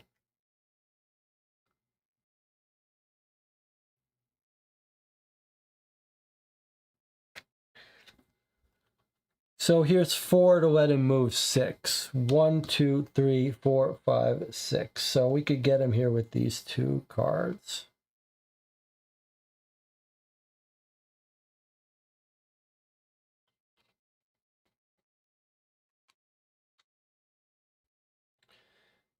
Now the question is, do we think we need the lamp here with us? Push together. Surely we don't need all 3 of us. All right, if we need all 3 of us, we'll retcon it and bring over the lamp. But I'm going to assume we don't. But we do need to generate 5 red. We could seal this for 3, or we could spend these. I guess we're going to spend 2 and 1. That's 5.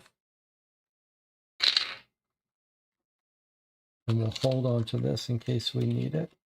All right, we are pushing together for 570.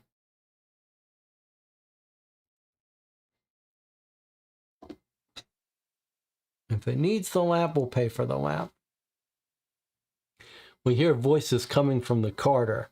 The skylight will never come back. It's gone forever. You have to come to terms with that. But the skylight is somewhere close, I'm sure of it. Why don't you ever have faith? You never believe in anything. Let's focus on what's in front of us. Someone has blocked the passage with a barricade of broken furniture. Someone didn't want to get past here. Piece by piece, we pull away the debris, slowly revealing the door. As we are almost finished, something starts to move in the shadows. Okay, reveal tile X and then N, which is the puppets. If there are 1 or fewer puppets, spawn puppets. Okay, so we don't have to spawn any puppets. They're already filling this whole map. But we did reveal X, the last map tile of the game, and it's a doozy again. Let the puppets out. Oh my gosh. Unfortunately, the puppets are going to have an easy time getting in here. And we definitely need the lamp to help us. All right, it's at C2, so it goes out right here.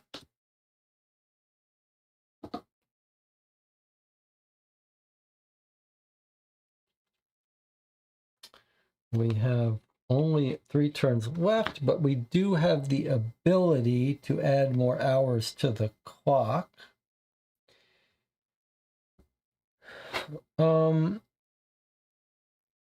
We have some interesting options here. The problem is that these guys are all going to come into this space. They're going to cause us 2 distress per turn.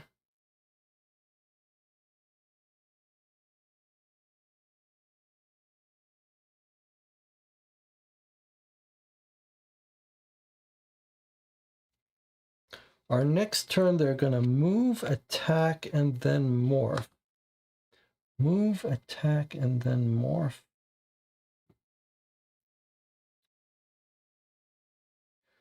Let the puppets out. What do you think that's about? Could we let them out of this house so that we're free from them? What do you think about that? The basement is flooded, you're right. Do you think if we let the puppets out, it means they're going to leave us alone?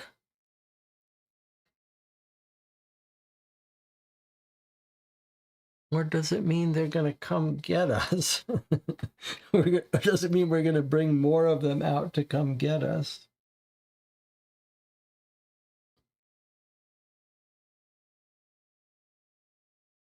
All right, so here's my proposal. Let's get down here far away from these people, from the puppets. Try to let them out. If we catch a break, they'll go.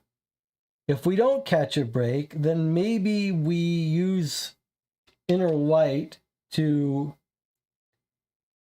get rid of, to make these guys slow down or make them less harmful. So I'm going to use 2 gems to walk down here.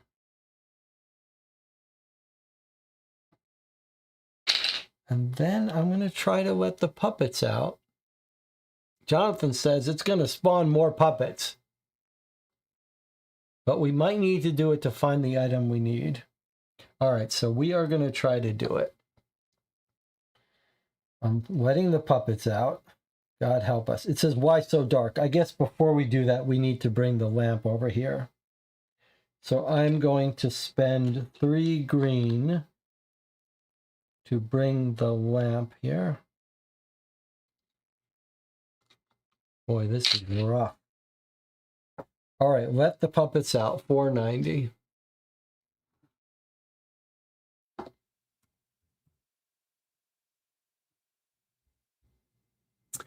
The puppets, malicious little creatures that they are, will never leave us alone. If we open a window in the basement, maybe some of them will escape. If card H is still available, you can discard 2 puppets and add card H to the fate deck. Okay, so what we're having to do here is we would get rid of 2 puppets from our slumber, from our dream, but send them into the slumber, into the fate deck where they're going to bother us forevermore. So what do you think, though? Oh, card H is bad for sure. We're letting them out, and they're going to come haunt us. So what do we want to do? I think we might be able to get away with not doing this. And the way we would do that is we go into lucid mode now and rush this tile.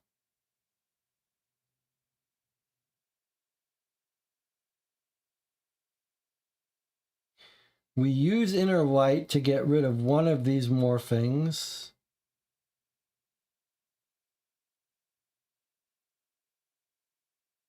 And go lucid rather than take card H. What do you think about that? I don't think it's worth it for us. I think we're almost done with this scenario. And I think if we just hurt these guys enough, we can shove them to the other end of the map. Slow them down a little. If we go into lucid mode. And we can do it later if we get overwhelmed. Okay. So we are not going to do it. We are going to go into lucid mode. But that means that we should spend this now to get rid of a morphing. So I'm going to get rid of a morphing. Now, which morphing? This is the interesting question. We could get rid of the movement, which would benefit us in the long term, especially if we relocate them. Or we could just say, let's just accept that they're going to be on us at all times and reduce the distress to 1 from 2. I think we get rid of this one and slow them down. I think that's our best bet. So I have to seal this card for that ability. And maybe one of our lucid dreaming cards will let us get rid of another morphing. All right, we are now going to enter lucid mode, but I suppose we need to take a break first. Jonathan agreed with me and said get rid of the movement. All right, well, we're on the same page here. We're going to take an 8-minute break. We're going to come back, and I think we're going to complete this dream. Surely we're going to survive it, but at what cost?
We are back. You're watching Co-op for Two. There's several of us in the channel playing this dream. We're on hour 5.5. And we are about to enter lucid mode to try to wrap up this area of the game and get out of here. But during that little break, Genetics was saying, he gave us a little teaser here. He said, do you guys think the puppets are pitiful since they want to leave the mansion? Were they ever kind to you while you were in the mansion? And then I realized we could peek at the fate card that comes out now that we know what card we're supposed to draw. And Jonathan said that's fair. Now, I know Jonathan enough to know what that means. I think he's saying like, okay, that's fair. You could do that little cheat. But then I'm saying, no, that's not a cheat. We could use the peek action that we are allowed to take by discarding a card. We are allowed to look at a fate. You know what the other thing we forgot? We could bring out a penguin and have the penguin chase away these guys. So the only thing I want to back up, oh, and then Genetics says here, well, for fun, if you want a surprise, don't peek at it until the game is over. But I think that defeats the purpose. The point of peeking at it now is if for some reason that fate card is good, then we want to do it before we leave this space. So here's the only thing I'm going to back up. I think we paid these two cards to move down in this space. So instead of paying these two cards to move down in this space, I'm going to pay a gem. The reason I want to do that is because I want to use the peek action where we throw away a card.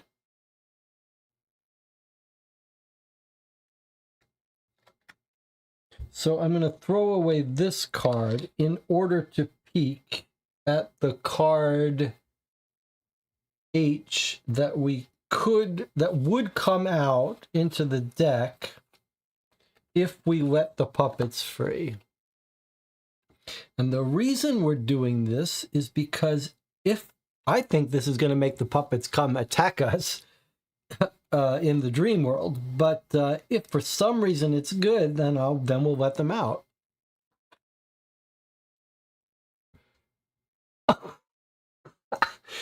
Draw and place one Dreamscape Slumbertuff. There's a quirk.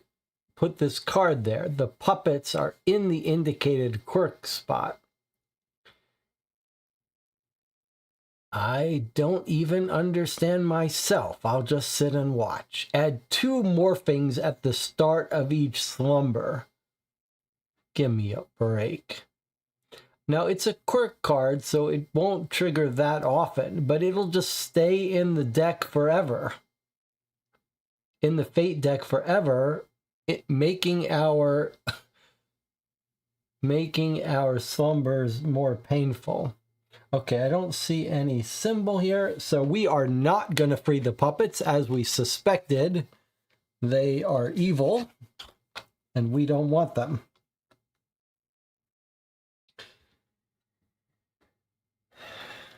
Now, do we want to use this card to move somewhere? I think we just want to go in lucid mode, so we're probably just going to lose this card. We can't use it to attack anyone. The only thing we could do is move with it. But why would we move?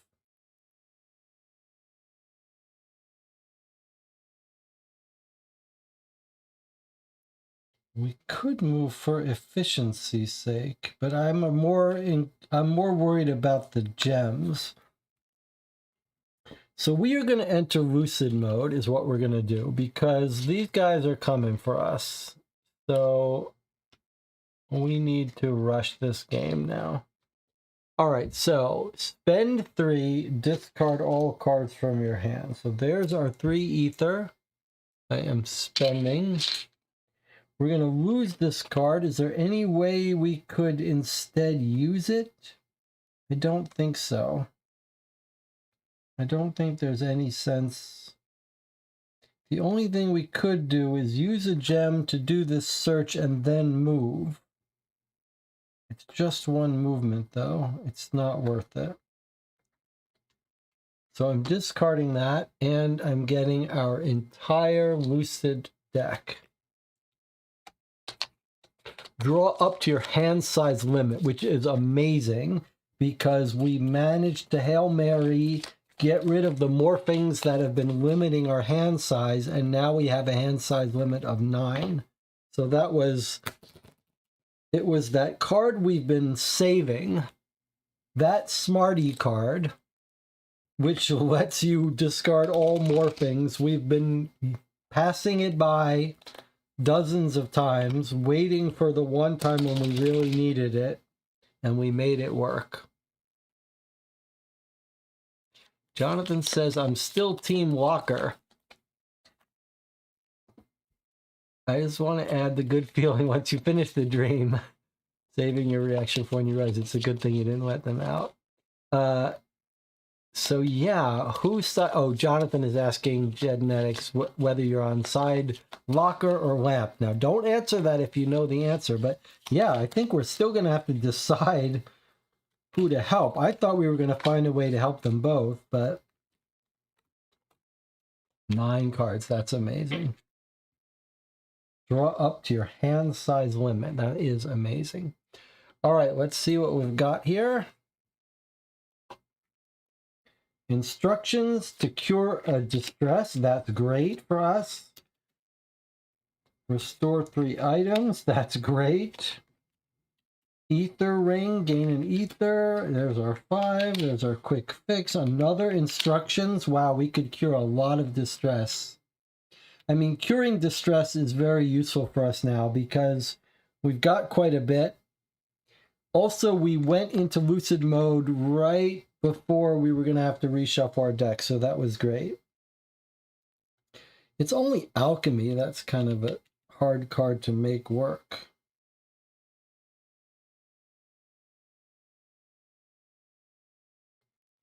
Now, let us also consider whether we want to flip cards. So we could bring Shotgun back and we could bring Long Arms back. I mean, that is not a crazy idea.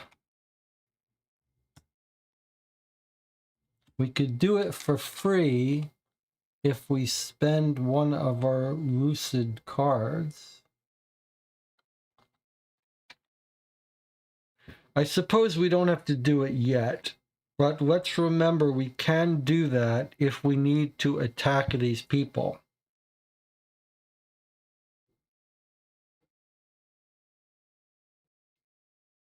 Right now, we are going to be 1, 2. Well, we're not guaranteed safe from them. We are absolutely not guaranteed safe for them. So we may, but I don't know if we could kill both of them. All right, let's just try to do this. 2 green.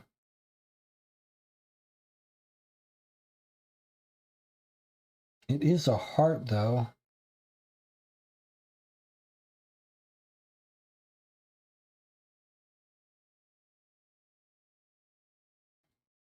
If we flipped both of these and used enhancement to let us put a charge on it, each shot would kill one.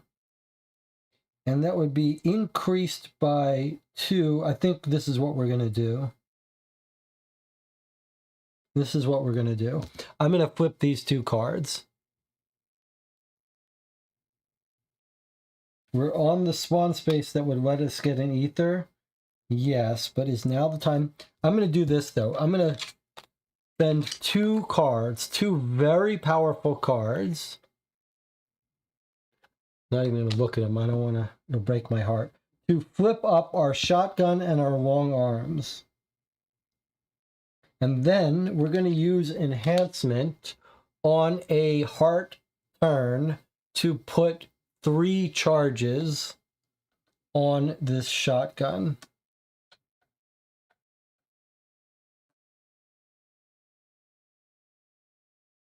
Each one of these shots will do 3 damage, which is enough to knock these to the other side of the map. Plus, range is 3, 4. So 1, 2, 3, 4. We can knock this guy to the other side of the map. And if we just move 1 space, we can knock this guy. So I think this is what's going to keep us safe at the cost of 2 cards. But I think that's okay, because I think we might finish this before that happens. All right, Jonathan, you want to use this for an ether? Might as well use the ether to set up another Lucid in the future. Well, we have to come and do this. So this is spent. We have to come and do this. So maybe I'll wait till we do this, just in case we need this.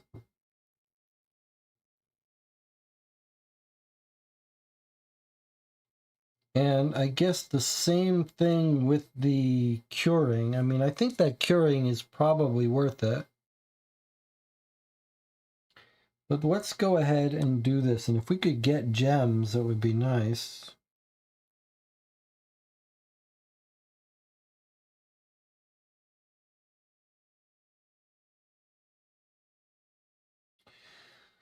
An interesting thing about these super powerful cards is that they're overkill, and they're actually going to be wasted, a good chunk of them.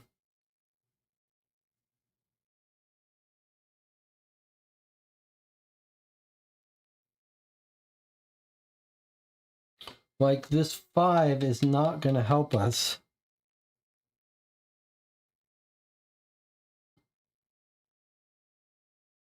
The alchemy we don't need. So I'm going to go ahead and do this to do the search.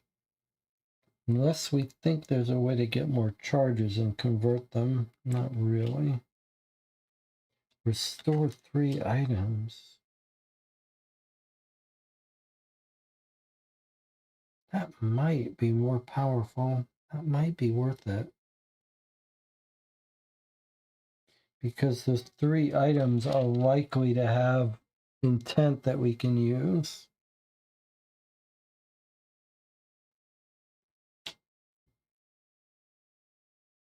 I'm tempted to try that. All right, well, let's go ahead and use this alchemy right now. It's got 3 green. It's going to be wasting 1, but we need to do this stuff. So we're going to search 37.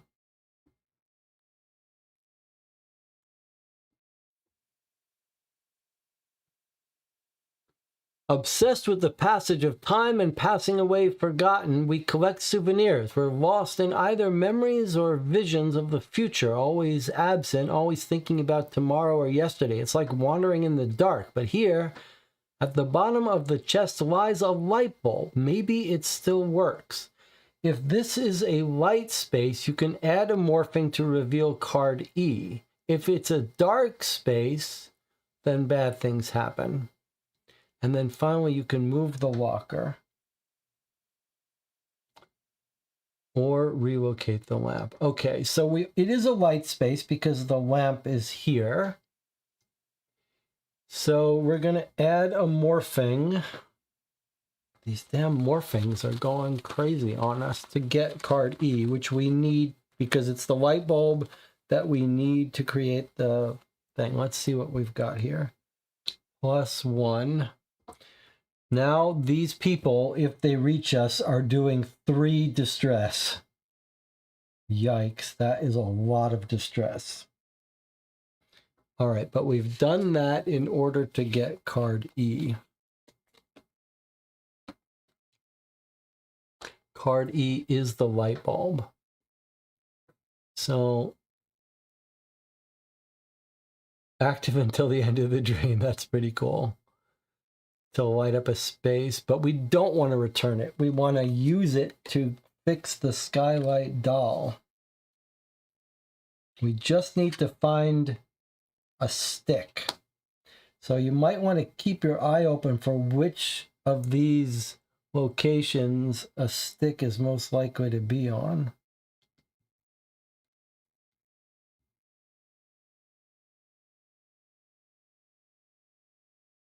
Now, what is our plan here? Our plan is to keep these guys from reaching us,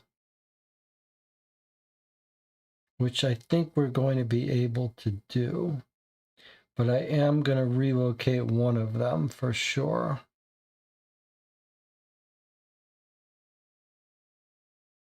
So I'm going to get us moved up to here. And then I'm going to assault that guy. So one yellow. Boy, that's a lot of...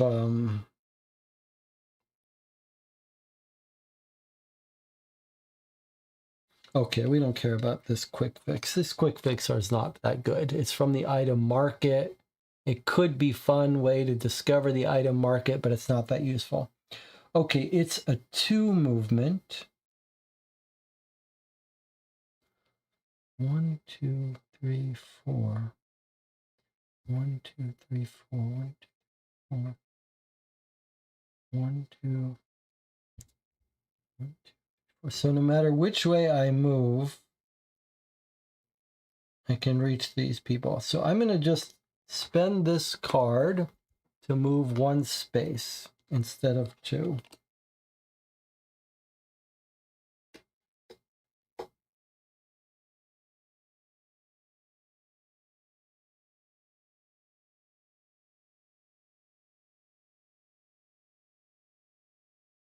I wonder.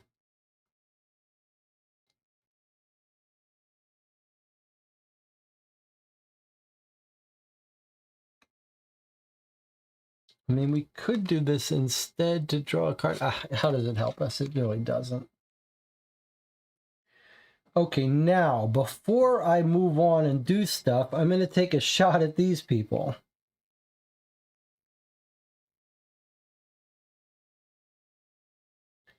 Our shotgun has a range of 3, plus very long arms gets it to 5. So we're going to be able to shoot both of these people, and each one does 3 damage, which is enough to succeed. So both these puppets are going to get moved. The question is, what's the farthest away from us? Is it here? 1, 2, 3, 4, 5, 6, 7, 8, 9, or is it here? 1, 2, 3, 4, 5, 6, 7. So it looks like it's down here. So I'm going to move these two both down here. That will give us a little bit of breathing room. Now, 1, 2, 3, 4. We could actually also shoot this guy all the way at the top. 1, 2, 3, 4, 5 versus 1, 2, 3, 4, 5, 6, 7, 8, 9. Is that right? 4, 5. 1, 2, 3, 4, 5, 6, 7, 8, 9. But why shoot him now? I'll shoot him later. He can't reach us now. Okay.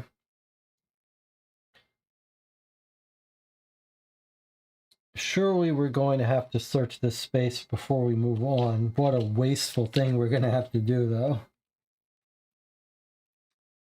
Like, we could cure. I guess we're not going to cure.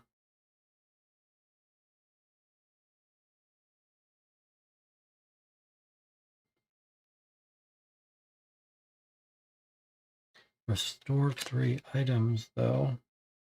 That seems more efficient. It costs 2 green.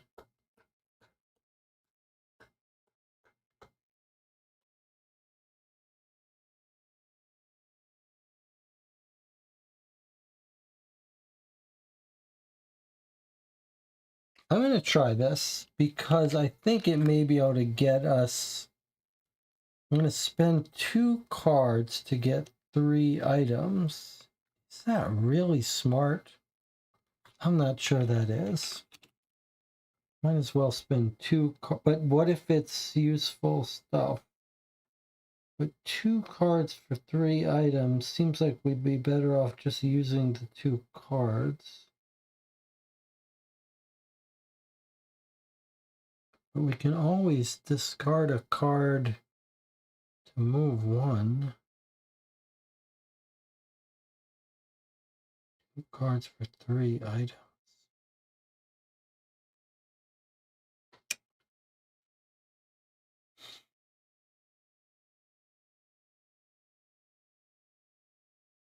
It's just hard to... Oh, sorry, you can't see these cards. I'm so sorry. It's hard to get myself to use these lucid cards when there's so much overkill.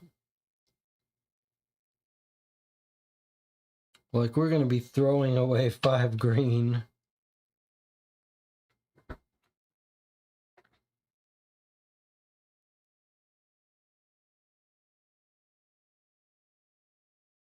But I think because they're so dangerous now, that really time is of the essence, and we're also running out of turns. So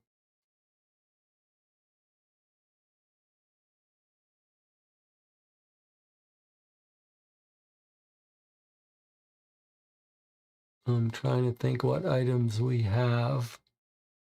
3 items, probably 2 for 3. All right, I'm going to take a chance. I'm going to spend 2 green to use the bottomless backpack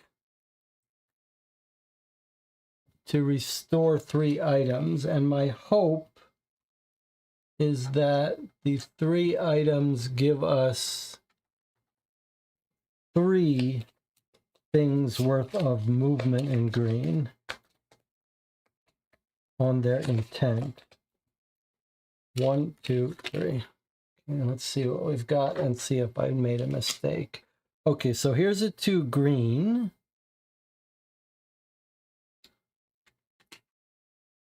Not that it really matters. Here's a green and a red, and here's a red. Okay, so that didn't really work out well for us because we lost a bunch of yellow, and these don't have yellow. But we did get the hammer. When you assault, this is stupid. All right, these are not that useful, but actually we can throw them away for movement, and they've got green, so maybe it's all the same. All right, we are going to throw away this perfume to generate 2 green and do this action 739. Oh, and we could have moved the locker. Move the locker 2 spaces. I think he's here. So I'm going to move him onto my space. Okay.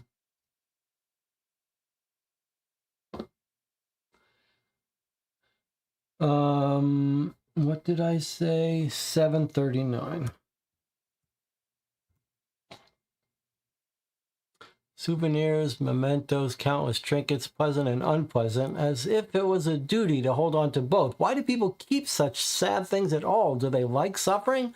I must admit that sadness is sometimes tasty. Then something begins to crawl out of a nearby mirror. It has not taken form yet, but we already see hands reaching out for our neck. We have to break the glass before the monster gets out. So it is a light space, so we add a morphing. And then we can move the locker. Okay, so that was pure badness. And another morphing comes out. Let's see what happens. They move faster and faster. Okay, it just confirms we're in a rush. That's probably better than losing mask or progress. But they're going to get over to us very quickly. Okay, and then I'm going to move the locker over here.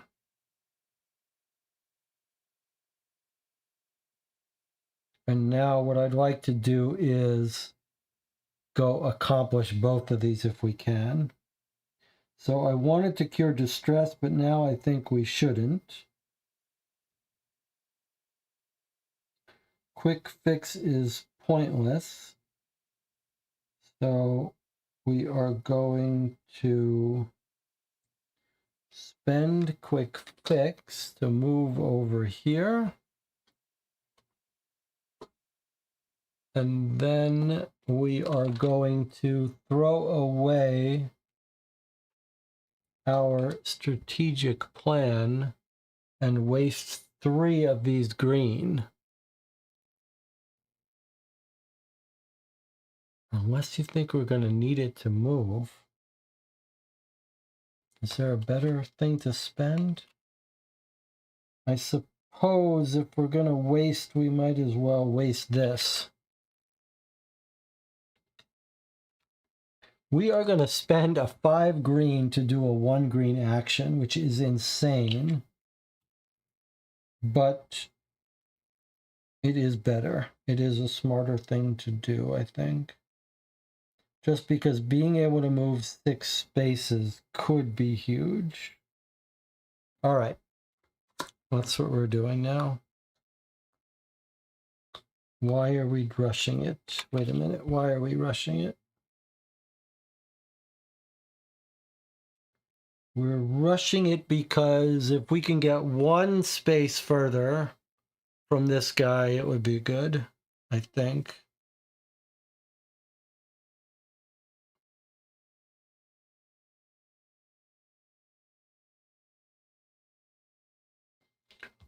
Two.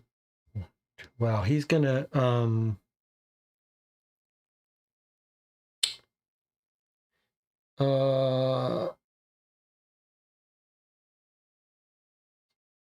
I'm going to take this back, not move here and shoot this guy because now he's got the ability to reach us. So I'm going to shoot him with our last bullet. We can reach him, and I'm bringing him down there. Okay, now I'm moving over here. We got no more bullets in our gun. But we've got to get this done. But there's no reason... No, that's wrong. There is a reason to do this now, because if this morphing comes out and blocks our mask, then it's going to hurt us that we didn't spend these cards now. So that's why we're spending these cards now.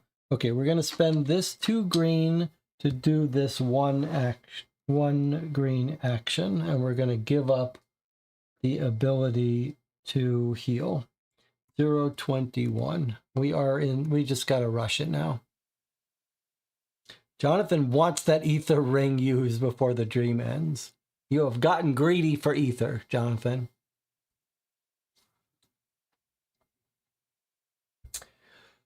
All the necessary things hide in here. A spare cable, an old chair not yet thrown away, unwanted souvenirs that could no longer fit in the drawers. We need more and more space for these things. Maybe a bigger house, extra batteries, less interesting books, a spare ladder, and so on.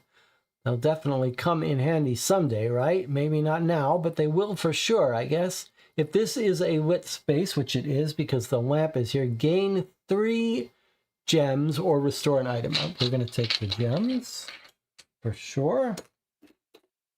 And then place a block so you can't do it again. Finally, you may move a locker 2 spaces or relocate the lamp. Okay, so we're just going to move the locker down.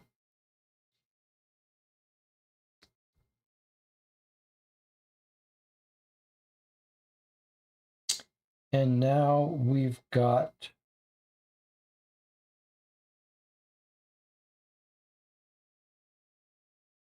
I think we should use these because I don't want to lose our mask when this morph comes and not be able to draw our full hand. But Jonathan wants to use this. Okay, so here's what we'll do. We're going to use this.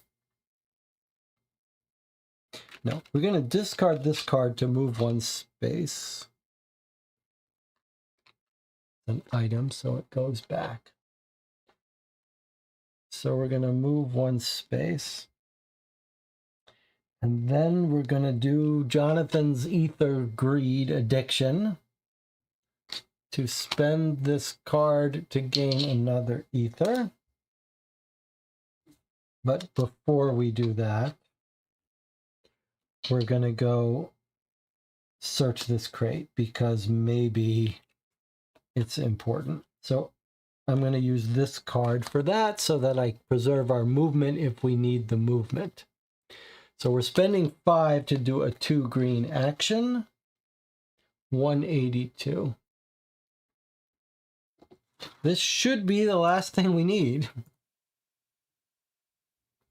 Someone hid a stick in this chest. Could there be anything less useful? But an idea comes to mind. The stick is a close relative to the puppets.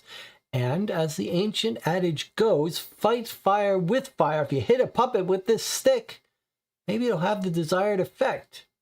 So it's a light space because the lamp is here. We get card D, which is in fact a stick. Any dreamer may return this card to discard a puppet in range 1. Now, let me point out here that you could just keep whacking them and searching this space again. Like, it doesn't go away and it doesn't add a morphing. So you could keep hitting puppets to get rid of them and just pick up the stick again. It's just that it's expensive. But that's not what we're going to do. Okay, now I'm going to do what Jonathan wanted. We're going to farm this ether here. And now we have no more cards, but we're fairly safe. And now let's look at what we've got here. We've got the stick. We've got the light bulb. We've got the bag.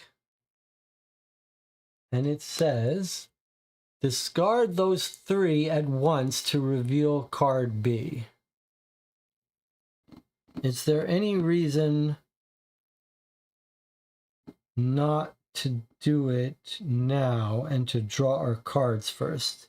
Yes, we don't know what's going to happen when we do this. It might say you have to pay for something.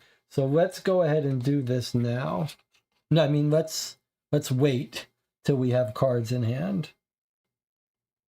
Just because these people can't come get us. All right, so we're going to end our turn. So what happens? First, they move.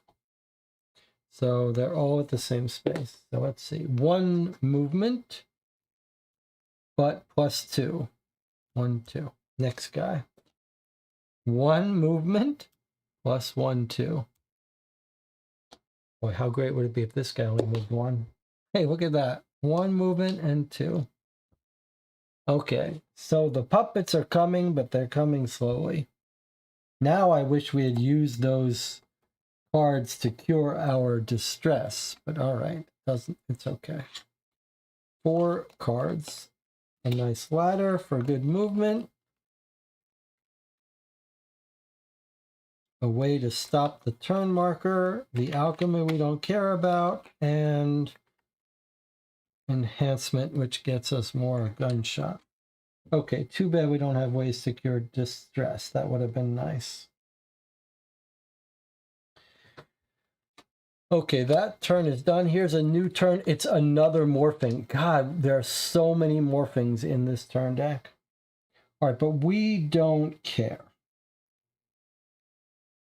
We don't care. We are going to build this skylight doll. Are you ready? Here we go.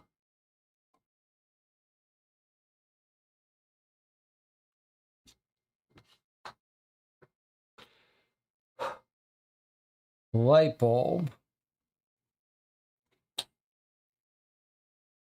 bag, stick, all discarded. Back to the dream secrets, and get out comes card B. The Skylight Doll.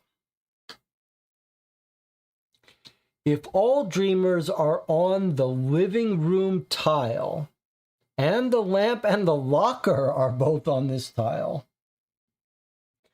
Okay, so this is why we saved some of our stuff, so that we could pay for this.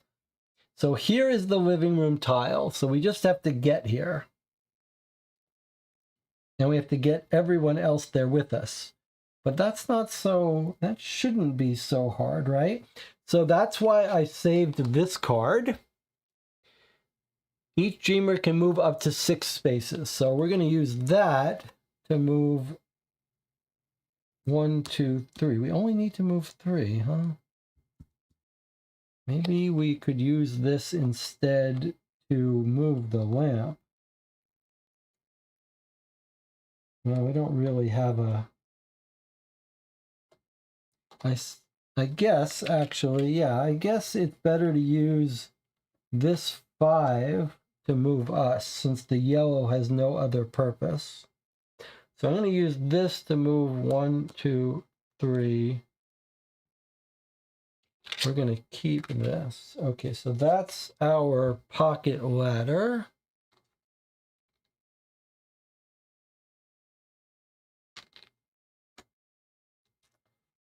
And then the locker just needs to move 3 spaces, so we just need 2 assault for that. So I'm going to go ahead and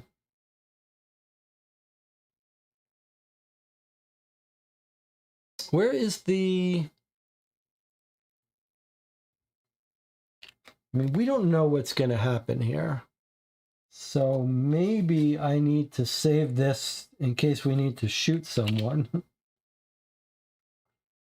So instead, I'll use this 2 to move the locker 3 spaces. 2 assault to move the locker 3 spaces. Okay, so he's going to go 1, 2, 3 and join us here and protect us from the puppets. And now we just need 3 green to move the lamp, which is our 3 green right here.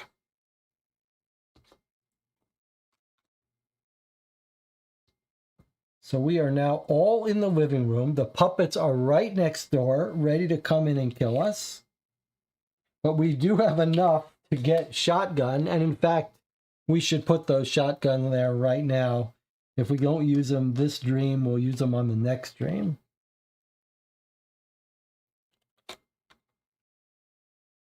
All right, here we go.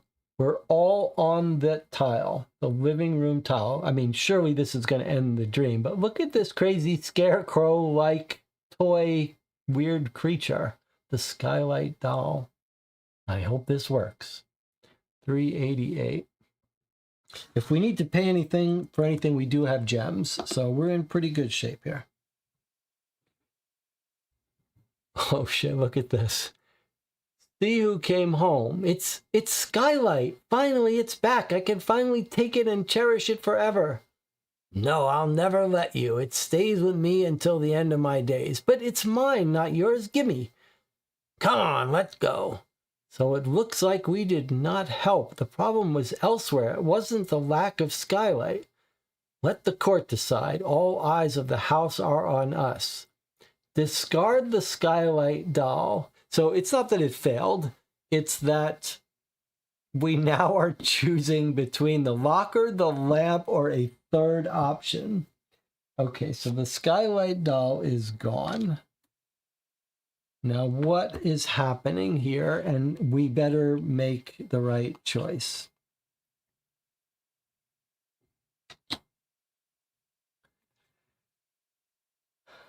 So let me just point out that in this book of secrets, in the deck of secrets for this mission, we have seen nearly every card. This is what the lamp offers us if we side with him. This is what the locker offers us if we side with him. There are only two other cards here. One of them we saw and is if you free the puppets. One of them we have no idea about. So I am going to, that's the evil puppets. I am going to suggest we do something a little bendy of the rules. I am going to suggest we discard our last item, which is a powerful card, in order to peek at this card before we make our final decision. How do you feel about that, Jonathan? That way, we can see if we might be able to intuit whether we should avoid that third choice or whether the third choice might get us a good fate. So I'm going to throw away this item. And we're going to peek at this fate card. Is it good or is it bad? Draw and place one Dreamscape Slumber tile. If there's a free quirk, place the whole token in an empty space with an ether marker. Whenever an entity is in range 1 of both a dreamer and the whole, the dreamer may spend 9 yellow intent to discard the entity from the dreamscape, discard the bottomless whole card. Then if there's no more entities in the dreamscape, this slumber ends. Okay, it's thematically cool, but seems basically crazy to try to do this. You'd have to get in the right space. Then you have to spend 9 yellow intent. How the hell are we gonna, how the hell would we ever trigger this? Seems insane. We'll never trigger this. So, but we might get this whether we want it or not. The only reason we were looking at this is if maybe we could figure out whether choosing the third option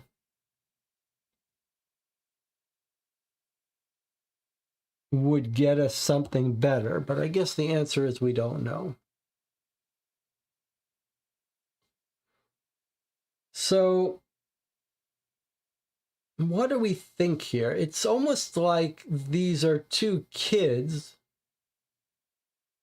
that got turned into these creatures, the lamp and the locker, and that they're sort of fighting each other, like two brothers fighting each other for this toy that got turned into this. I think maybe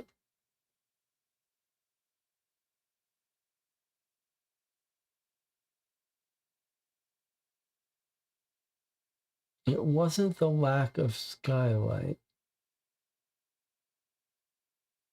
Wake up now, it's just a puppet. I don't think, that seems too risky, doesn't it?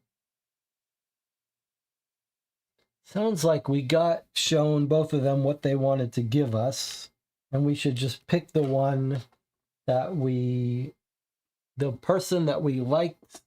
The lamp helped us more than anything, but the locker, without climbing on top of the locker, we couldn't have gotten all these items. But without the light, we couldn't have seen it, so we needed both of them. But I don't think it's going to help to tell these creatures it's just a puppet. Like, they don't want to hear that. Right? So, will it make us do the dream again? It's a good question. I mean, I'm okay choosing this, but if it tells us we have to do the dream again, then we'll just ignore it. But it might mean if we choose Wake Up Now, we might get neither of these, but I think we could live with that, right? Like, it's not going to kill us if we don't get these cards.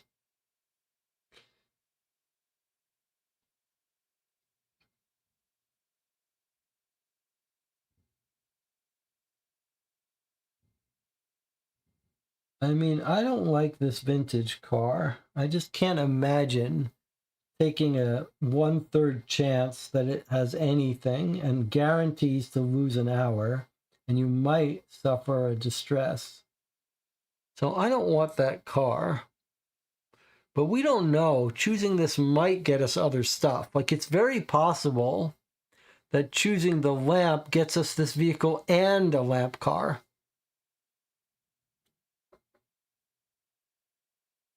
But the closet looks a little more enjoyable.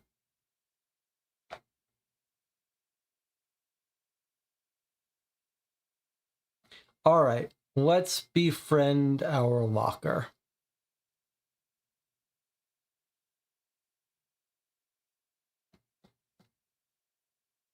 Let's befriend our locker. All right, here we go. This is what he's promised us. And he's already our friend, so it makes sense. The skylight doll stays with the locker. It stays with the locker. Seems like the right decision. A powerful piece of furniture that can close the door to its interior at any time would be a good guardian and a good role model. That's how you can survive life. One dreamer may gain card L, the other dreamer gains an ether. So L, that was the card he promised us, I guess, you know. All right, then resolve 868. So we're just going to take the card, not the ether, right? Each other dreamer. Okay, there is no other dreamer. So there we go. Okay, so it is finished. It's over for us here. We meet lamps and more lockers like this outside. Sometimes they greet us with glazed smiles. More often than not, they're full of spite, gloomy and hostile. Each of them has their own basements and storages, full of painful memories and mementos. Everyone pines for something. Happiness is transient. Grief and sadness await over the next horizon. All right, let's see what we've got here. Each dreamer cures 2 or unseals 2. I mean, we have got a lot of sealed cards, but it feels like a distress is more valuable to us than sealed cards, especially with our lucid deck. And because if we delta phase and we have to pick one, it's better to be low on one than the other. So I'm going to cure 2 distress. Now, add tile 237O to the slumber deck. So is it saying that because we chose the lamp, I mean, because we chose the locker, the lamp is coming into our slumber? And if we had done the other way, would the other thing have come in? I guess we can look afterwards. 37O and 37N. 2 new slumbers come in.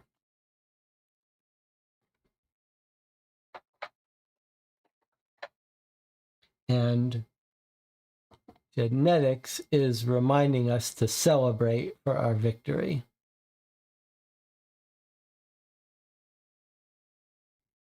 Genetics says, when we played it before, we were actually a bit scared of the locker because how he looks. So we chose the candle instead. That's pretty cool. But we befriended the locker, and he turned out to be just like a little dog. He just wanted to lick us and be friendly.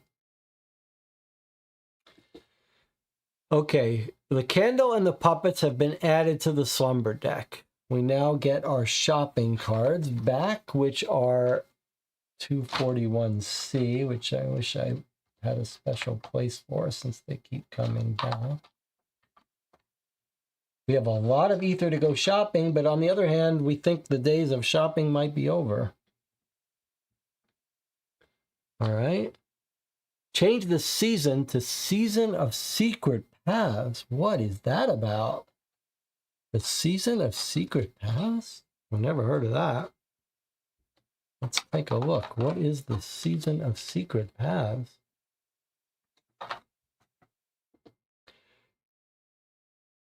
You will activate this card when you win any dream in Phantasmagoria.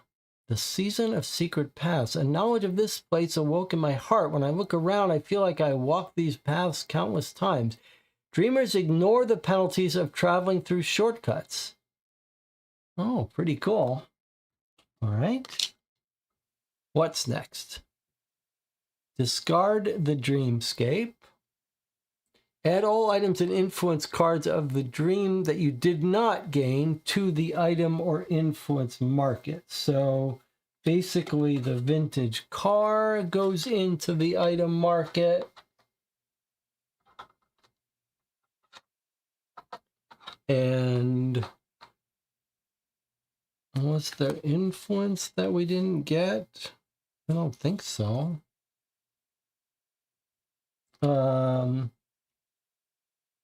Oh, it's interesting because closet is an influence and vehicle was an item. Okay, I didn't even realize that. Remove from the game all cards and tiles of this dream, except for those already gained, as well as the dream gate. So we are done with the Call of the Old Mansion. Now, we browse a photo album snatched from the house. Gain tile 239F. So these are new dreams we're unlocking.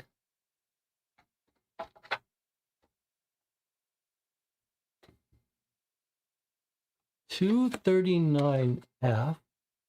Hard work in the Dreams Factory. That's in Insomnia. And 239C. A clock that went back. Both new dreams. Both new dreams. And Genetic says 2 of my favorite dreams.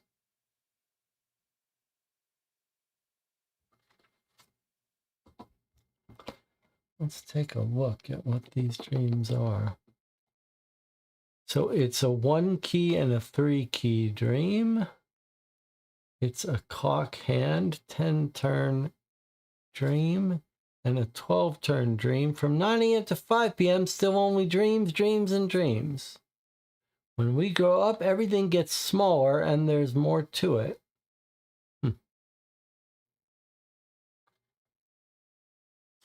Okay.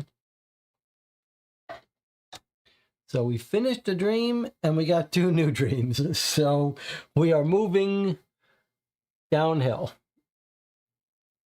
Or I don't know what the phrase is. We've taken 1 step forward and 2 steps back. We still have a lot to go. No sign of any new silver keys. And a ton of dreams still in front of us.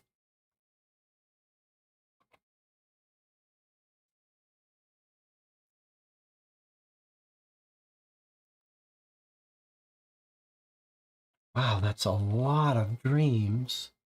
How do we have so many dreams still? Wait, I think no, oh boy. I put these in the wrong stack. Don't look. Let me figure out how to undo this. 39C and 39F were new, and the rest of these...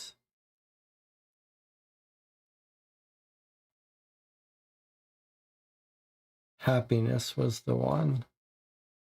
I think that's it. I think these go back in 39F. All right, well, I pulled out all the 39s and then I tried to shuffle them back. So I don't think we have access to these 4. So I'm going to put these back, but we'll have to check later. But the app is actually nice about this, right? Because the app has some sort of campaign tracker here. So it tells us what we've unlocked. So I can see and make sure that we haven't unlocked any of these.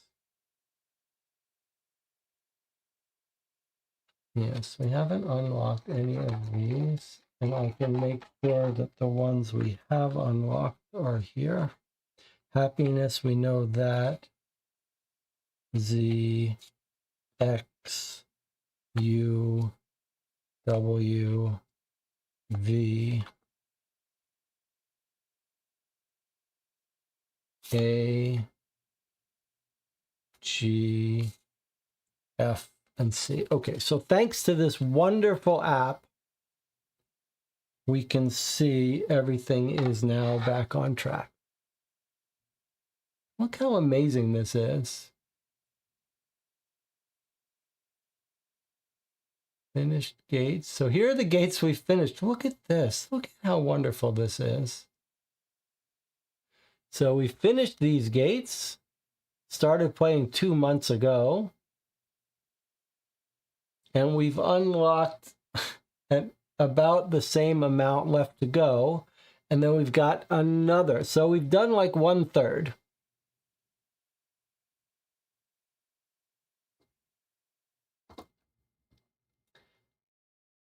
I guess we might as well see what happened if we yelled wake up. That's a good idea. We're going to see that. Genetics says, by the way, speaking of the app, some of the confusing parts you mentioned have already been updated in the app. So I guess that means it's going from our mouth to Genetics, and Genetics is in contact with people who can fix the app. Well, please let them know for us how amazing this app has been. It has been a joy to use and a lifesaver. And I really can't imagine playing this game without this wonderful app. Now, Jonathan says, let's see what some of these scripts that we didn't pick said. All right, so if we had tried to say wake up now, it's just a puppet. Let's see what would have happened. Wake up. It's just a puppet.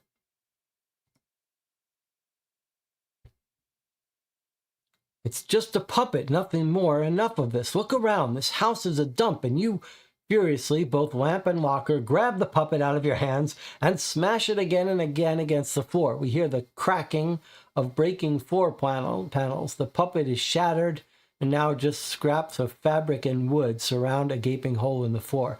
Add card G to the fate deck. So let me just point out that we actually intuited the right thing to do, right? We paid to look at G because we considered the possibility that making that third choice would in fact bring this out. But we decided we would rather have this, so we went with the Locker. But if this had been some amazing card and we peeked at it, we may very well have chosen that last outcome. And then the same thing would have happened here. So no matter what you do, the candle and puppets get added. Was there anything else we wanted to look at? I think that's about it, right?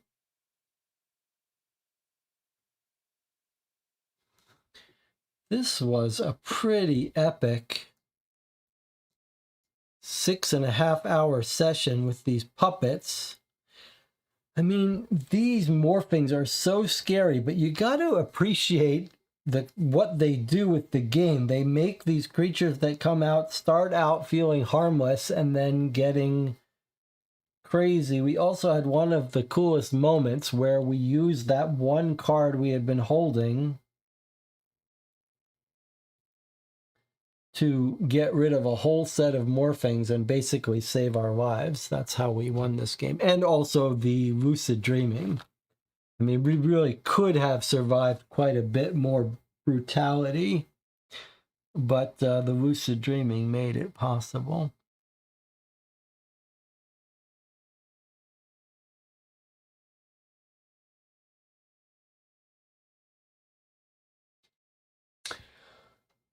Well, what do you think? How does this dream rank in our dreams? I'm glad we found the diagram early and we knew we needed to collect everything. Yes, that's a good point. If we had done things in a different order, might we have spent some of these items? Even if you had spent them, they could all be gotten back. And it did feel like one of the things I liked in this mission, in this dream, was unlike the previous dream, you wouldn't make a mistake that ruined and had you forced to play it again. So like that third choice would have worked out fine too. So nothing deadly here. The real highlight of today was discovering that lucid dreaming path. Those lucid dreaming cards are pretty incredible. And how many ether we got. We got so many ether. I'm not sure there's any point in going shopping anymore. Surely 3 ether is better spent for lucid dreaming than for shopping. So I think from now on, we're just going shopping for the blue gems, or possibly, no, not even for items, because you still got to pay for items with ether. I think from now on, it's just ether has a better purpose.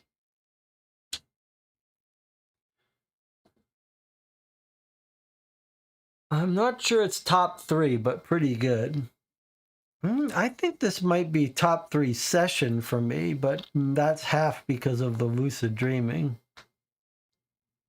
They sent the rabid tall man at the exact time that we unlocked the lucid mode. That was pretty great timing. That was pretty great timing. Fortuitous.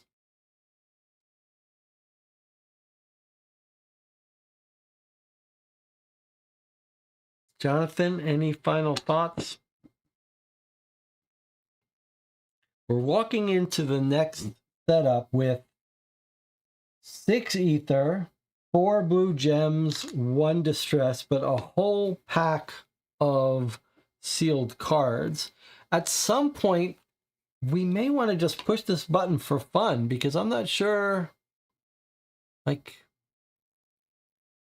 are we going to save it for an emergency? But what if we never push it?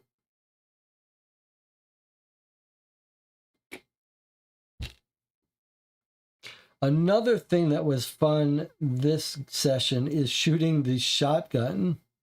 The Lucid has the ability to put rounds on the shotgun. If you have a good mix of red and yellow progress cards, the shotgun really powers up. Add very long arms and you can start shooting people all across the map. Pretty fun. All right, thanks for joining me. If you are a fan, if you have played through all of Etherfields, I'd love to hear about it in the comments. Thanks again to Jednetics Ghost Drive for his encouragement and help, just making this experience all the more enjoyable. And of course, thanks to my longtime partner here, Jonathan Warner. Would not be as fun without you. I think maybe next time we'll be going and trying Homecoming or Happiness. All right, thanks for joining me. I'll see you next time.